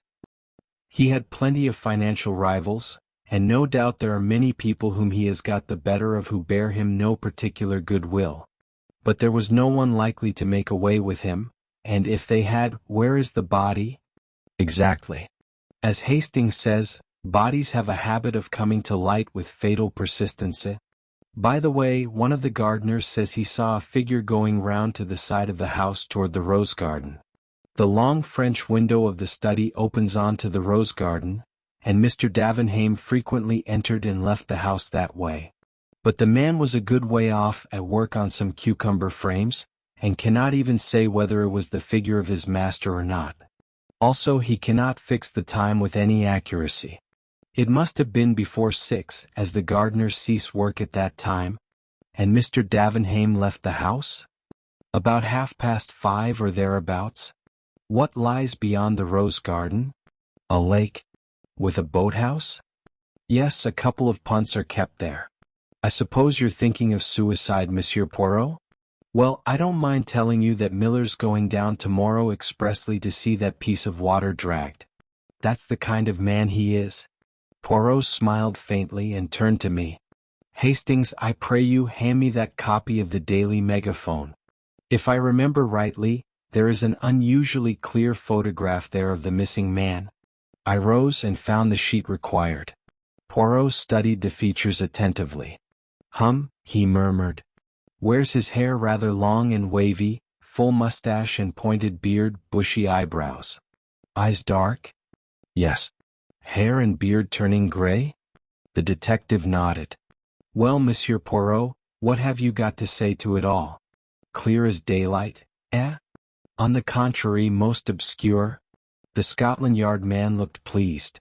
Which gives me great hopes of solving it, finished Poirot placidly.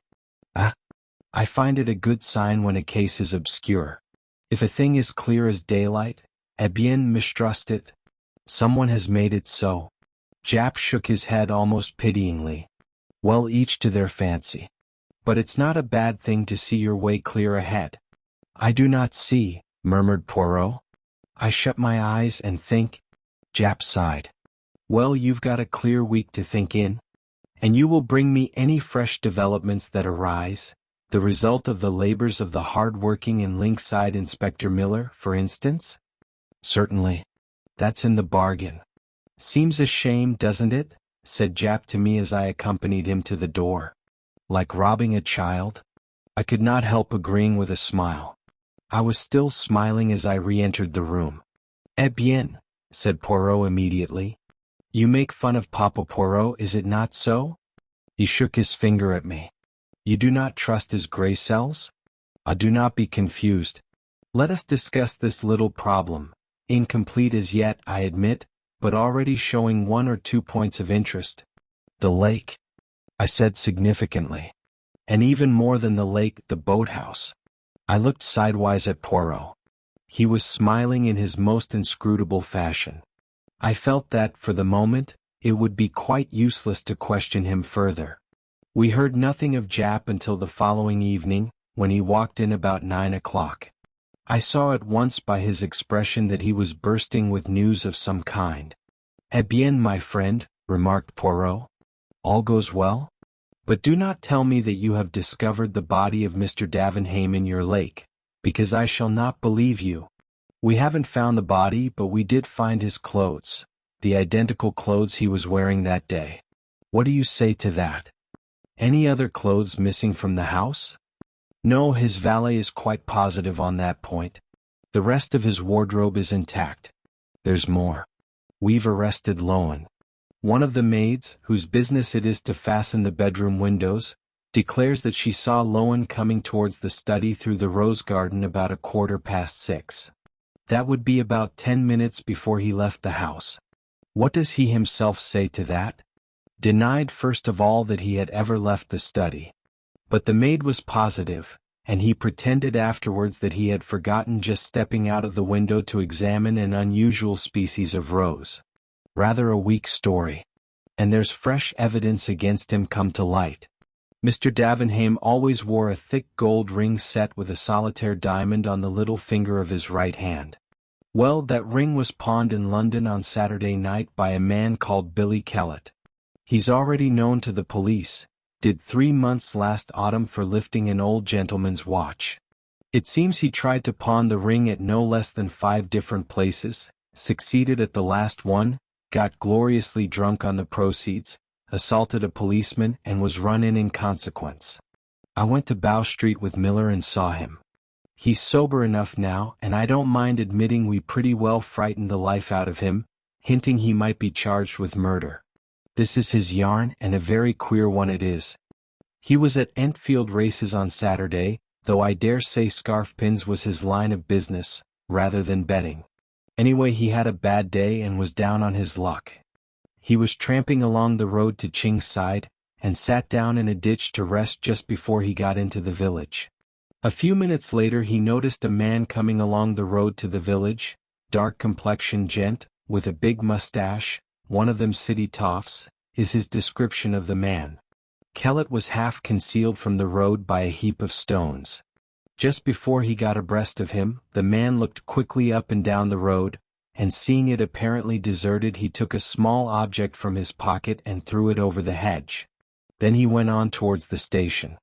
Now, the object he had thrown over the hedge had fallen with a slight chink, which aroused the curiosity of the human derelict in the ditch. He investigated and after a short search discovered the ring. That is Kellett's story. It's only fair to say that Lowen denies it utterly, and of course the word of a man like Kellett can't be relied upon in the slightest. It's within the bounds of possibility that he met Davenham in the lane and robbed and murdered him. Poirot shook his head. Very improbable, mon ami. He had no means of disposing of the body. It would have been found by now. Secondly, the open way in which he pawned the ring makes it unlikely that he did murder to get it. Thirdly, your sneak thief is rarely a murderer. Fourthly, as he has been in prison since Saturday, it would be too much of a coincidence that he is able to give so accurate a description of Lowen. Japp nodded. I don't say you're not right. But all the same, you won't get a jury to take much note of a jailbird's evidence. What seems odd to me is that Lowen couldn't find a cleverer way of disposing of the ring. Poirot shrugged his shoulders. Well, after all, if it were found in the neighborhood, it might be argued that Davenham himself had dropped it. But why remove it from the body at all? I cried. There might be a reason for that, said Japp. Do you know that just beyond the lake a little gate leads out onto the hill, and not 3 minutes' walk brings you to, what do you think? A lime kiln? Good heavens! I cried. You mean that the lime which destroyed the body would be powerless to affect the metal of the ring? Exactly. It seems to me, I said, that explains everything. What a horrible crime. By common consent we both turned and looked at Poirot. He seemed lost in reflection, his brow knitted as though with some supreme mental effort. I felt that at last his keen intellect was asserting itself. What would his first words be? We were not long left in doubt. With a sigh, the tension of his attitude relaxed, and turning to Japp, he asked, Have you any idea, my friend, whether Mr. and Mrs. Davenham occupied the same bedroom? The question seemed so ludicrously inappropriate that for a moment we both stared in silence. Then Japp burst into a laugh. Good Lord, Monsieur Poirot, I thought you were coming out with something startling. As to your question, I'm sure I don't know. You could find out? Asked Poirot with curious persistence. Oh, certainly, if you really want to know. Merci, mon ami. I should be obliged if you would make a point of it. Japp stared at him a few minutes longer, but Poirot seemed to have forgotten us both. The detective shook his head sadly at me and murmuring, Poor old fellow. War's been too much for him, gently withdrew from the room. As Poirot still seemed sunk in a daydream, I took a sheet of paper, and amused myself by scribbling notes upon it. My friend's voice aroused me. He had come out of his reverie and was looking brisk and alert. Que faites-vous là, mon ami? I was jotting down what occurred to me as the main points of interest in this affair. You become methodical, at last, said Poirot approvingly. I concealed my pleasure. Shall I read them to you? By all means. I cleared my throat. 1. All the evidence points to Lowen having been the man who forced the safe. 2. He had a grudge against Davenham. 3. He lied in his first statement that he had never left the study. 4. If you accept Billy Kellett's story as true, Lowen is unmistakably implicated. I paused. Well? I asked, for I felt that I had put my finger on all the vital facts. Poirot looked at me pityingly, shaking his head very gently. Mon pauvre ami. But it is that you have not the gift. The important detail you appreciate him never. Also, your reasoning is false. How? Let me take your 4 points. 1. Mr. Lowen could not possibly know that he would have the chance to open the safe. He came for a business interview. He could not know beforehand that Mr. Davenham would be absent posting a letter, and that he would consequently be alone in the study. He might have seized his opportunity, I suggested. And the tools? City gentlemen do not carry round housebreakers' tools on the off chance. And one could not cut into that safe with a penknife, bien entendu. Well, what about number 2? You say Lowen had a grudge against Mr. Davenham. What you mean is that he had once or twice got the better of him. And presumably those transactions were entered into with the view of benefiting himself. In any case, you do not as a rule bear a grudge against a man you have got the better of. It is more likely to be the other way about. Whatever grudge there might have been would have been on Mr. Davenham's side. Well, you can't deny that he lied about never having left the study? No. But he may have been frightened. Remember, the missing man's clothes had just been discovered in the lake. Of course, as usual, he would have done better to speak the truth. And the fourth point? I grant you that. If Kellett's story is true, Lowen is undeniably implicated. That is what makes the affair so very interesting. Then I did appreciate one vital fact? Perhaps, but you have entirely overlooked the two most important points, the ones which undoubtedly hold the clue to the whole matter. And pray what are they? 1. The passion which has grown upon Mr. Davenham in the last few years for buying jewelry. 2. His trip to Buenos Aires last autumn. Poirot, you are joking. I'm most serious. Ah, sacred thunder, but I hope Jap will not forget my little commission. But the detective, entering into the spirit of the joke, had remembered it so well that a telegram was handed to Poirot about 11 o'clock the next day. At his request I opened it and read it out. Husband and wife have occupied separate rooms since last winter. Aha! Cried Poirot. And now we are in mid-June. All is solved. I stared at him. You have no moneys in the bank of Davenham and Salmon, mon ami? No, I said, wondering. Why? Because I should advise you to withdraw it, before it is too late. Why, what do you expect? I expect a big smash in a few days, perhaps sooner. Which reminds me, we will return the compliment of a depêche to Jap. Pencil, I pray you, and a form. Blah. Advise you to withdraw any money deposited with firm in question. That will intrigue him, the good Jap. His eyes will open wide, wide. He will not comprehend in the slightest, until tomorrow or the next day. I remained skeptical, but the morrow forced me to render tribute to my friend's remarkable powers. In every paper was a huge headline telling of the sensational failure of the Davenham Bank. The disappearance of the famous financier took on a totally different aspect in the light of the revelation of the financial affairs of the bank. Before we were halfway through breakfast, the door flew open and Jap rushed in. In his left hand was a paper, in his right was Poirot's telegram, which he banged down on the table in front of my friend. How did you know, Monsieur Poirot? How the blazes could you know? Poirot smiled placidly at him. Ah, mon ami, after your wire it was a certainty. From the commencement, see you, it struck me that the safe burglary was somewhat remarkable. Jewels, ready money, bearer bonds, all so conveniently arranged for whom? Well, the good Monsieur Davenham was of those who'd look after number one, as your saying goes. It seemed almost certain that it was arranged for himself. Then his passion of late years for buying jewelry. How simple. The funds he embezzled, he converted into jewels, very likely replacing them in turn with paste duplicates, and so he put away in a safe place, under another name, a considerable fortune to be enjoyed all in good time when everyone has been thrown off the track. His arrangements completed, he makes an appointment with Mr. Lowen, who has been imprudent enough in the past to cross the great man once or twice, drills a hole in the safe, leaves orders that the guest is to be shown into the study, and walks out of the house. Where? Poirot stopped and stretched out his hand for another boiled egg. He frowned.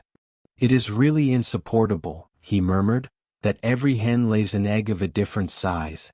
What symmetry can there be on the breakfast table? At least they should sort them in dozens at the shop. Never mind the eggs, said Jap impatiently. Let 'em lay 'em square if they like. Tell us where our customer went to when he left the Cedars, that is, if you know. Eh bien, he went to his hiding place. Ah, this Monsieur Davenham, there may be some malformation in his grey cells, but they are of the first quality. Do you know where he is hiding? Certainly. It is most ingenious. For the Lord's sake, tell us then. Poirot gently collected every fragment of shell from his plate, placed them in the egg cup, and reversed the empty eggshell on top of them. This little operation concluded, He smiled on the neat effect, and then beamed affectionately on us both. Come, my friends, you are men of intelligence. Ask yourselves the question which I asked myself. If I were this man, where should I hide? Hastings, what do you say? Well, I said, I'm rather inclined to think I'd not do a bolt at all. I'd stay in London, in the heart of things, travel by tubes and buses. 10 to 1 I'd never be recognized. There's safety in a crowd. Poirot turned inquiringly to Jap. I don't agree. Get clear away at once. That's the only chance. I would have had plenty of time to prepare things beforehand. I'd have a yacht waiting, with steam up, and I'd be off to one of the most out-of-the-way corners of the world before the hue and cry began. We both looked at Poirot. What do you say, monsieur? For a moment he remained silent. Then a very curious smile flitted across his face. My friends, if I were hiding from the police, do you know where I should hide? In a prison. What? You are seeking Monsieur Davenham in order to put him in prison, so you never dream of looking to see if he may not be already there. What do you mean? You tell me Madame Davenham is not a very intelligent woman. Nevertheless, I think that if you took her to Bow Street and confronted her with the man Billy Kellett, she would recognize him. In spite of the fact that he has shaved his beard and mustache and those bushy eyebrows, and has cropped his hair close. A woman nearly always knows her husband, though the rest of the world may be deceived. Billy Kellett? But he's known to the police. Did I not tell you Davenham was a clever man? He prepared his alibi long beforehand. He was not in Buenos Aires last autumn. He was creating the character of Billy Kellett, doing 3 months, so that the police should have no suspicions when the time came. He was playing, remember, for a large fortune as well as liberty. It was worthwhile doing the thing thoroughly. Only... Yes. Eh bien, afterwards he had to wear a false beard and wig, had to make up as himself again, and to sleep with a false beard is not easy, it invites detection. He cannot risk continuing to share the chamber of Madame his wife. You found out for me that for the last 6 months, or ever since his supposed return from Buenos Aires, he and Mrs. Davenham occupied separate rooms. Then I was sure. Everything fitted in. The gardener who fancied he saw his master going round to the side of the house was quite right. He went to the boathouse, donned his tramp clothes, which you may be sure had been safely hidden from the eyes of his valet, dropped the others in the lake, and proceeded to carry out his plan by pawning the ring in an obvious manner, and then assaulting a policeman, getting himself safely into the haven of Bow Street, where nobody would ever dream of looking for him. It's impossible, murmured Jap. Ask Madame, said my friend, smiling. The next day a registered letter lay beside Poirot's plate. He opened it and a £5 note fluttered out. My friend's brow puckered. Ah, sacre. But what shall I do with it? I have much remorse. Ce pauvre Jap. An idea. We will have a little dinner, we three. That consoles me. It was really too easy. I am ashamed. I who would not rob a child, mille tonnerres. Mon ami, what have you that you laugh so heartily? The adventure of the Italian nobleman. Poirot and I had many friends and acquaintances of an informal nature. Amongst these was to be numbered Dr. Hawker, a near neighbor of ours, and a member of the medical profession. It was the genial doctor's habit to drop in sometimes of an evening and have a chat with Poirot, of whose genius he was an ardent admirer. The doctor himself, frank and unsuspicious to the last degree, admired the talents so far removed from his own. On one particular evening in early June, he arrived about 8:30 and settled down to a comfortable discussion on the cheery topic of the prevalence of arsenical poisoning in crimes. It must have been about a quarter of an hour later when the door of our sitting room flew open, and a distracted female precipitated herself into the room. "Oh, doctor, you're wanted." Such a terrible voice. It gave me a turn, it did indeed. I recognized in our new visitor Dr. Hawker's housekeeper, Miss Ryder. The doctor was a bachelor and lived in a gloomy old house a few streets away. The usually placid Miss Ryder was now in a state bordering on incoherence. What terrible voice! Who is it and what's the trouble? It was the telephone doctor. I answered it and a voice spoke. "Help," it said. "Doctor, help. They've killed me." Then it sort of tailed away. "Who's speaking?" I said. "Who's speaking?" Then I got a reply, just a whisper it seemed. "Foscatine? Something like that. Regent's Court?" The doctor uttered an exclamation. "Count Foscatini. He has a flat in Regent's Court. I must go at once. What can have happened?" "A patient of yours?" asked Poirot. "I attended him for some slight ailment a few weeks ago. An Italian, but he speaks English perfectly." "Well, I must wish you good night, Monsieur Poirot, unless—" He hesitated. "I perceive the thought in your mind," said Poirot, smiling. "I shall be delighted to accompany you. Hastings, run down and get hold of a taxi. Taxis always make themselves sought for when one is particularly pressed for time, but I captured one at last, and we were soon bowling along in the direction of Regent's Park. Regent's Court was a new block of flats, situated just off St. John's Wood Road. They had only recently been built and contained the latest service devices. There was no one in the hall. The doctor pressed the lift bell impatiently, and when the lift arrived questioned the uniformed attendant sharply. "Flat 2. Count Foscatini. There's been an accident there, I understand?" The man stared at him. "First I've heard of it. Mr. Graves, that's Count Foscatini's man, went out about half an hour ago and he said nothing." "Is the Count alone in the flat?" "No, sir, he's got 2 gentlemen dining with him." "What are they like?" I asked eagerly. We were in the lift now, ascending rapidly to the 2nd floor, on which flat 2 was situated. "I didn't see them myself, sir, but I understand that they were foreign gentlemen." He pulled back the iron door and we stepped out on the landing. Number 2 was opposite to us. The doctor rang the bell. There was no reply and we could hear no sound from within. The doctor rang again and again. We could hear the bell trilling within, but no sign of life rewarded us. "This is getting serious," muttered the doctor. He turned to the lift attendant. "Is there any passkey to this door?" "There is one in the porter's office downstairs." "Get it then, and look here, I think you'd better send for the police." Poirot approved with a nod of the head. The man returned shortly. With him came the manager. "Will you tell me, gentlemen, what is the meaning of all this?" "Certainly. I received a telephone message from Count Foscatini stating that he had been attacked and was dying. You can understand that we must lose no time, if we are not already too late." The manager produced the key without more ado, and we all entered the flat. We passed first into a small square lounge hall. A door on the right of it was half open. The manager indicated it with a nod. "The dining room."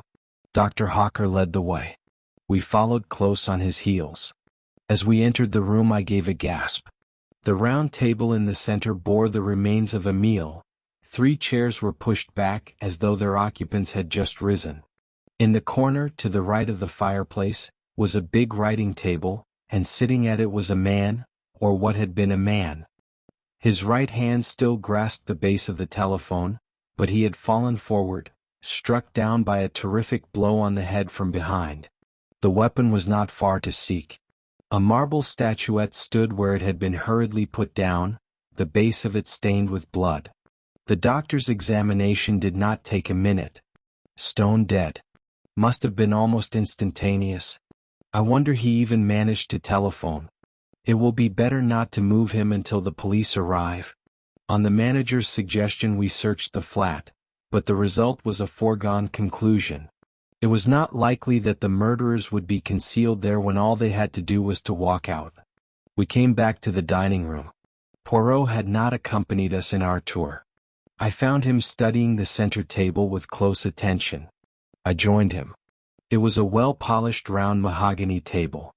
A bowl of roses decorated the center, and white lace mats reposed on the gleaming surface.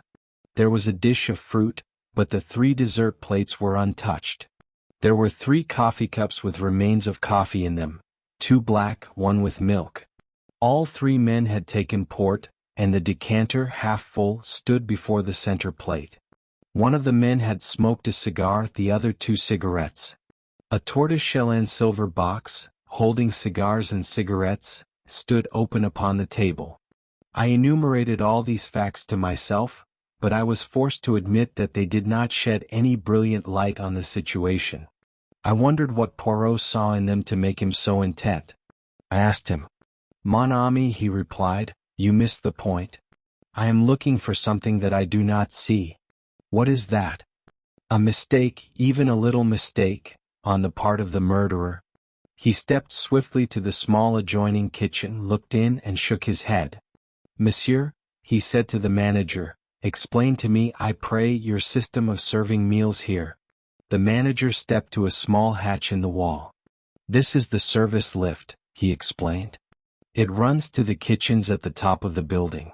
You order through this telephone, and the dishes are sent down in the lift, 1 course at a time. The dirty plates and dishes are sent up in the same manner. No domestic worries, you understand, and at the same time you avoid the wearying publicity of always dining in a restaurant?" Poirot nodded. "Then the plates and dishes that were used tonight are on high in the kitchen. You permit that I mount there?" "Oh, certainly, if you like. Roberts, the lift man, will take you up and introduce you, but I'm afraid you won't find anything that's of any use. They're handling hundreds of plates and dishes, and they'll be all lumped together." Poirot remained firm, however, and together we visited the kitchens and questioned the man who had taken the order from flat 2. The order was given from the à la carte menu, for 3, he explained. Soup julienne, filet de sole normande, tornadoes of beef, and a rice soufflé. "What time?" "Just about 8 o'clock, I should say." "No, I'm afraid the plates and dishes have been all washed up by now." "Unfortunate. You were thinking of fingerprints, I suppose?" "Not exactly," said Poirot with an enigmatical smile. "I am more interested in Count Foscatini's appetite. Did he partake of every dish?" "Yes, but of course I can't say how much of each he ate. The plates were all soiled and the dishes empty, that is to say, with the exception of the rice soufflé. There was a fair amount of that left." "Ah," said Poirot, and seemed satisfied with the fact. As we descended to the flat again, he remarked in a low tone, "We have decidedly to do with a man of method." "Do you mean the murderer, or Count Foscatini?" The latter was undoubtedly an orderly gentleman. After imploring help and announcing his approaching demise, he carefully hung up the telephone receiver. I stared at Poirot. His words now and his recent inquiries gave me the glimmering of an idea. "You suspect poison?" I breathed. The blow on the head was a blind. Poirot merely smiled. We re-entered the flat to find the local inspector of police had arrived with 2 constables. He was inclined to resent our appearance, but Poirot calmed him with the mention of our Scotland Yard friend, Inspector Japp, and we were accorded a grudging permission to remain. It was a lucky thing we were, for we had not been back 5 minutes before an agitated middle-aged man came rushing into the room with every appearance of grief and agitation. This was Graves, valet butler to the late Count Foscatini. The story he had to tell was a sensational one. On the previous morning, 2 gentlemen had called to see his master. They were Italians, and the elder of the 2, a man of about 40, gave his name as Signor Ascanio. The younger was a well-dressed lad of about 24. Count Foscatini was evidently prepared for their visit and immediately sent Graves out upon some trivial errand. Here the man paused and hesitated in his story. In the end, however, he admitted that, curious as to the purport of the interview, he had not obeyed immediately, but had lingered about endeavoring to hear something of what was going on. The conversation was carried on in so low a tone that he was not as successful as he had hoped, but he gathered enough to make it clear that some kind of monetary proposition was being discussed, and that the basis of it was a threat. The discussion was anything but amicable. In the end, Count Foscatini raised his voice slightly, and the listener heard these words clearly. "I have no time to argue further now, gentlemen. If you will dine with me tomorrow night at 8 o'clock, we will resume the discussion." Afraid of being discovered listening, Graves had then hurried out to do his master's errand. This evening the two men had arrived punctually at 8. During dinner they had talked of indifferent matters, politics, the weather, and the theatrical world. When Graves had placed the port upon the table and brought in the coffee, his master told him that he might have the evening off. "Was that a usual proceeding of his when he had guests?" asked the inspector. "No, sir, it wasn't. That's what made me think it must be some business of a very unusual kind that he was going to discuss with these gentlemen." That finished Graves' story. He had gone out about 8:30, and meeting a friend, had accompanied him to the Metropolitan Music Hall in Edgware Road. Nobody had seen the two men leave, but the time of the murder was fixed clearly enough at 8:47. A small clock on the writing table had been swept off by Foscatini's arm, and had stopped at that hour, which agreed with Miss Rider's telephone summons. The police surgeon had made his examination of the body, and it was now lying on the couch. I saw the face for the first time, the olive complexion, the long nose, the luxuriant black mustache, and the full red lips drawn back from the dazzlingly white teeth. Not altogether a pleasant face. "Well," said the inspector, refastening his notebook, "the case seems clear enough. The only difficulty will be to lay our hands on this Signor Ascanio. I suppose his address is not in the dead man's pocketbook by any chance?" As Poirot had said, the late Foscatini was an orderly man. Neatly written in small, precise handwriting was the inscription, "Signor Paolo Ascanio, Grosvenor Hotel." The inspector busied himself with the telephone, then turned to us with a grin. "Just in time. Our fine gentleman was off to catch the boat train to the Continent. Well, gentlemen, that's about all we can do here. It's a bad business but straightforward enough. One of these Italian vendetta things as likely as not." Thus airily dismissed, we found our way downstairs. Dr. Hawker was full of excitement. "Like the beginning of a novel, eh? Real exciting stuff. Wouldn't believe it if you read about it." Poirot did not speak. He was very thoughtful. All the evening he had hardly opened his lips. "What says the master detective, eh?" asked Hawker, clapping him on the back. "Nothing to work your gray cells over this time." "You think not? What could there be?" "Well, for example, there is the window." "The window? But it was fastened. Nobody could have got out or in that way." "I noticed it specially." "And why were you able to notice it?" The doctor looked puzzled. Poirot hastened to explain. "It is to the curtains I refer. They were not drawn. A little odd, that. And then there was the coffee. It was very black coffee." "Well, what of it?" "Very black," repeated Poirot. "In conjunction with that, let us remember that very little of the rice soufflé was eaten, and we get—" "What?" "Moonshine," laughed the doctor. "You're pulling my leg." "Never do I pull the leg. Hastings here knows that I am perfectly serious." "I don't know what you are getting at, all the same," I confessed. "You don't suspect the manservant, do you? He might have been in with the gang and put some dope in the coffee. I suppose they'll test his alibi?" "Without doubt, my friend, but it is the alibi of Signor Ascanio that interests me." "You think he has an alibi?" "That is just what worries me. I have no doubt that we shall soon be enlightened on that point. The Daily Newsmonger enabled us to become conversant with succeeding events. Signor Ascanio was arrested and charged with the murder of Count Foscatini. When arrested, he denied knowing the Count, and declared he had never been near Regent's Court either on the evening of the crime or on the previous morning. The younger man had disappeared entirely. Signor Ascanio had arrived alone at the Grosvenor Hotel from the Continent 2 days before the murder. All efforts to trace the second man failed. Ascanio, however, was not sent for trial. No less a personage than the Italian ambassador himself came forward and testified at the police court proceedings that Ascanio had been with him at the embassy from 8 till 9 that evening. The prisoner was discharged. Naturally, a lot of people thought that the crime was a political one, and was being deliberately hushed up. Poirot had taken a keen interest in all these points. Nevertheless, I was somewhat surprised when he suddenly informed me one morning that he was expecting a visitor at 11 o'clock, and that visitor was none other than Ascanio himself. "He wishes to consult you?" "Do tout Hastings. I wish to consult him." "What about?" "The Regent's Court murder." "You are going to prove that he did it?" "A man cannot be tried twice for murder, Hastings. Endeavor to have the common sense." "Ah, that is our friend's ring." A few minutes later Signor Ascanio was ushered in, a small, thin man with a secretive and furtive glance in his eyes. He remained standing, darting suspicious glances from one to the other of us. "Monsieur Poirot?" My little friend tapped himself gently on the chest. "Be seated, Signor. You received my note. I am determined to get to the bottom of this mystery.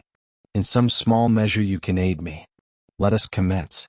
You, in company with a friend, visited the late Count Foscatini on the morning of Tuesday the 9th. The Italian made an angry gesture. "I did nothing of the sort. I have sworn in court." "Precisement, and I have a little idea that you have sworn falsely." "You threaten me?" "Bah! I have nothing to fear from you. I have been acquitted." "Exactly, and as I am not an imbecile, it is not with the gallows I threaten you, but with publicity."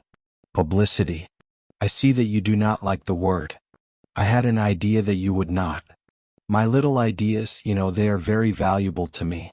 Come, Signor, your only chance is to be frank with me. I do not ask to know whose indiscretions brought you to England. I know this much: you came for the especial purpose of seeing Count Foscatini." "He was not a count," growled the Italian. "I have already noted the fact that his name does not appear in the Almanach de Gotha. Never mind, the title of count is often useful in the profession of blackmailing. I suppose I might as well be frank. You seem to know a good deal. I have employed my grey cells to some advantage. Come, Signor Ascanio, you visited the dead man on the Tuesday morning. That is so, is it not?" "Yes, but I never went there on the following evening." "There was no need. I will tell you all." Certain information concerning a man of great position in Italy had come into this scoundrel's possession. He demanded a big sum of money in return for the papers. I came over to England to arrange the matter.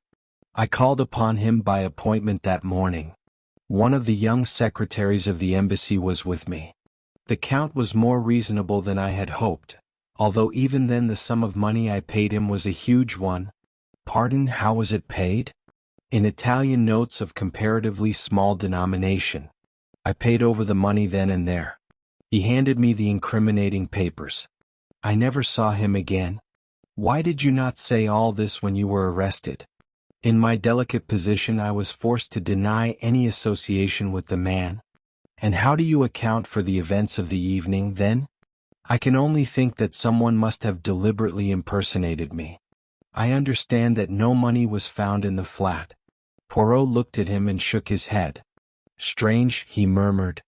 "We all have the little grey cells, and so few of us know how to use them. Good morning, Signor Ascanio. I believe your story. It is very much as I had imagined. But I had to make sure." After bowing his guest out, Poirot returned to his armchair and smiled at me. "Let us hear le Capitaine Hastings on the case?" "Well, I suppose Ascanio is right. Somebody impersonated him. Never, never will you use the brains the good God has given you.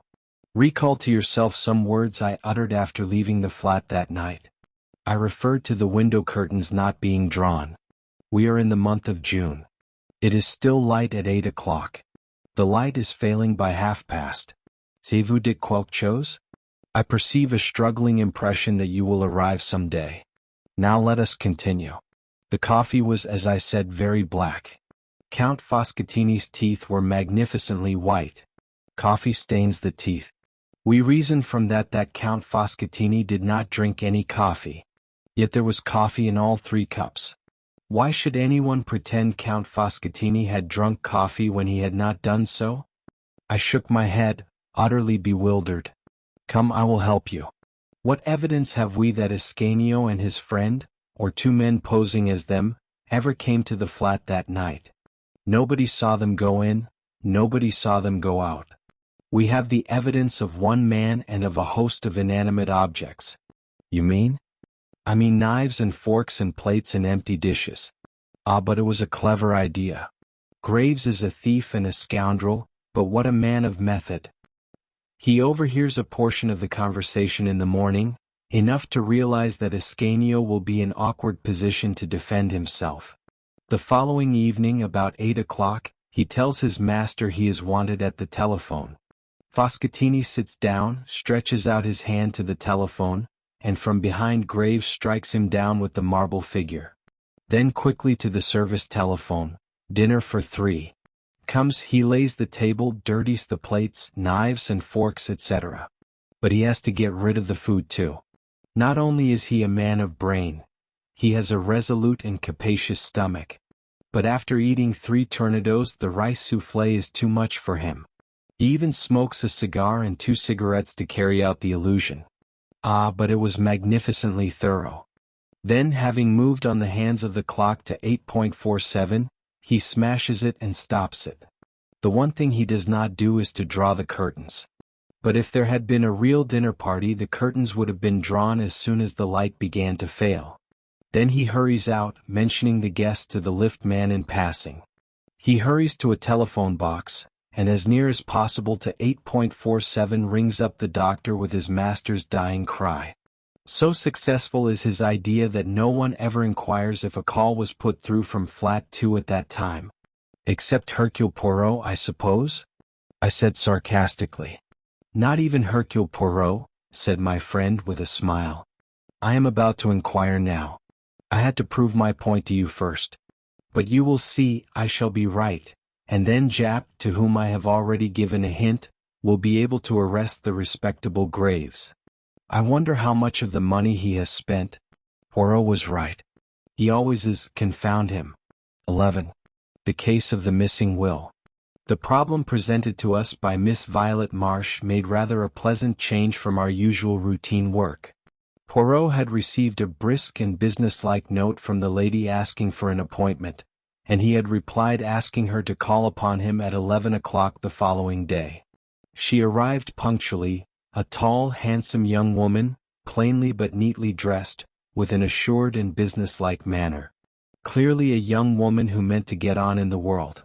I am not a great admirer of the so-called new woman myself, and in spite of her good looks, I was not particularly prepossessed in her favor. My business is of a somewhat unusual nature, Monsieur Poirot, she began after she had accepted a chair.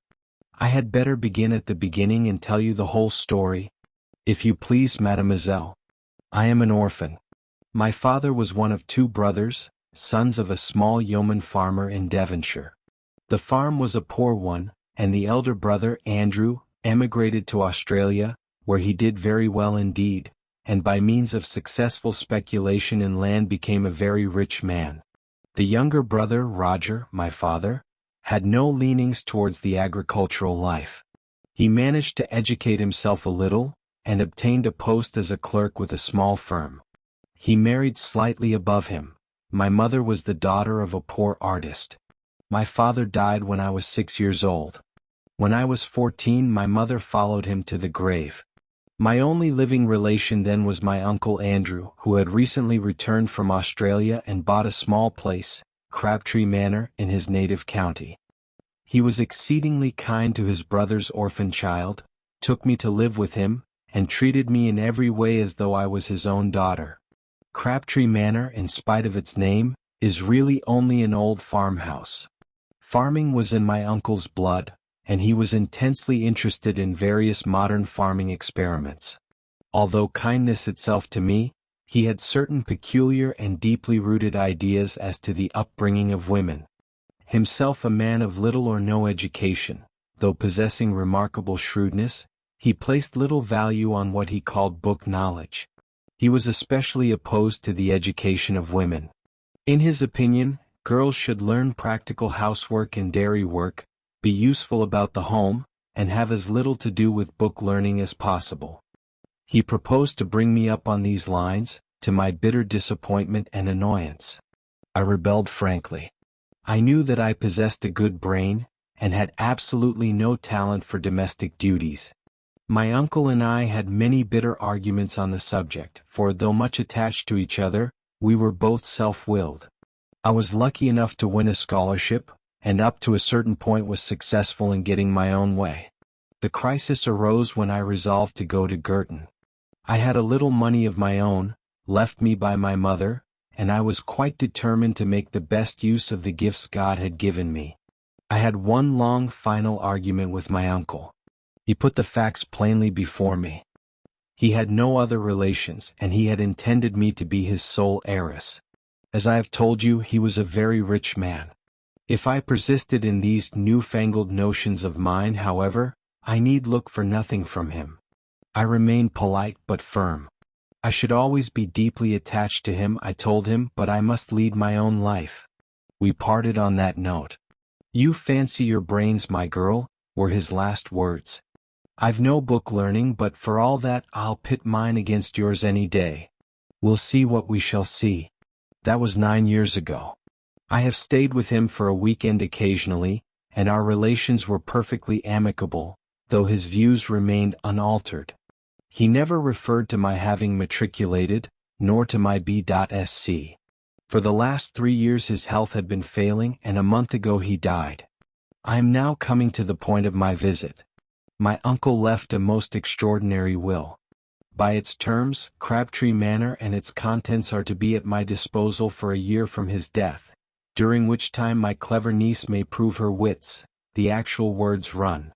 At the end of that period, my wits having proved better than hers, the house and all my uncle's large fortune passed to various charitable institutions. That is a little hard on you, mademoiselle, seeing that you were Mr. Marsh's only blood relation. I do not look on it in that way. Uncle Andrew warned me fairly, and I chose my own path. Since I would not fall in with his wishes, he was at perfect liberty to leave his money to whom he pleased. Was the will drawn up by a lawyer? No, it was written on a printed will form and witnessed by the man and his wife who live in the house and do for my uncle. There might be a possibility of upsetting such a will? I would not even attempt to do such a thing. You regard it, then, as a sporting challenge on the part of your uncle? That is exactly how I look upon it. It bears that interpretation, certainly, said Poirot thoughtfully. Somewhere in this rambling old manor house your uncle has concealed either a sum of money in notes or possibly a second will, and has given you a year in which to exercise your ingenuity to find it. Exactly, Monsieur Poirot, and I am paying you the compliment of assuming that your ingenuity will be greater than mine. Ah, but that is very charming of you. My grey cells are at your disposal. You have made no search yourself? Only a cursory one, but I have too much respect for my uncle's undoubted abilities to fancy that the task will be an easy one. Have you the will or a copy of it with you? Miss Marsh handed a document across the table. Poirot ran through it, nodding to himself. Made 3 years ago. Dated March 25th, and the time is given also, 11 a.m., that is very suggestive. It narrows the field of search. Assuredly it is another will we have to seek for. A will made even half an hour later would upset this. Eh bien, mademoiselle, it is a problem charming and ingenious that you have presented to me here. I shall have all the pleasure in the world in solving it for you. Granted that your uncle was a man of ability, his grey cells cannot have been of the quality of Hercule Poirot's. Really, Poirot's vanity is blatant. Fortunately, I have nothing of moment on hand at the minute. Hastings and I will go down to Crabtree Manor tonight. The man and wife who attended on your uncle are still there, I presume? Yes, their name is Baker. The following morning saw us started on the hunt proper. We had arrived late the night before. Mr. and Mrs. Baker, having received a telegram from Miss Marsh, were expecting us. They were a pleasant couple, the man gnarled and pink-cheeked like a shriveled pippin, and his wife a woman of vast proportions and true Devonshire calm. Tired with our journey and the 8-mile drive from the station, we had retired at once to bed after a supper of roast chicken, apple pie, and Devonshire cream. We had now disposed of an excellent breakfast, and were sitting in a small paneled room which had been the late Mr. Marsh's study and living room. A roll-top desk stuffed with papers, all neatly docketed, stood against the wall, and a big leather armchair showed plainly that it had been its owner's constant resting place. A big chintz-covered settee ran along the opposite wall, and the deep low window seats were covered with the same faded chintz of an old-fashioned pattern. "Eh bien, mon ami," said Poirot, lighting one of his tiny cigarettes, "we must map out our plan of campaign.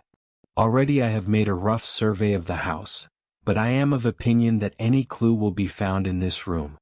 We shall have to go through the documents in the desk with meticulous care. Naturally, I do not expect to find the will amongst them, but it is likely that some apparently innocent paper may conceal the clue to its hiding place. But first we must have a little information. Ring the bell, I pray of you." I did so. While we were waiting for it to be answered, Poirot walked up and down, looking about him approvingly. A man of method, this Mr. Marsh. See how neatly the packets of papers are docketed. Then the key to each drawer has its ivory label, so has the key of the china cabinet on the wall, and see with what precision the china within is arranged. It rejoices the heart. Nothing here offends the eye. He came to an abrupt pause as his eye was caught by the key of the desk itself, to which a dirty envelope was affixed. Poirot frowned at it and withdrew it from the lock. On it were scrawled the words, "Key of roll-top desk," in a crabbed handwriting quite unlike the neat superscriptions on the other keys. "An alien note," said Poirot, frowning. "I could swear that here we have no longer the personality of Mr. Marsh. But who else has been in the house?" "Only Miss Marsh, and she, if I mistake not, is also a young lady of method and order." Baker came in answer to the bell. "Will you fetch Madam your wife and answer a few questions?" Baker departed, and in a few moments returned with Mrs. Baker, wiping her hands on her apron and beaming all over her face. In a few clear words Poirot set forth the object of his mission. The Bakers were immediately sympathetic. "Us don't want to see Miss Violet done out of what's hers," declared the woman. "Cruel hard 'twould be for hospitals to get it all." Poirot proceeded with his questions. Yes, Mr. and Mrs. Baker remembered perfectly witnessing the will. Baker had previously been sent into the neighboring town to get 2 printed will forms. "2?" said Poirot sharply. "Yes, sir, for safety, like, I suppose, in case he should spoil one, and sure enough so he did do. Us had signed one." "What time of day was that?" Baker scratched his head, but his wife was quicker. "Why, to be sure, I just put the milk on for the cocoa at 11. Don't 'ee remember? It had all boiled over on the stove when us got back to kitchen. And afterwards? 'Twould be about an hour later. Us had to go in again. 'I've made a mistake,' says old master. 'Had to tear the whole thing up. I'll trouble you to sign again,' and us did. And afterwards master give us a tidy sum of money each. 'I've left you nothing in my will,' says he, 'but each year I live you'll have this to be a nest egg when I'm gone,' and sure enough so he did." Poirot reflected. "After you had signed the second time, what did Mr. Marsh do? Do you know?" "Went out to the village to pay tradesmen's books." That did not seem very promising. Poirot tried another tack. He held out the key of the desk. "Is that your master's writing?" I may have imagined it, but I fancied that a moment or two elapsed before Baker replied, "Yes, sir, it is."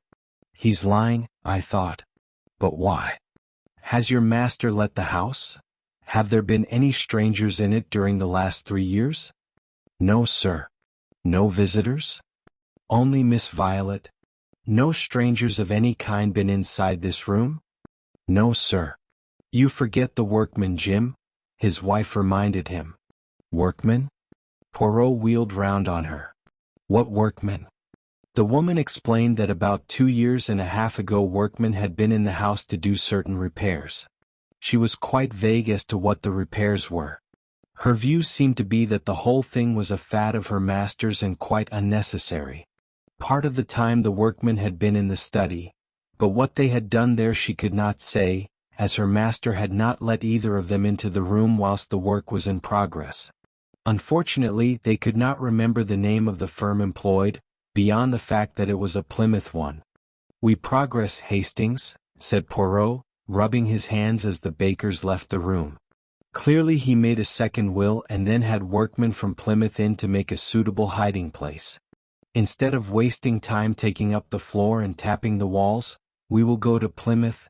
With a little trouble, we were able to get the information we wanted. After one or two essays, we found the firm employed by Mr. Marsh. Their employees had all been with them many years, and it was easy to find the two men who had worked under Mr. Marsh's orders. They remembered the job perfectly. Amongst various other minor jobs, they had taken up one of the bricks of the old-fashioned fireplace, made a cavity beneath, and so cut the brick that it was impossible to see the join. By pressing on the second brick from the end, the whole thing was raised. It had been quite a complicated piece of work, and the old gentleman had been very fussy about it. Our informant was a man called Coghan, a big, gaunt man with a grizzled mustache. He seemed an intelligent fellow. We returned to Crabtree Manor in high spirits, and locking the study door, proceeded to put our newly acquired knowledge into effect. It was impossible to see any sign on the bricks, but when we pressed in the manner indicated, a deep cavity was at once disclosed. Eagerly Poirot plunged in his hand. Suddenly his face fell from complacent elation to consternation. All he held was a charred fragment of stiff paper. But for it the cavity was empty. "Sacre!" cried Poirot angrily. "Someone has been before us." We examined the scrap of paper anxiously. Clearly it was a fragment of what we sought. A portion of Baker's signature remained, but no indication of what the terms of the will had been. Poirot sat back on his heels. His expression would have been comical if we had not been so overcome. "I understand it not," he growled. "Who destroyed this? And what was their object?" "The bakers?" I suggested. "Pourquoi? Neither will makes any provision for them, and they are more likely to be kept on with Miss Marsh than if the place became the property of a hospital. How could it be to anyone's advantage to destroy the will? The hospital's benefit, yes, but one cannot suspect institutions. Perhaps the old man changed his mind and destroyed it himself," I suggested. Poirot rose to his feet, dusting his knees with his usual care. "That may be," he admitted. "One of your more sensible observations, Hastings. Well, we can do no more here. We have done all that mortal man can do. We have successfully pitted our wits against the late Andrew Marsh's, but unfortunately, his niece is no better off for our success. By driving to the station at once, we were just able to catch a train to London, though not the principal express." Poirot was sad and dissatisfied. For my part, I was tired and dozed in a corner. Suddenly, as we were just moving out of Taunton, Poirot uttered a piercing squeal. "Vite, Hastings. Awake and jump. But jump, I say." Before I knew where I was, we were standing on the platform, bareheaded and minus our valises, whilst the train disappeared into the night. I was furious. But Poirot paid no attention. "Imbecile that I have been," he cried. "Triple imbecile. Not again will I vaunt my little grey cells." "That's a good job at any rate," I said grumpily. "But what is this all about?" As usual, when following out his own ideas, Poirot paid absolutely no attention to me. "The tradesmen's books, I have left them entirely out of account." "Yes, but where?" "Where? Never mind, I cannot be mistaken. We must return at once." Easier said than done. We managed to get a slow train to Exeter, and there Poirot hired a car. We arrived back at Crabtree Manor in the small hours of the morning. I pass over the bewilderment of the bakers when we had at last aroused them. Paying no attention to anybody, Poirot strode at once to the study. "I have been not a triple imbecile but 36 times one, my friend," he deigned to remark. "Now behold." Going straight to the desk, he drew out the key and detached the envelope from it. I stared at him stupidly. How could he possibly hope to find a big will form in that tiny envelope? With great care he cut open the envelope, laying it out flat. Then he lighted the fire and held the plain inside surface of the envelope to the flame. In a few minutes faint characters began to appear. "Look, mon ami," cried Poirot in triumph. I looked. There were just a few lines of faint writing stating briefly that he left everything to his niece, Violet Marsh. It was dated March 25, 12:30 p.m., and witnessed by Albert Pike, confectioner, and Jessie Pike, married woman. "But is it legal?" I gasped. "As far as I know, there is no law against writing your will in a blend of disappearing and sympathetic ink. The intention of the testator is clear, and the beneficiary is his only living relation. But the cleverness of him! He foresaw every step that a searcher would take, that I, miserable imbecile, took. He gets 2 will forms, makes the servants sign twice, then sallies out with his will written on the inside of a dirty envelope and a fountain pen containing his little ink mixture. On some excuse he gets the confectioner and his wife to sign their names under his own signature, then he ties it to the key of his desk and chuckles to himself. If his niece sees through his little ruse, she will have justified her choice of life and elaborate education, and be thoroughly welcome to his money. She didn't see through it, did she?" I said slowly. "It seems rather unfair. The old man really won. But no, Hastings. It is your wits that go astray." Miss Marsh proved the astuteness of her wits and the value of the higher education for women by at once putting the matter in my hands. "Always employ the expert. She has amply proved her right to the money. I very much wonder, what old Andrew Marsh would have thought,